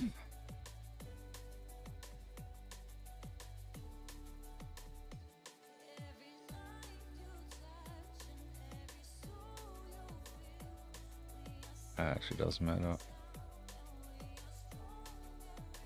Yeah, so I'm gonna send it to myself and we're gonna have a quick look. Because I wanna have a look. I know it's probably not that interesting. Probably this. At least I like to think so. So let me get my little private chat thing. This one I need. Yeah, this is really helpful. So this helped a lot, I would say. Generally speaking, I know now how it works, but I think this just speeds up. You can also use the areas and just make a lot of dots, but it slows it down. Yeah, just making it generally phone picture is really bad, but it's okay. It works for what we needed right now. But yeah, we make this a little bit smaller, kinda. I mean, this is overexposed, yeah, because I have super massive bright light, and this is just we can see the clouds are darker.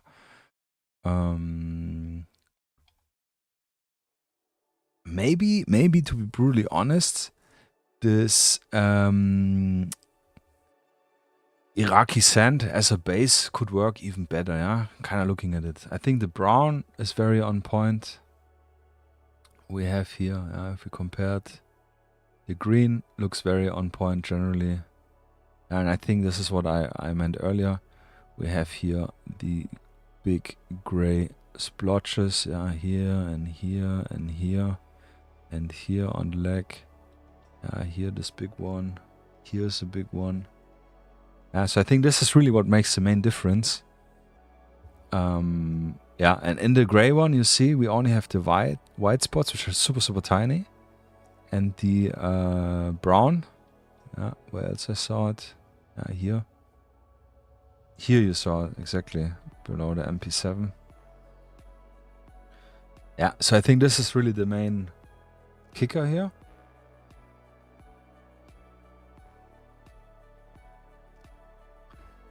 I don't think a wash will do any justice, any help, brutally honest.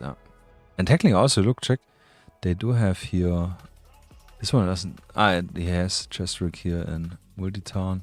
And this is just his backpack, sorry. But this is not Multitarn, the belt is not Multitarn. So I think it's legit what I did here.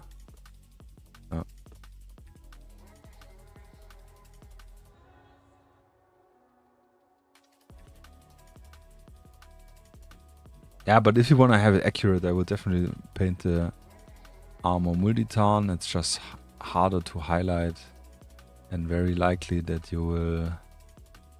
that it will just look very all comes too close together, which is, like I said, is the idea of camouflage. Yeah, here again we see the gray areas, which are quite big.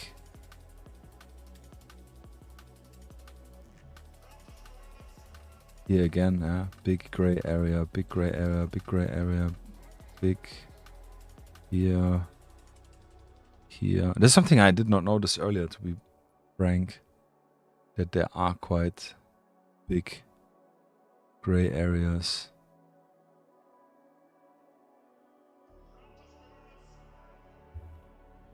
Oh, look here, they're massive, yeah. Actually. Here, here, and here, here. Yeah, so I think this is really good. I think I did a good decision. Yeah, we also have definitely more greener areas, so this is something we could do. That's definitely more heavy in green. I would not change now anything, to be honest. Yeah, I think this is quite good balanced. It's definitely more green than anything else. And we do have the big green areas here, more or less. Wash it or no? Do I wash it or not? I was contemplating in doing go back in doing dilute the aggregs, because aggro is very dark. Or we use strong tone, which is okay, I think.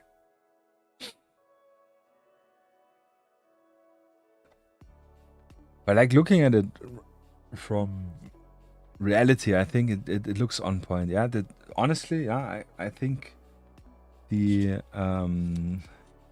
this is what we have as a base. But I think the Iraqi sand is probably better suited. I will tone it down. I will definitely give it a try. Some other miniature. Some standoff miniature.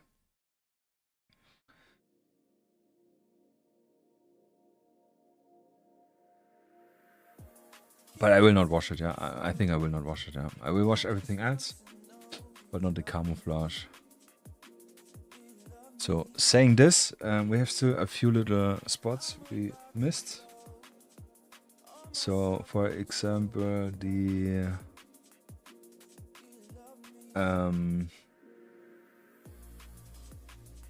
the pouch here on his head, the battery pouch for the stuff. I think I will just go with what was the other brown I had? I don't know, just with this one here, which I just picked. I have no idea. I think this is the same brown as the vest. I hope. If not, doesn't matter.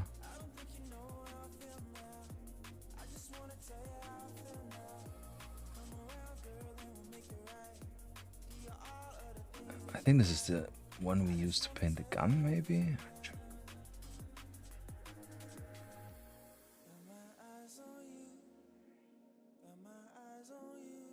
Yeah, I think this is the English brown coyote.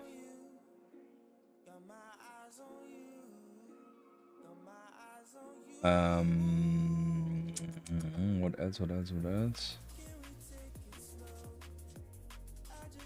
Need some more khaki.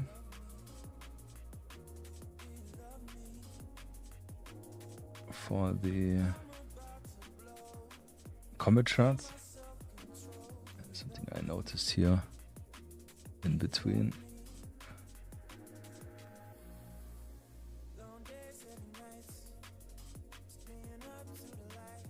Paint the gun in a moment. Clean up this.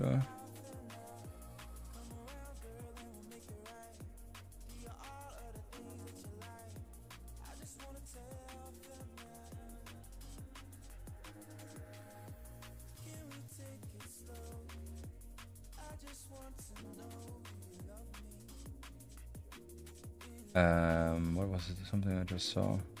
Yes, the chem lights actually. Yeah, so chem lights technically, I know a lot of people like to paint them blue or green or red. But if they're not broken, if they're not activated, they are just whitish. So the easiest way is just to give them like a white gray, or even the off-white. I think even is easier, more fitting.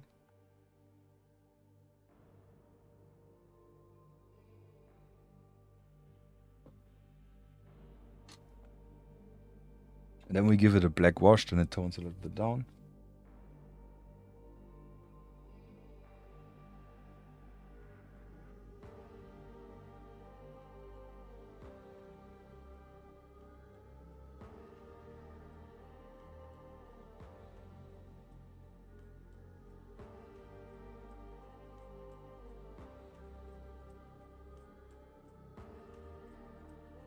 And actually for the helmet patches we need,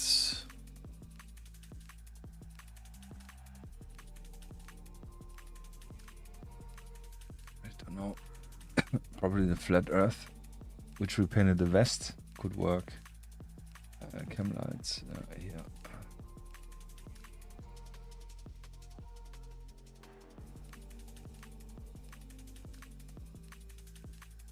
I think technically even better than this white I'm using here would be gray.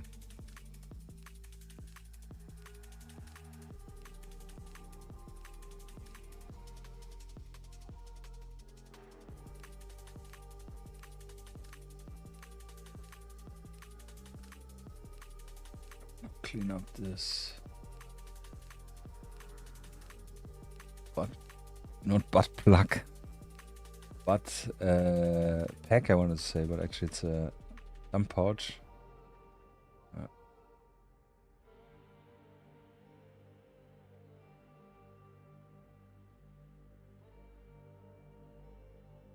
This I think was the color of the vest, of the chestrick. So I'm gonna paint this pouch here, not pouch, patch, Velcro area. This one here on top. Yeah.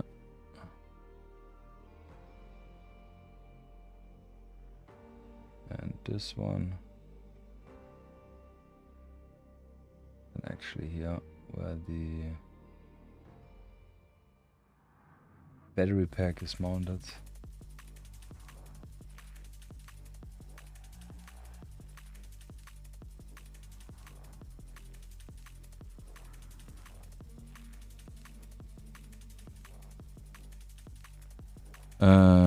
All we else can do is like paint those wires. It's not really wires in this case. It's like rubber strings, so you can attach stuff below it.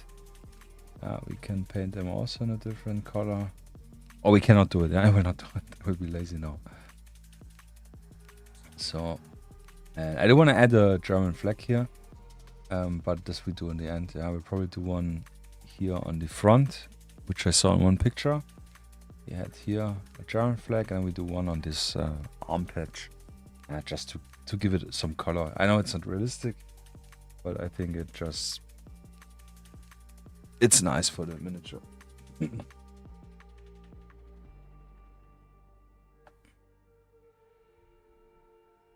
So what was I looking at? It's the gun.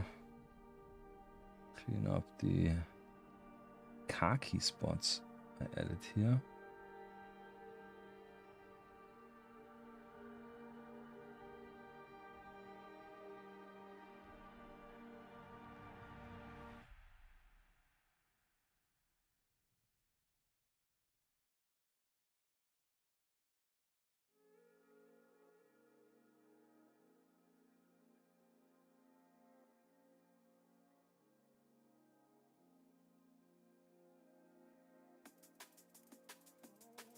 And this strap, and then we are actually done so far.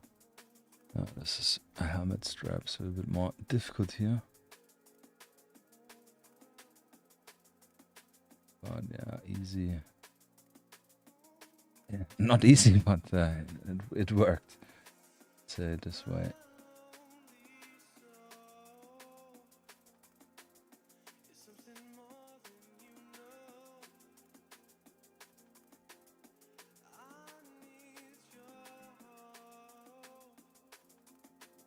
Yeah, what we can do, actually, what I'm just noticed, but I will not use the dot stuff, I will just pick up some of our green, is the belt loops. As you can see, they do not have any camouflage on them. I will just add here some more green.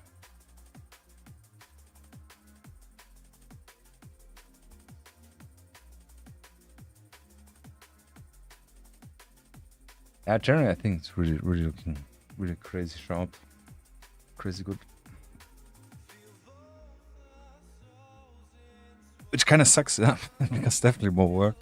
Which means I need to do at least the whole team, the active pew pew team, yeah, so intervention team, and one NCO team.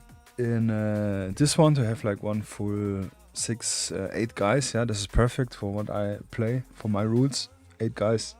Elite, special squirrel guys. Oh, actually, here we forgot tiny detail. Yeah, I think this will be cool. Where was it here? The pistol magazine protruding here. Both of them.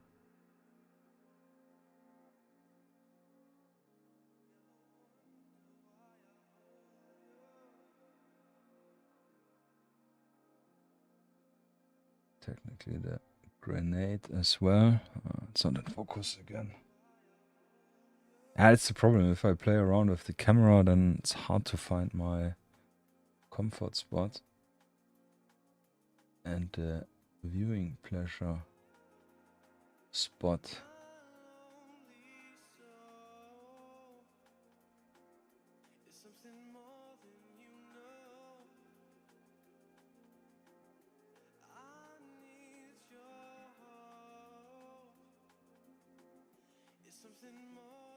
Yeah, but I think we are good. Good to wash everything minus the camouflage. So we will definitely need agrax for all the Nullen oil and the green stuff. I was contemplating if I throw all the green over it. Could work like we do on Multitarn. Should we try it? Should we not? I'm so scared. Or I would be super annoyed if it would F it up.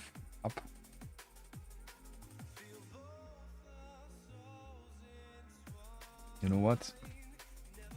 Do a little extra test.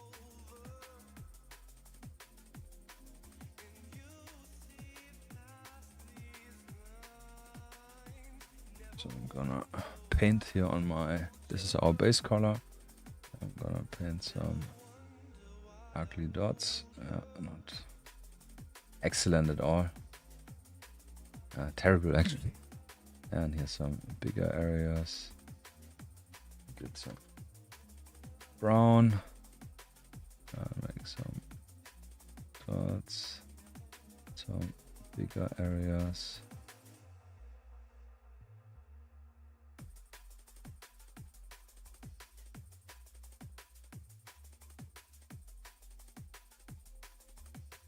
And more of the green.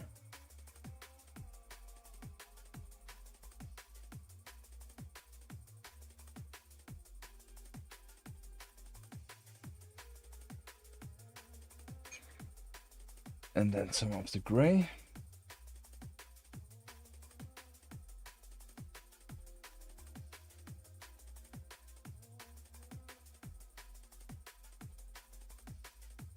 Yeah, so a very massive abstraction of our painted camouflage and of the camouflage itself. Yeah. Then again some brown and add our few dots in the gray.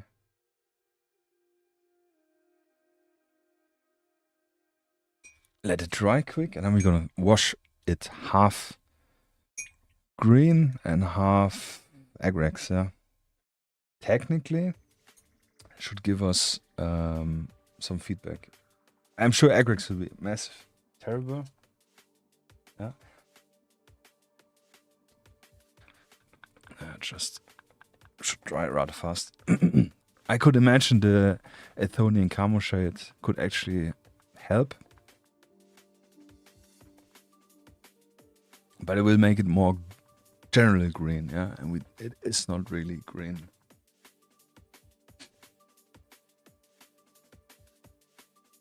But it will help with the highlights if we have a wash. And I think it's a very hard contrast. And the contrast is not that hard in reality.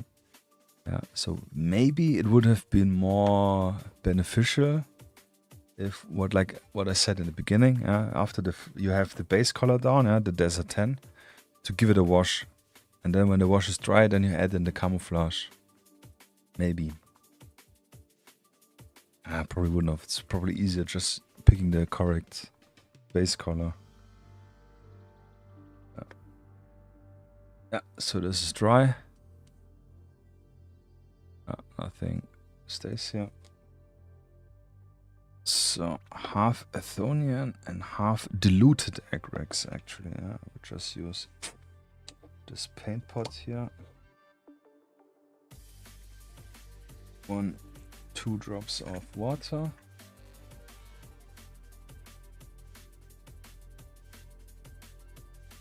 One, 2, 3 drops of Agrax. And the Athonian straight from the pot. I'm gonna use one ugly brush. One here I think I used a few times. So first of all, Athonian.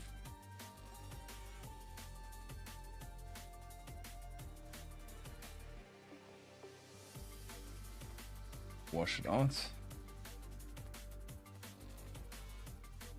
Now this, I don't know, 3-2, what is it? 60-40 mix, water and Agrax.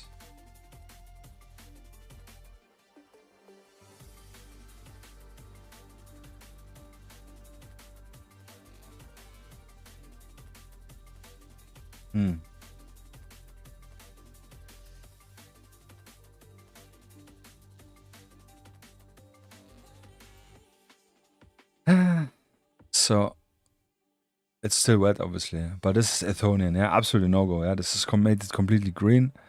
Looks more like a spotted version of Attax FG. Yeah, here the Agrax actually looks not bad. Yeah, this diluted Agrax. So by the bullet, I will make the diluted Agrax. If it sucks, then we know it for sure. But it will not give me any rest. Well, I tried it. So literally 3 drops of water. 2 drops of water and 3 drops of Agrax I used here.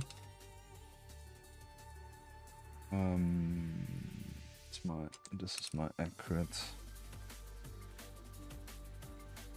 brush.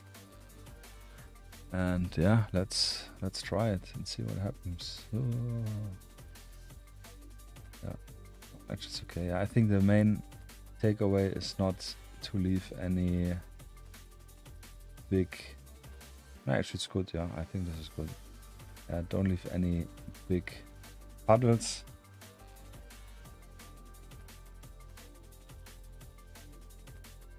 Yeah, I think this is good, okay. So far so good, let's see in a moment. Oh, really a little bit heart racing, to be honest.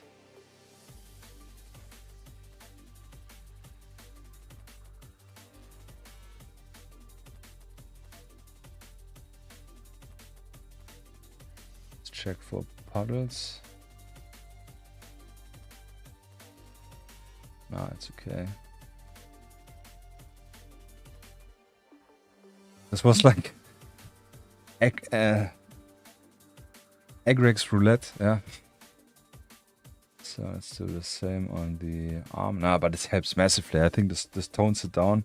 Actually, not sure if you can see it, but it really tones down the this beige, the base color, the Desert 10, which makes it so hard in contrast.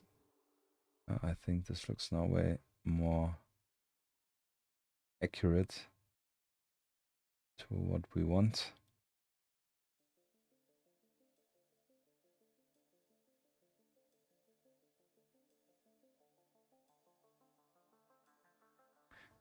Two water, three aggregs.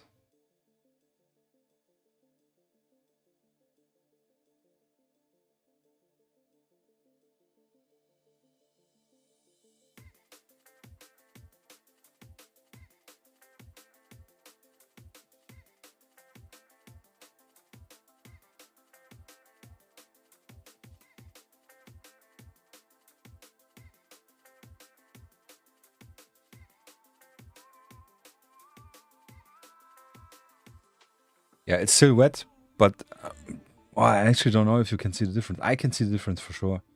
Yeah, definitely toned it down. The beige is not so bright anymore. Looks better, 100 times better. Yeah, so good risk taking here. So yeah, Athonium we don't need at all, so we can put this back. So what I will use now is aggregs on all the vest and gear and so on, yeah, straight from the pot. It's rather dark, but this gives a very nice contrast with the highlight. I like this a lot. Yeah, and we will also do the boots. Really just don't want to touch the camo itself. With the pure aggregs, it is too aggressive, yeah, too dark. So, but we do want to have this pouch with aggregs. We do want to have the belt, which is hard always. Only the belt to pick. And then the whole chest rig. For sure, to get this hard contrast. I think we can also go over the pouch, the black pouch here a little bit. This one. The only danger and the only problem, this is what I always say, you start using a lot of colors of the similar hue. Like here we have flat earth, already forgot. Field drab, flat earth, English uniform, and khaki. So our main browns, to really kind of remember which one is which, that we can use the correct highlighting color for them. Yes, I get you. The more you know who you are and what you want. Man, this looks really good. That's really bad. Means I need to paint more of those. So we're gonna the gun stuff as well, which is 10.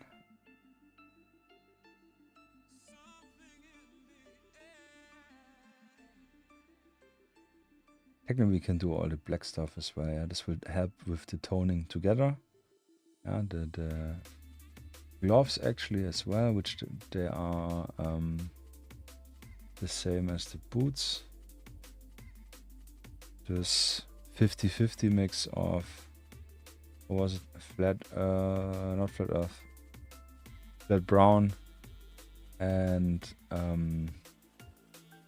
German camo brown black Vallejo all. So then we go with aggregs also over the whole helmet. Yeah, don't need to discriminate. But again, we really want to try not to have massive pooling of the wash, if possible.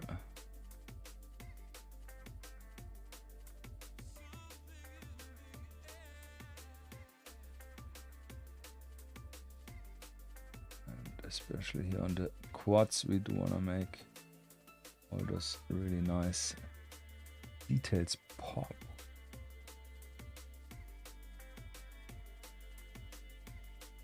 And we are gonna give them a little glow again as usual. This is something I really enjoy. Chin strip.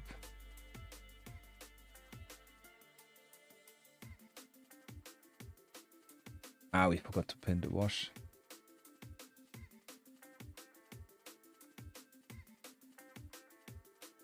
And if you like, yeah, it really doesn't matter. You can give the strip here on the knees, normal egg racks, and the elbow.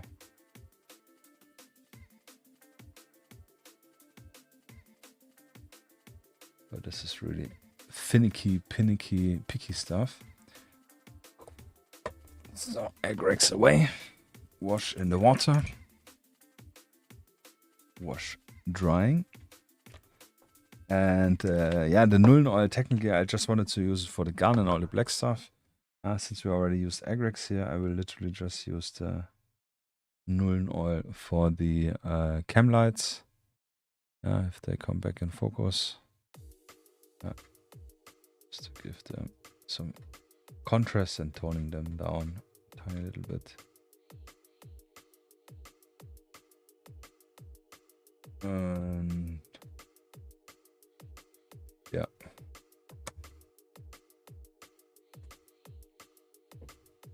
Yeah, and then the skin, the flesh wash, which I don't know, I think you can neglect just for confusion's sake.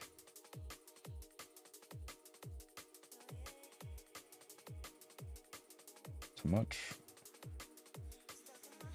Paint has this focus really annoying. I will really try to kind of in the future clean up here, so I don't know what the camera always wanna focus on it.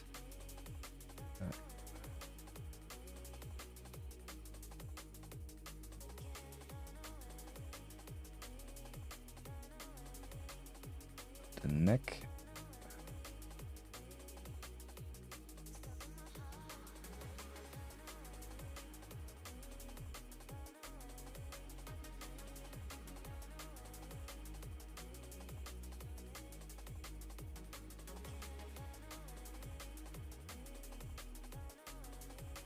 Yeah. There you have it.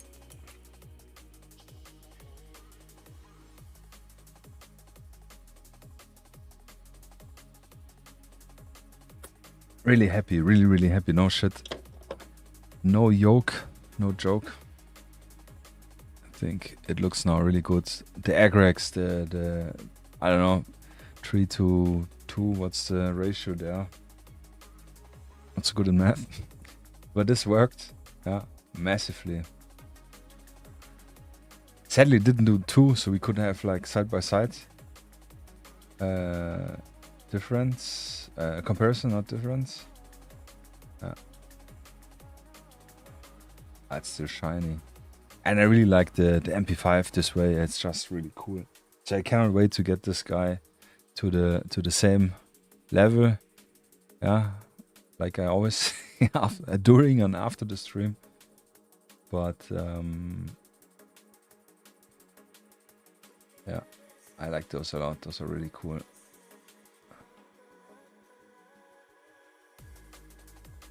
Yeah. This is actually a wrong helmet. Damn it, I didn't even notice. It's a helmet from a different set. No, so we'll need to rip this off. Yeah. Off with his head. Yeah, this is actually not from the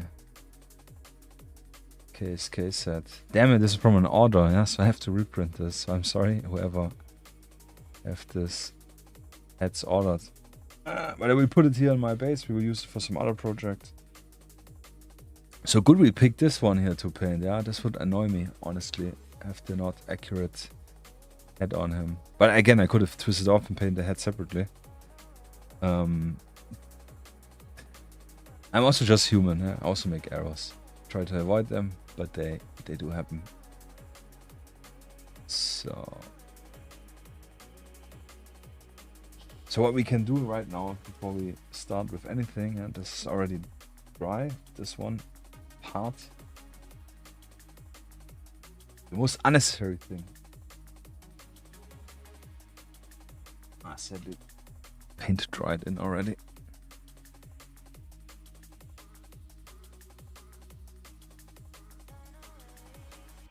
So.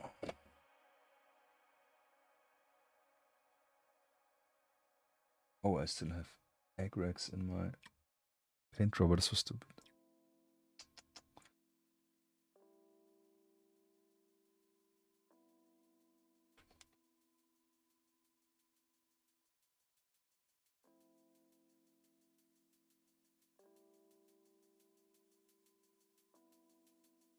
So, because I wanted to paint on the red dot, which I always like. Da-da-da. Unrealistic, but it's cool. I don't know, I like this a lot.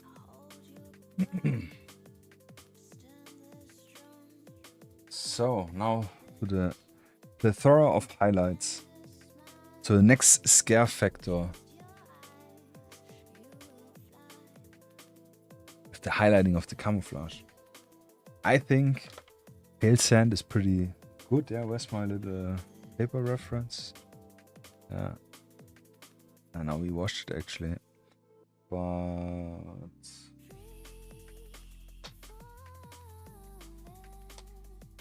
let's just get it on again here on.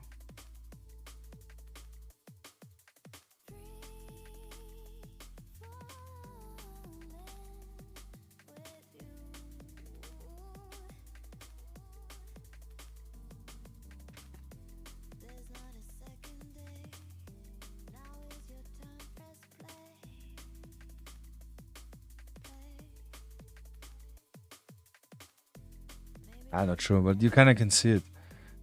On the left side here, if you see the division, we have the base color I used, the Desert 10, yeah, the priming color. And on the right side, we have pale sand. Yeah, it's a tiny bit brighter. So I think this will work very well straight out of the pot without being too overpowering. The only thing we really need to do is use one of the fine brushes so we don't have thick streaks like what we had with, yeah, for example, with this guy. Yeah, you see I have really rather thick streaks, which it's okay. Yeah, it's kind of like a style, but it is very heavy. Yeah, and I don't want to have this so heavy here on the camouflage. Yeah, because it really eats the camouflage. Same problem we had with this guy. Yeah, if you remember, here on the back, very thick. I want to avoid this for sure. Yeah, but this one also looks really nice.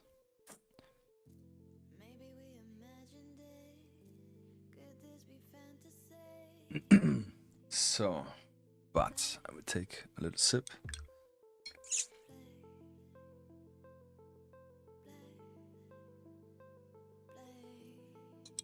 Big sip. Big drip.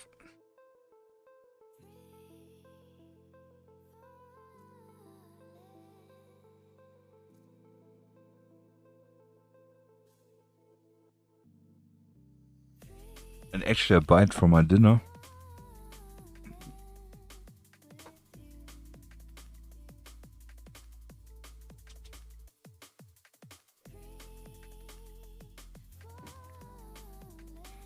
So let's try first this.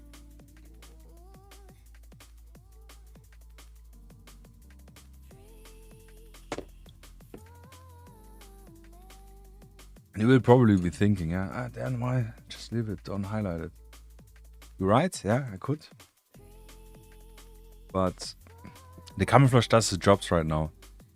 It completely takes the shape away, yeah, and it has so many nice folds, which you will not be noticing. So we need to highlight those folds to bring the shape back out from the modeling.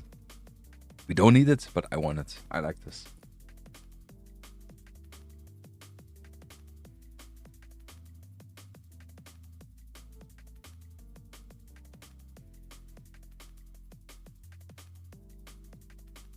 Technically, this is a good question. This is a good question. We could not use pale sand, but we could use Russian uniform, which is a brighter green, to highlight it. Oh, that's a good one. Look again at some pictures.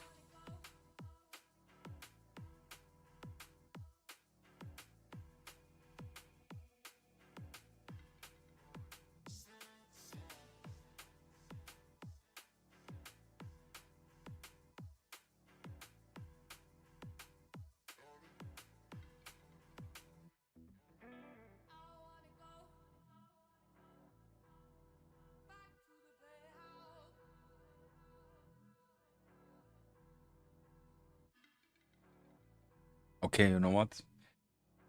Ooh, this could really also be, this is another make or break situation. Okay, I will do the pale sand because it's brighter, yeah? If it sucks, we only do the legs. If it sucks, we overpaint it with Russian uniform. Should work. If it looks good, yeah, we know that it looks good. Why Russian uniform? Russian uniform is a little bit brighter than our US olive drab. Yeah, and this we darken down with the Agrax mix. So I think Russian uniform could be a very good substitute. And also, it will make the camouflage a little bit more greener. And this is what we said, we want to go away from the desert. That's why we made the wash stuff. Yeah, so the hope would be that it would technically make it nicer, yeah. So it's really hard already to see some folds, to be honest. I have no idea where to start. Yeah, it's actually nice to start.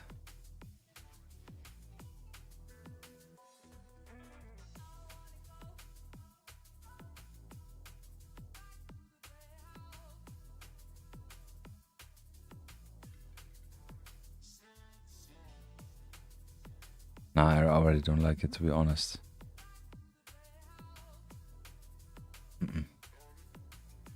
No. Gonna use Russian uniform. Makes it way too bright. It's the same problem we had with the Atex FG.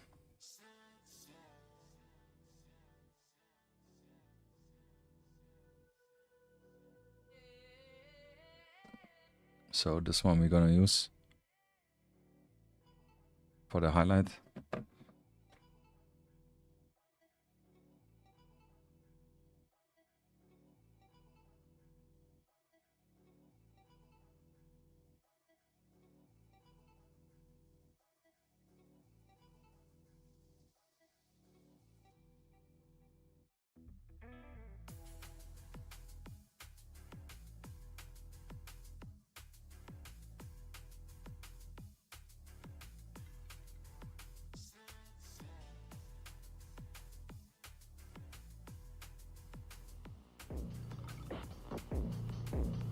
Miguel Agaya, thank you for the subscription. Highly appreciate it. Thank you, sir. Yeah, thanks. And by the way, good reminder, yeah. If you like the content, if you like the content, nothing else, give it a like, give it a follow, give it a subscribe, and share it with everyone you think who likes it as well. This helps me out and is highly appreciated. Already forgot to do the plugs. No news.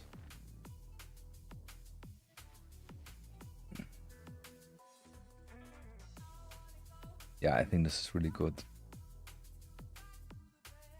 And this again, you can decide, like I said, if you want to do the highlights or if you don't want to do them.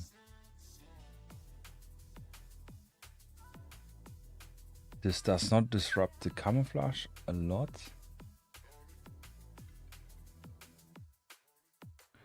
Yeah, can you see? Could be a little bit brighter even, yeah. Could probably highlight. Upgrade the with pale sand a little bit.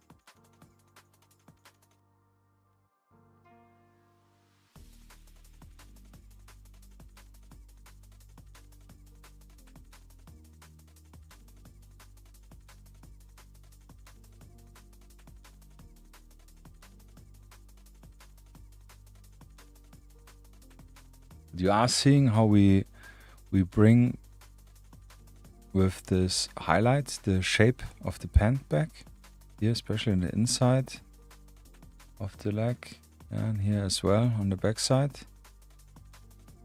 We disrupt the camouflage not too much. We give it a more green edge, and we bring the pants pops a little bit more. Definitely on the edge in effing it up, but yeah, I think 100 times better than doing the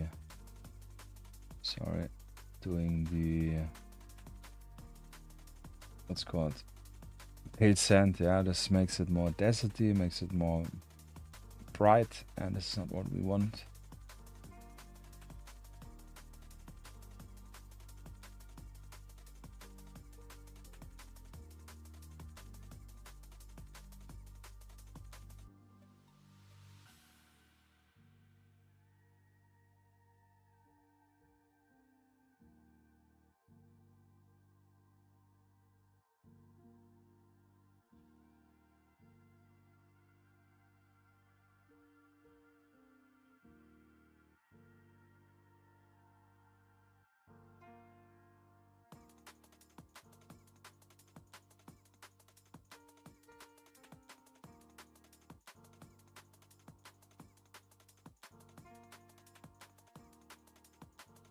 Yeah, it's a super tiny detail, but I think you can notice it, and I feel it completes the camouflage a little bit more than it disrupts it. I don't even know if you can notice it, but yeah, you can. I think here, and like I said, on this part, and we introduce a lighter a brighter or lighter green, which naturally is in this camouflage. Yeah, so. Which we omitted in the beginning. Yeah, so I think this is actually really nice. Yeah. Oh, I would add.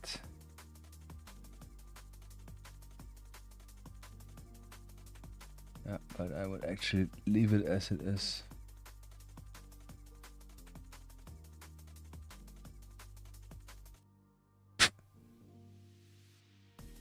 Good. So now to the plethora of browns. Yeah, technically just 3 browns. English uniform is this one. And I'm again mixing up my own highlights with just adding a little bit of the pale sand, the base color.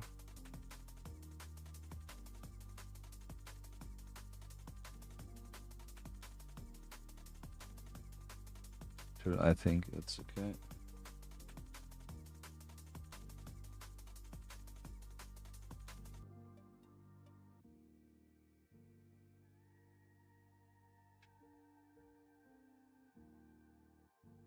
So this is our English uniform highlight.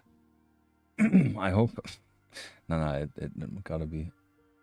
So we're gonna highlight the gun, which has a lot of very nice high details here. Yeah, very cool. Can pick out a lot of areas here. Make it pop.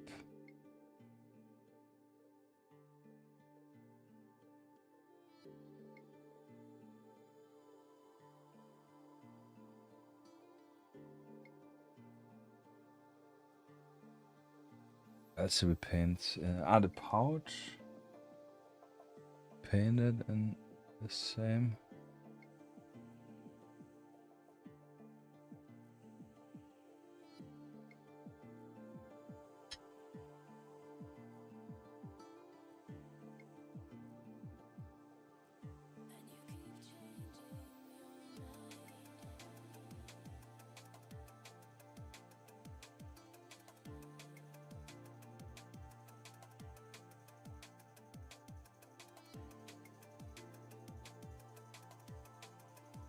And I have again this feeling like what I always say when it's about to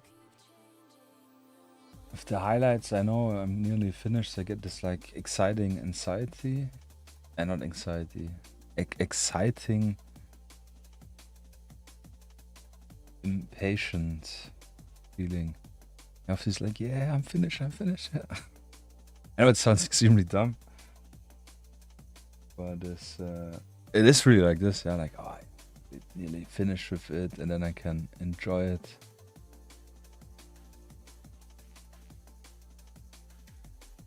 In one of the many games I'm not playing, yeah.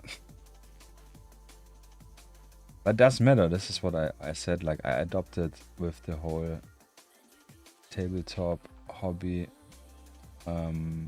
several hobbies, including the painting here, which is super fun.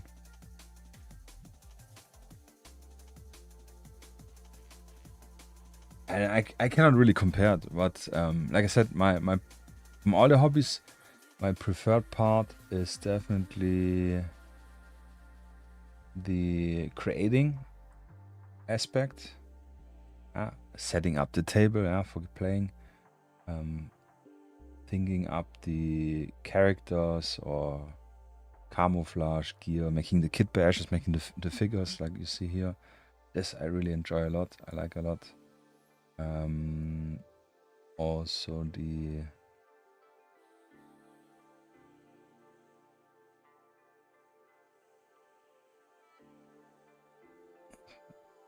just painting itself is also creating. And I like playing as well, yeah, but playing is different. Playing is like... Nah, that's a bad example, I will not say. But,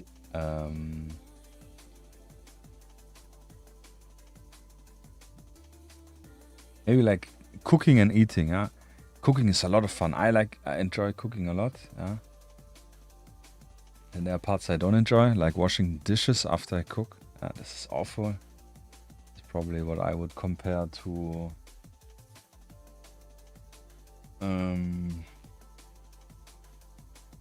don't know. Definitely not painting.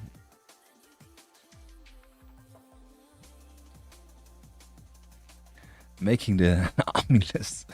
Yes, I hate this. I mean, I like it because it's a planning phase, but like for bold action is something I really dislike so much.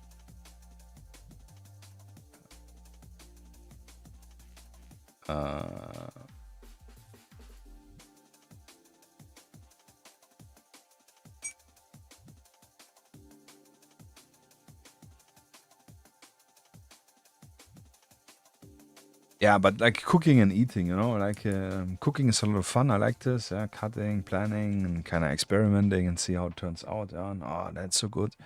And then playing is maybe the eating part. Yeah, it's literally like, we have all the ingredients, create the miniature, paint the miniature, set up the table, blah blah blah, and then you eat it. But eating is always the the shortest time. I think this is a very good example, yeah, because the playing is also way faster and easier and shorter than cooking, than preparing the game, like cooking.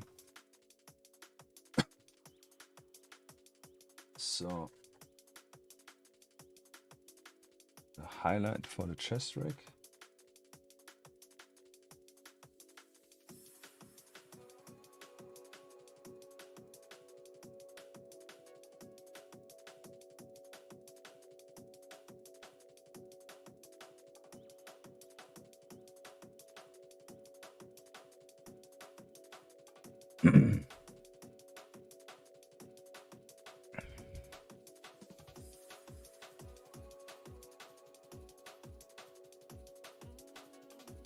I will just do the whole panels.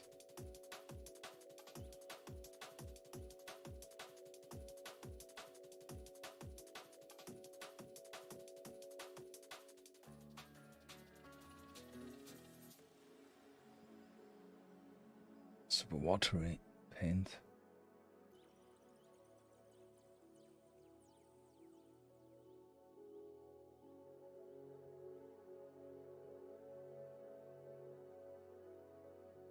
And you see again how I'm turning the miniature to my brush.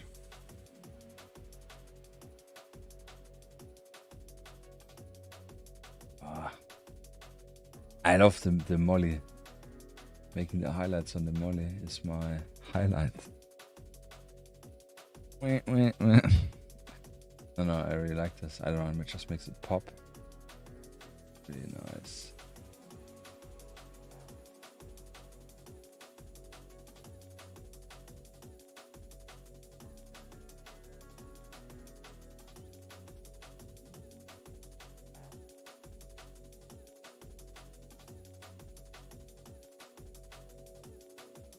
Sure if you guys can actually see it.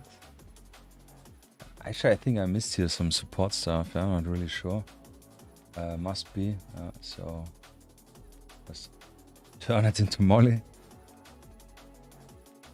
Yeah, it's really. I mean, I'm generally really not that picky. Let's say it this way. No, I am actually picky, but sometimes I don't notice it. And only after the priming, yeah, when all the details come back out. Then I try to get it again.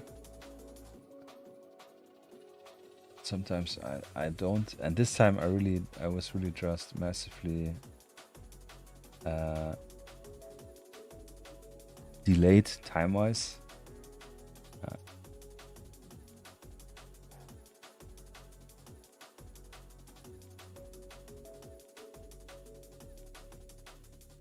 I primed the figures, they were not even dry in terms of the basing. That's why we have again this big bubbly, because I just added too much of it on. But it is what it is. I see how the molly glows up. Yeah, this is so nice. I like this so much.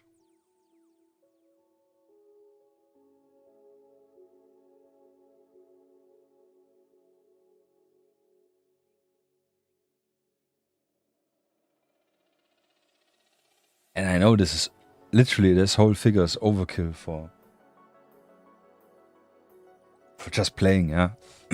But I know, it's just fun. Yeah? I enjoy it. I like looking at the miniatures. Sometimes I look at them and try to turn my brain around. Yeah, like not looking at them like I remember them painting, but just like something new. And it's, I don't know, makes me happy, yeah, sort of, you could say.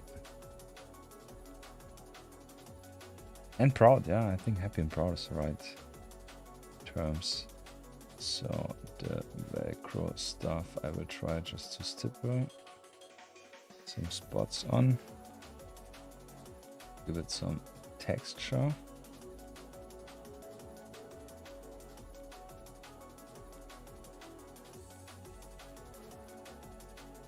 And why? It's just because I can. No other reason.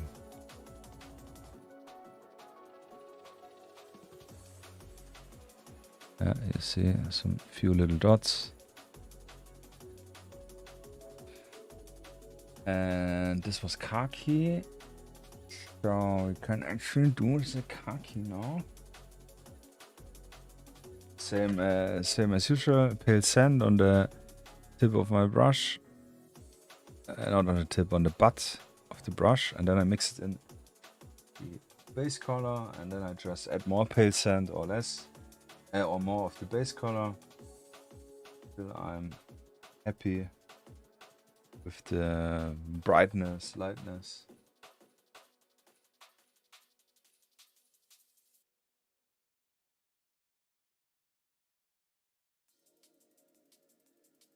Khaki actually really hungry. It gets brighter here. Now we have some change.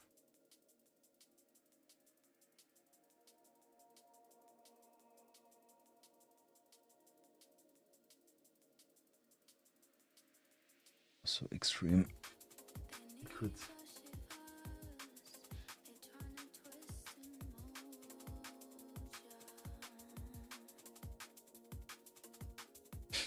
So we have khaki on the here,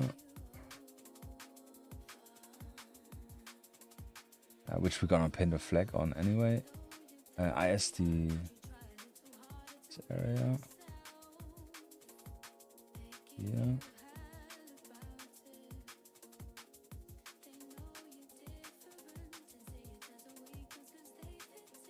What else was khaki? Ah, the helmet was khaki. Yes, yes, the helmet.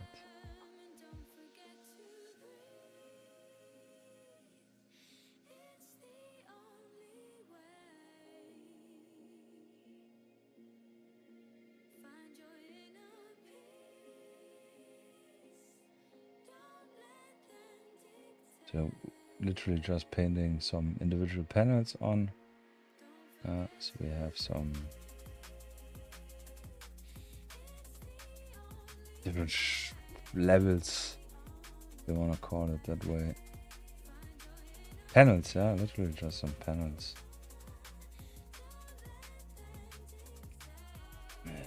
BG mount stuff.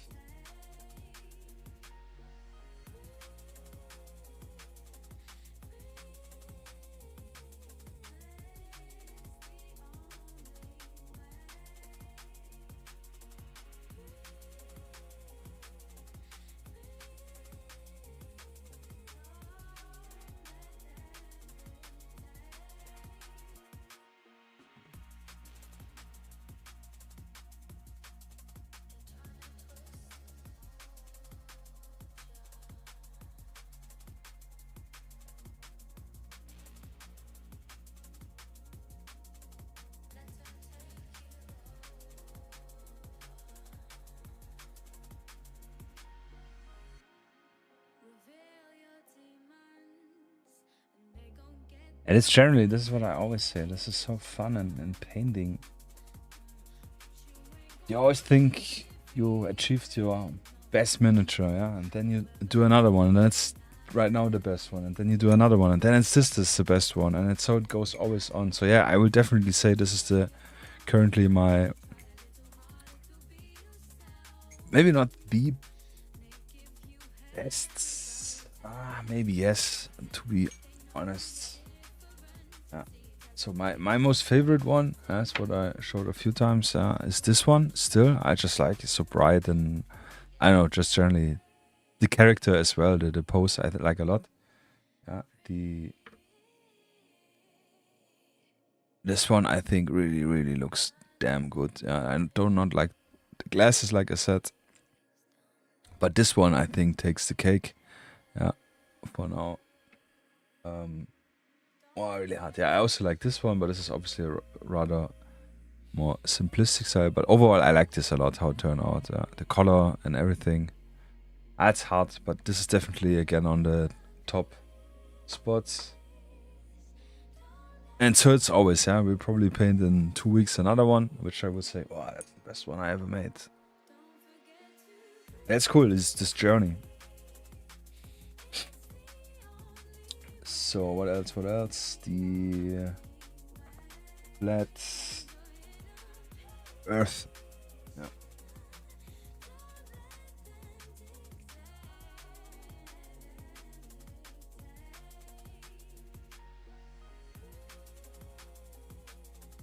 And that's only the skin, which is quite a lot. Not a lot, just a little. And then we have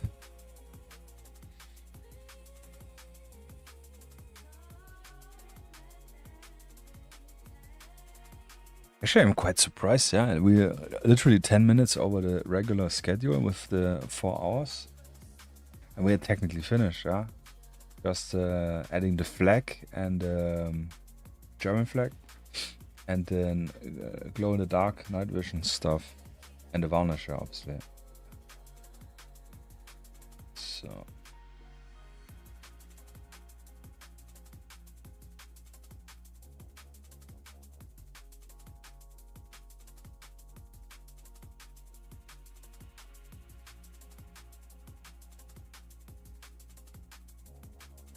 So I'm not too concerned in filling in the night vision. Actually, I could just for throwing it, fill them in.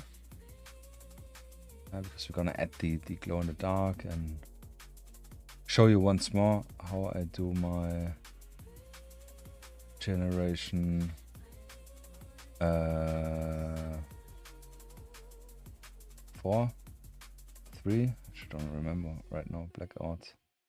Glow in the dark, yeah, which is not green, it has this rather blue hue.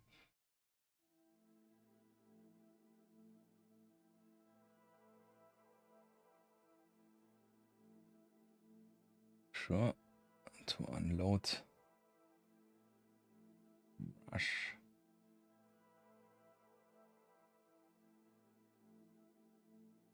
Ah, scheiße, doesn't matter, that's okay. Yeah. Do a light dry brush over those wires. And as you see, I use just the side of my brush, really gently go over it. Yeah, the side is actually visible. I'm not too bothered about the bottom, the night vision, but the sides you can see.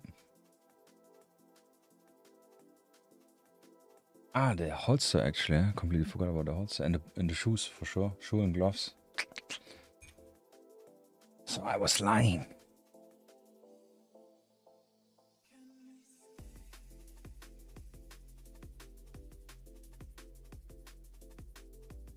The brown holster is really unusual, yeah, but I kind of like it. I have to admit. I think, especially since it's unusual. As in the gun and obviously the black parts we also need to highlight.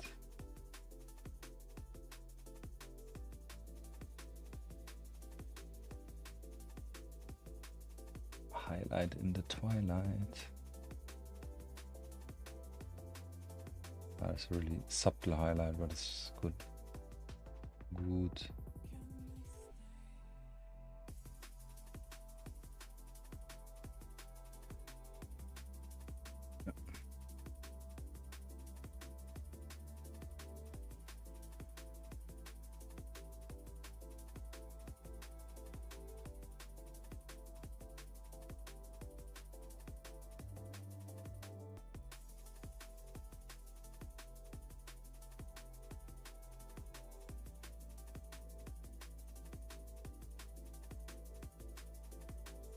It's already disintegrating my wet palette paper, because I have this paper now, the third stream on. Especially with the backside of the brush rubbing.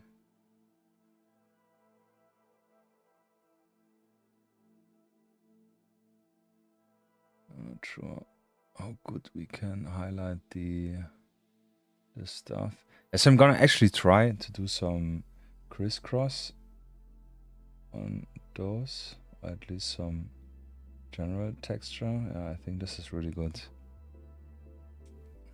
Crisscross, asking too much.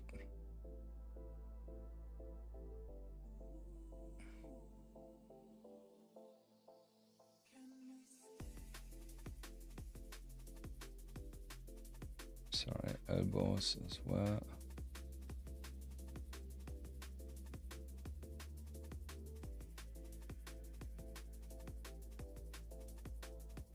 So yeah, Donchi, if you're watching tomorrow or today, I hope you are, and Hayo, yeah, I hope you guys are not satisfied, but I did justice, yeah.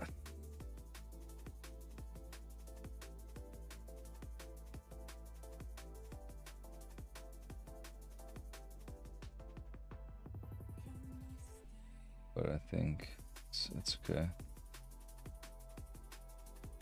Good enough, for sure. Proud enough to not feel ashamed when I post it.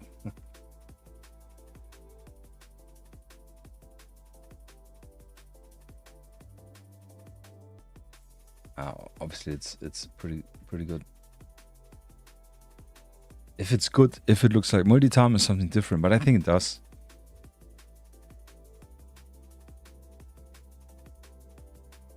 But I let you be the judge. So the gloves.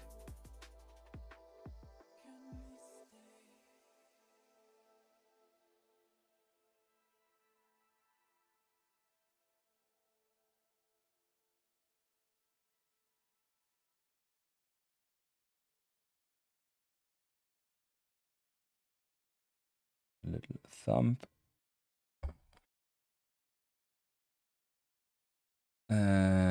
Oh, the earphones actually as well.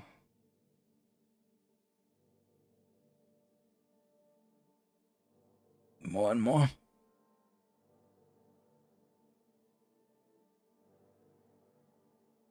But it's just the earphones.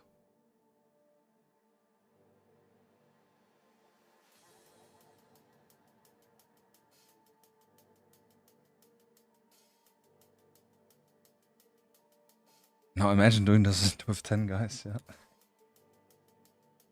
But it's cool, yeah. It's something you will have for forever, technically, yeah. And it's something what I talked the other day about. I had my imagination. Those miniatures, yeah, I will never sell them. No need to sell them. I think just if I have maybe some very negative, traumatic event where I want to distance myself from them, which I doubt. I don't know, I couldn't come up with any reason, and also obviously I don't want to have any reason here, so knocking on wood. But it's something I think it goes through generational families. Yeah, if we have kids, if they do not sell them, obviously. But I think this is something which is has a double meaning. Yeah, creating something. Yeah, and I definitely want. Yeah, I was thinking this the other day. I definitely want to have a few miniatures, which I will probably want to have cast in resin, clear resin or something. Yeah, kind of depends on what's the best way, and then have them with me in the funeral. Yeah, so then the 1,000 years when the new human race or alien race or whoever comes. If they find a gravesite, yeah, they will find this little artifact. I think this is a funny thought, yeah, crazy thought, idiotic thought, probably, but yeah. Like now, when we find some stuff, and then they have like a music instrument next to the guy, then they he was probably a musician in his earlier life or whatever. Yeah, so that would be funny. I don't know. Don't take life too seriously. This is one of my main mottos.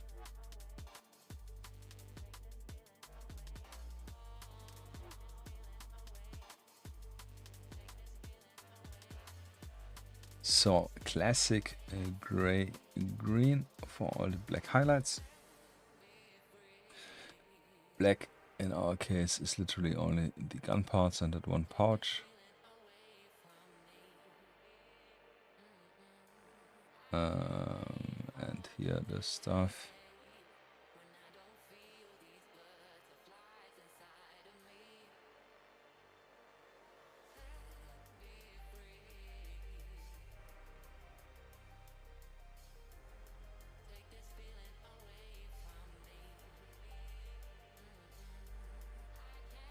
Yeah, here this is difficult, but I would really just go freestyle and doing some stripes up and down. Yeah, it's again not about accuracy, about making tricking the viewer in believing there is more detail than there actually is.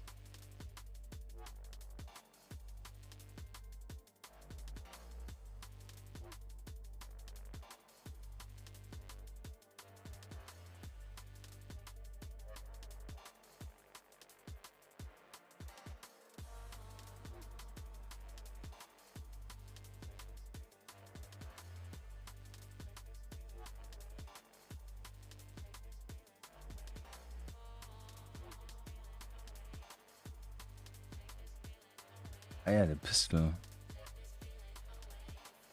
It's also black. Yeah. At least I painted it black. I have actually no idea if the modern, I don't know, HK45 or what are they using, USP? But in the pictures they look all black, yeah, in the holster. So I think I did the right choice here. So tourniquet, just some tiny details, and grenades technically as well. Oh, these were not the grenade straps, but okay, it doesn't matter. And then lastly, this little medic pouch, which I do like the black first aid pouch thing. I think I blame Escape from Tarkov for this, because the IFAK, the infantry, I think it's called first aid kit, IFAK, was long time black in Escape from Tarkov. Black with, I think, a red cross or something similar, red. This is kind of why I do like it. So what else? Yeah, we do have those grenades, but I will not highlight those, and the rest is ready to go. So yeah, just the skin and the flag. Ah, actually this as well. Yeah. The cam lights we can do very simple highlight. Yeah, as you remember, we just painted them white and then given a dark wash, and the only thing we're gonna do is like pick the tips and the tops.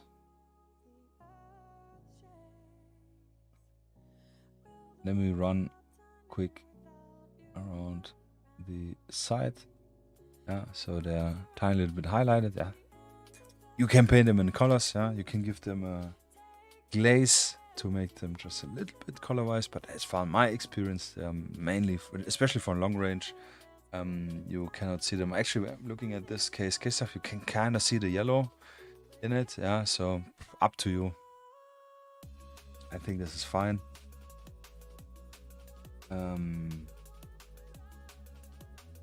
Looking at the dark yellow here. Nah, that's fine. So what did I say? Skin, yeah. So Kislev, our highlight color in this case, classic.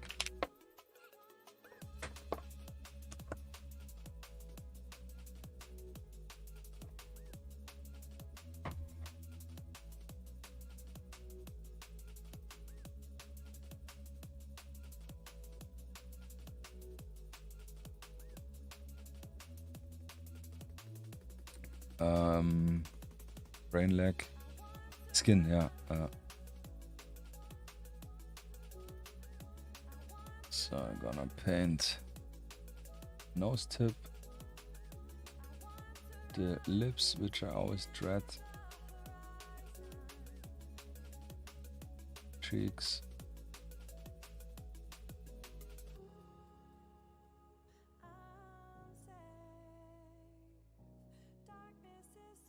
then it's just the neck here. Gonna add one stripe.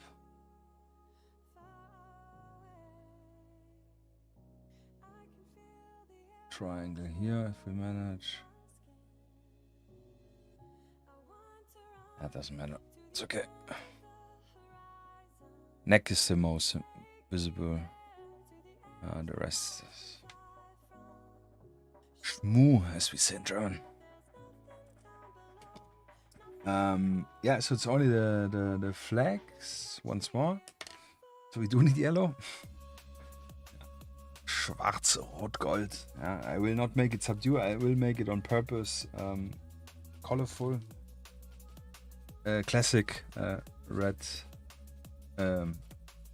black, red, and yellow. Yeah, golden.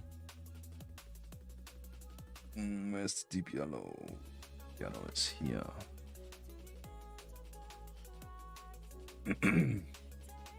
Just to add some color to it. Yeah, I know it's not realistic. You can leave it away on your miniature or subdue it. If you like. So, but we do need black.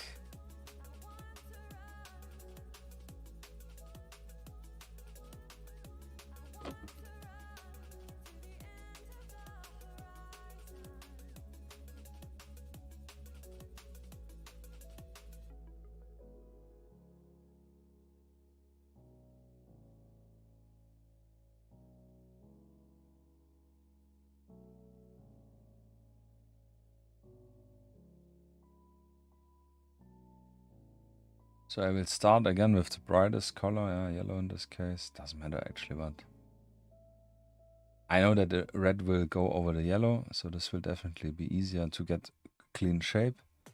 Yeah, I want to do one here and one on the top of the helmet. Yeah, so let's make a yellow stripe. Nice and thick. We could do one on this side actually as well. Just for shits and giggles.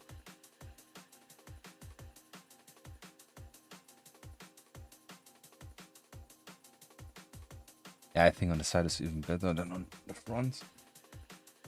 Clean the brush. Get the red. Yeah, we'll just use the vermilion, which we use for the gun. Yeah, there's no need for nuances in the color. And we do want to have it pop a little bit, yeah, so that's fine.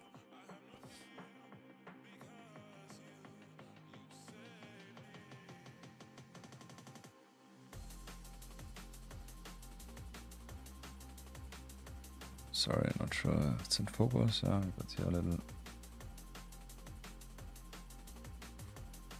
red stripe. Let's try the same here.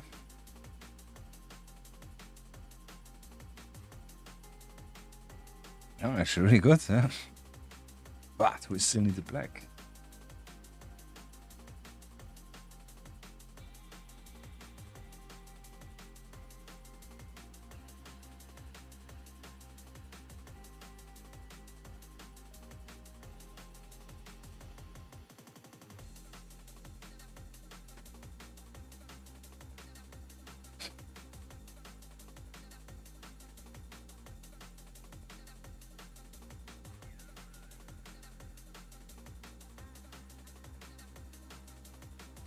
Yeah, actually really, really nice. Probably the best flag ever.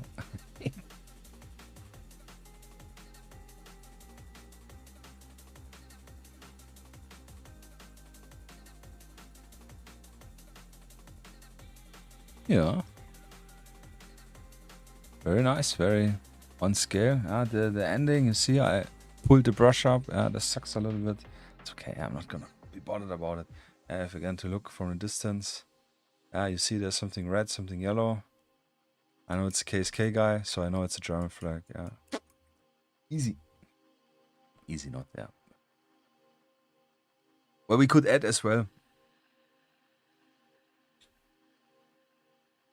Probably not. But I'm just seeing some guys have a German flag on the battery pack here on the back, actually. Yeah, if you want to do it, could do one here.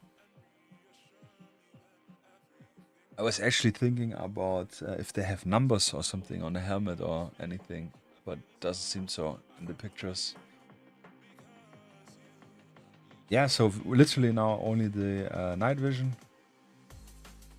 is left.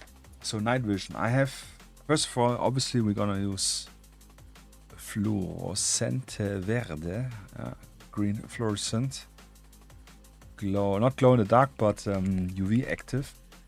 And what I do is I mix this with light green blue. Yeah, I think the color itself is already very nice in terms of how night vision looks like. And this is, in my opinion, in my gas, taste, whatever. The perfect latest generation. I really don't. I have a little blackout, but I think it's generation 4 is the latest night vision generation. I'm not talking about the color, digital color night vision or non-digital. I actually don't know, but the photon style. Yeah, so I've just mixed it 1:1, 50-50.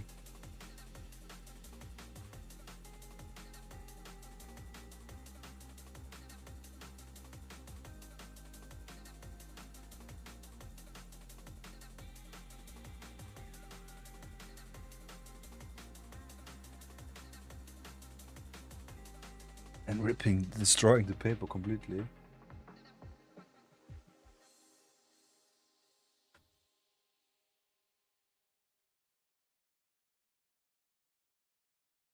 So it looks like this.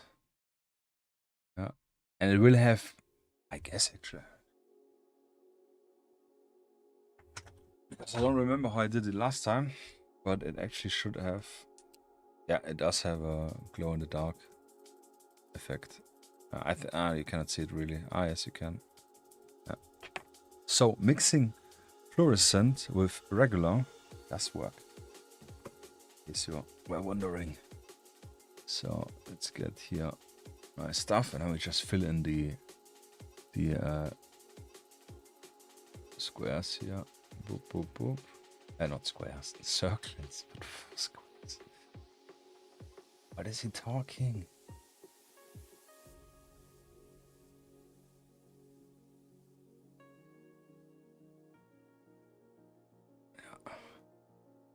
So there you go, and you can see already color-wise, yeah, that it gives this distinguish night vision glow. 50-50, yeah. What else we can do? We can dilute it a little bit more with water. Get some laziness. Yeah, some very super liquid version here. You see it, how liquid it is. We can go actually here around the night vision. It's way too much, but it doesn't matter now. We have still a moment to soak it up. Get a dry brush.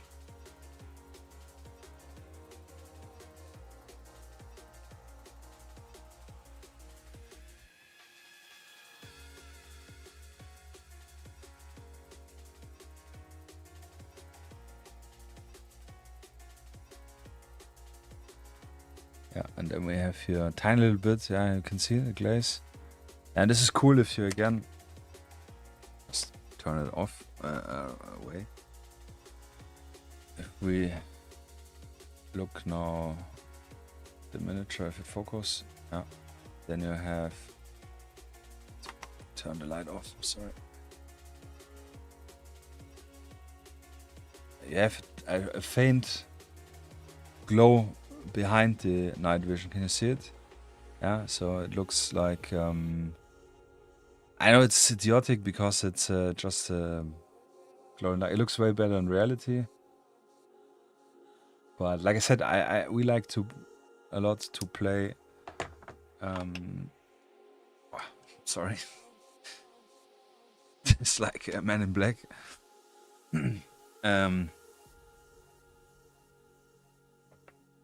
We like to play with UV light bulbs when we play night games.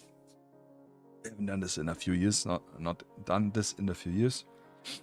But it's just really cool if the miniatures, I mean, and this obviously is for kind of like a night scene with the night vision on. Obviously you can use it also during the day.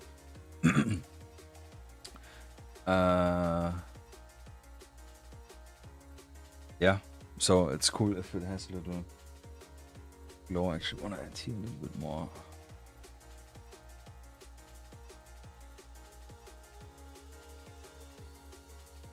It's dried and kind of caved in a little bit. Yeah. But there you have it. It's actually finished. Yeah. The only thing needs now is a little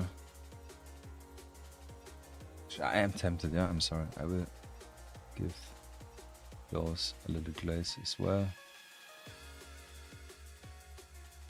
just because I have them. I have the mix already ready. But yeah, there you have it. It's only, I'm sorry, it's only missing the varnish, which we go throw on, and we will wait for a moment for it to dry so we can check it out. Technically, we could add the red cross stuff here, but actually I'm not too asked about it, to be bothered. I think it's really cool. Awesome miniature. I'm super happy I made those. Obviously, those are Combat Octopus miniatures, which I dissect mostly, and Kit Bash and add-on. Yeah, he's a very close friend of mine. He allowed me this to do and to offer them for you. So they are rather sophisticated Kit Bashes. Yeah, the helmet does not exist from his range. The MP5 with the red dot does not exist from his range. The pouches are customized, and generally the whole pouch layout is customized. Yeah, also this is from a different set, and so further and so on. So yeah, that's why they are exclusives. Yeah, you can do yourself some kit bashes, but you will need to do them digitally, because they would not be possible with traditional gluing on. Yeah. And obviously I did my research, yeah, as we showed, and I showed you on the references pictures. I don't know, the left one always kind of want to cave in the paint, which is kind of annoying. But yeah, it is what it is. But yeah, I think it's fantastic. I think I did a pretty good job, if I can say so. Yeah, do not sound arrogant. Yeah, but actually, let us throw together the varnish on.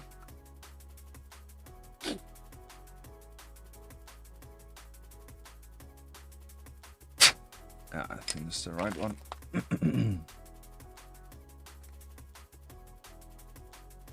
And we'll do probably tomorrow. No, what's tomorrow? Monday. I mean, I will obviously do tomorrow pictures and post them as usual. But no, and on Wednesday, sorry, on Wednesday we'll do proper pictures from all the miniatures, including this one. I will probably paint the base. I'm not sure. I will probably go with the desert as it is. Yeah, and then have some desert type games in my Cairo city, yeah, which I definitely need to finish this month. Yeah, definitely want to finish it. It means next week we are busy with some stuff, and the week after I will probably do it. Yeah. Yes, something which forgot to mention: the GSG9 miniatures from Don't Drink and Paint. Yeah, like I said, I have them all more or less ready. They need a little bit touch-ups, so I can offer them and ship them probably. Yeah, as you can see, the barrel is very thin, and I don't feel comfortable in shipping it. But I talked with him; he's fine with me doing some slight adjustments. I did not manage it. Yeah, no chance this week. It was crazy full. But I want to do it next week, and with another new stuff. And yeah, spam fucks, just fuck off.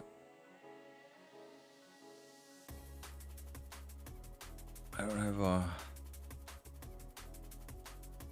tiny I don't need to compensate. At least I like to think with fake viewers. So yeah, lots of stuff to cooking up. Also, I received the new material to continue my work on the rotors for the helicopter. So I'm really excited to give this a test this coming week with proper filament.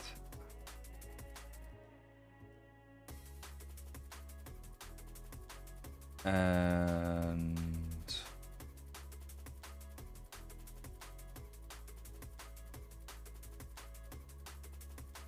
yeah, lots of new stuff. Also want to finish the other KSK guys, but this is probably something I will postpone for next month. Yeah, I kind of need to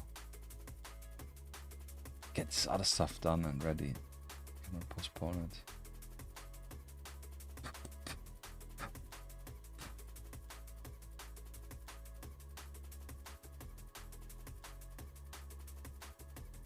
So yes.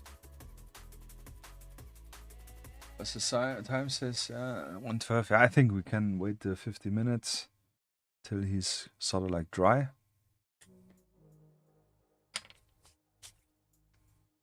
What is next week on the schedule? We can actually look. Yeah, I already forgot. I think I have an idea. But no, I don't have it here. If it is this, yeah, let's actually have a quick look.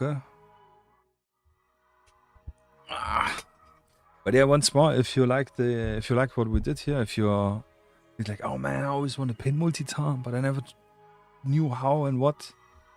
Kalbsberg, yeah, thanks man, appreciate it for joining. Once more, take care. Good Wochenbeginn, as we say in Germany. Good start for the week. And yeah, see you soon and talk to you soon, ladies, on Tuesday. Peace, my bro. Yeah, so if you think I nailed the paint job, let me know in the comments. If you think, man, this looks nothing like Multitarn, let me know in the comments. I'm super happy. Yeah, I think really, yeah, I think it's really cool. But I don't mind if you have a different opinion, yeah, obviously. I appreciate your opinion and input. I think, yeah, we could have done the whole vests and the camouflage as well. First of all, sorry, I wanted to save a little bit of time, obviously. Secondly, I thought it might dilute the whole miniature a little bit.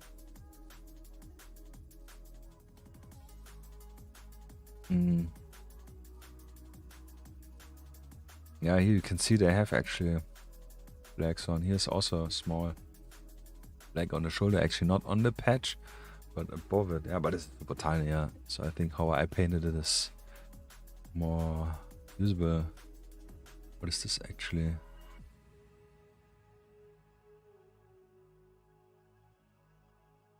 Interesting.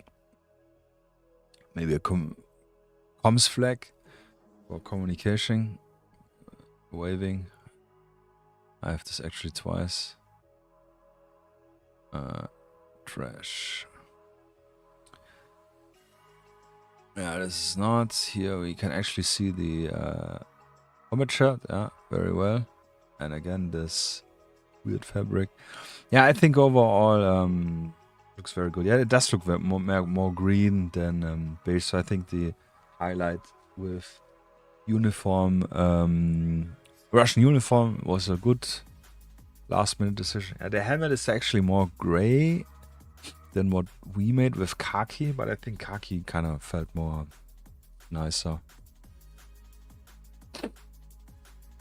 Oh, my nose actually itchy again. Itchy and scratchy. Yeah, so actually I did want to check it again. We made this on the left. Yeah, again, if you remember, we omitted the white and we omitted the bright, which we in the end we actually added this in as highlight, and we added this actually in as a last layer to give it this, what I said is kind of missing. So yeah, it's doable. Yeah, so technically we just omitted the white spots, which are very tiny. You could add them on after you did the gray stuff. Yeah, feel free to screenshot it. I think that I like the idea. I will definitely add this to some extent with the suggested colors in the product page on yeah, on the miniatures themselves for Multitarn. And I don't know.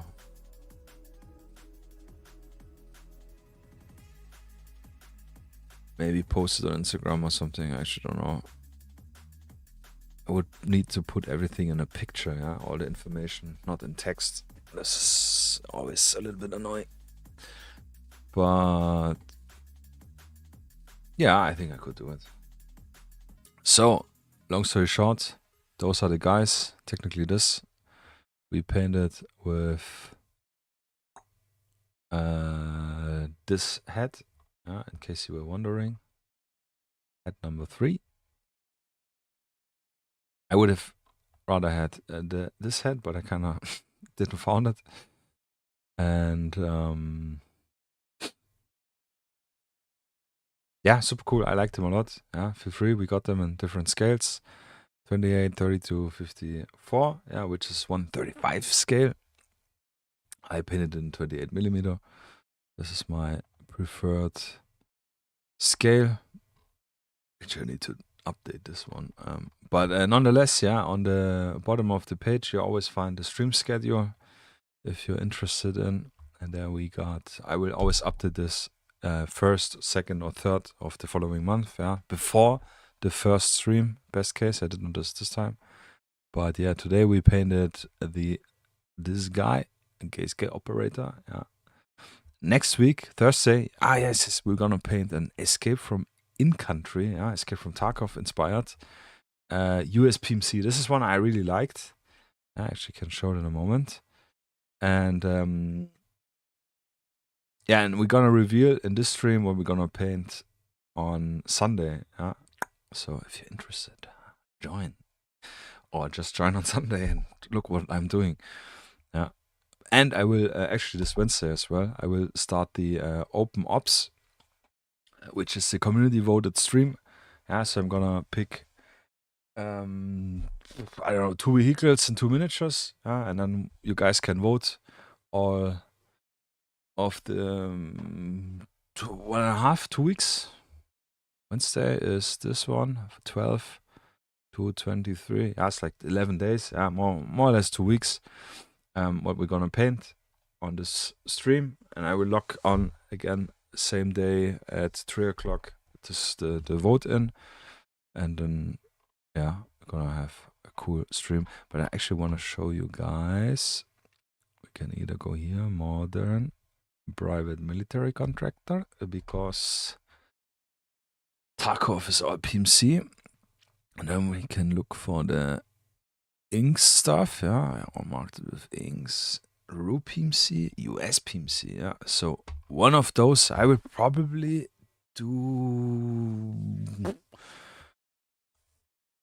have both ready, and then we kind of really freestyle. I think I like this one more. First of all, cool guy style hat. Second of all, MP7, really nice. I really like MP7. Yeah, and kind of give them a Tarkovish paint style. Yeah. I mean, they're US PMC, so we're probably gonna try to write USEC. Yeah, USAC. No, USEC. On the back of the hat. And yeah, kind of look at Escape from Tarkov a little bit. But it's a cool set. Generally very nice. The Escape from Tarkov stuff. Yeah, the Russian ones actually are also really cool. We should paint them soonish as well. Yes, because first of all, they are very what's it called? You guys liked him, yeah? This is one of the Russian PMC. Generally, the Escape from In-Country stuff is what you guys really like. This is one of the hot items, I would like to say. So yeah, I just want to give back to you and kind of show how I would paint them. Yeah, definitely. And they're also very generic enough. Yeah, that's probably not. But those with the heads are generic enough that they fit everything. Yeah, very cool. Second of all, Escape from Tarkov, this 15th November has the 1.0 release, yeah, and I kind of wanna celebrate it a little bit by painting a fitting miniature a day before the release. I will definitely download the game again, and I don't know if we're gonna play it. Probably not so soon. I will definitely want to play it, but not so soon. But yeah, one of those we're gonna paint. Feel free to write in the comments if you want to say like, yeah, definitely MP7 guy, or you want to say no, do the guy with the AR-15 Mark 18. I have no idea. Type. Feel free to comment. It's not dry yet, but we still have 8 minutes left before I pull the plug. I want to pull the plug. Yes. And what else? Escape from Tarkov. We might have a surprise release next Thursday. Or next Friday. Who knows? I know. So yeah, we have a surprise release in this regard. Actually. So stay tuned for this as well. So I said, my chair just moved away. The music went out, which is okay. Yeah, I think we're already fatigued of it. Let me actually go here. Yes, the full glory. Thank everyone for watching once more. Yeah, I know it's Sunday, it's late, and this took definitely an hour longer than usually, or the last usual ones, but I just thought we need to do it right. I want to show you guys how I do it once more. We did it already with Multitarn, funny enough. With attacks, I actually don't remember if we did a full breakdown. I actually want to revisit the stream when I'm finished here. But yeah, I hope you liked it. And again, yeah, give it a thumbs up, give it a like, whatever, hearts, I don't know what's now in. And yeah, give me a follow, sub if you like the content. So, should we look how he looks? I think that is always cool with the varnish, yeah, brings it all together. But I think, besides the usual groin issues, he looks pretty slick. Yeah, we still have a little varnish here on the hand, here below. But overall, oh, and here's a big pool still. Yeah. But I think, yeah, if we look at him this way, really cool, really nice. Yeah, I really like it. I think it turned out really great. Yeah.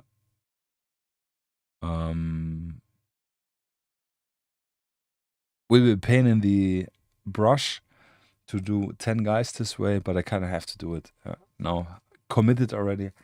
I mean, I know now how to work. I literally know it. Color-wise, I have to prove. I can rewatch the stream as well. But I know the workflow, so it will definitely be half the time. I think, and I will probably go. Honestly, I go with the vests for all of them. Yeah, it's, I don't know. I don't see the benefit in doing just a little. I don't know, just a few dots. I think it's too much work. Then again, how to highlight the molly? I will probably use the Russian uniform green to highlight the molly. Then the camouflage goes away. So I think, yeah, this is probably the more fastest, comfortable, logical way for me. Yeah, and then we're gonna get the rest painted. Yeah.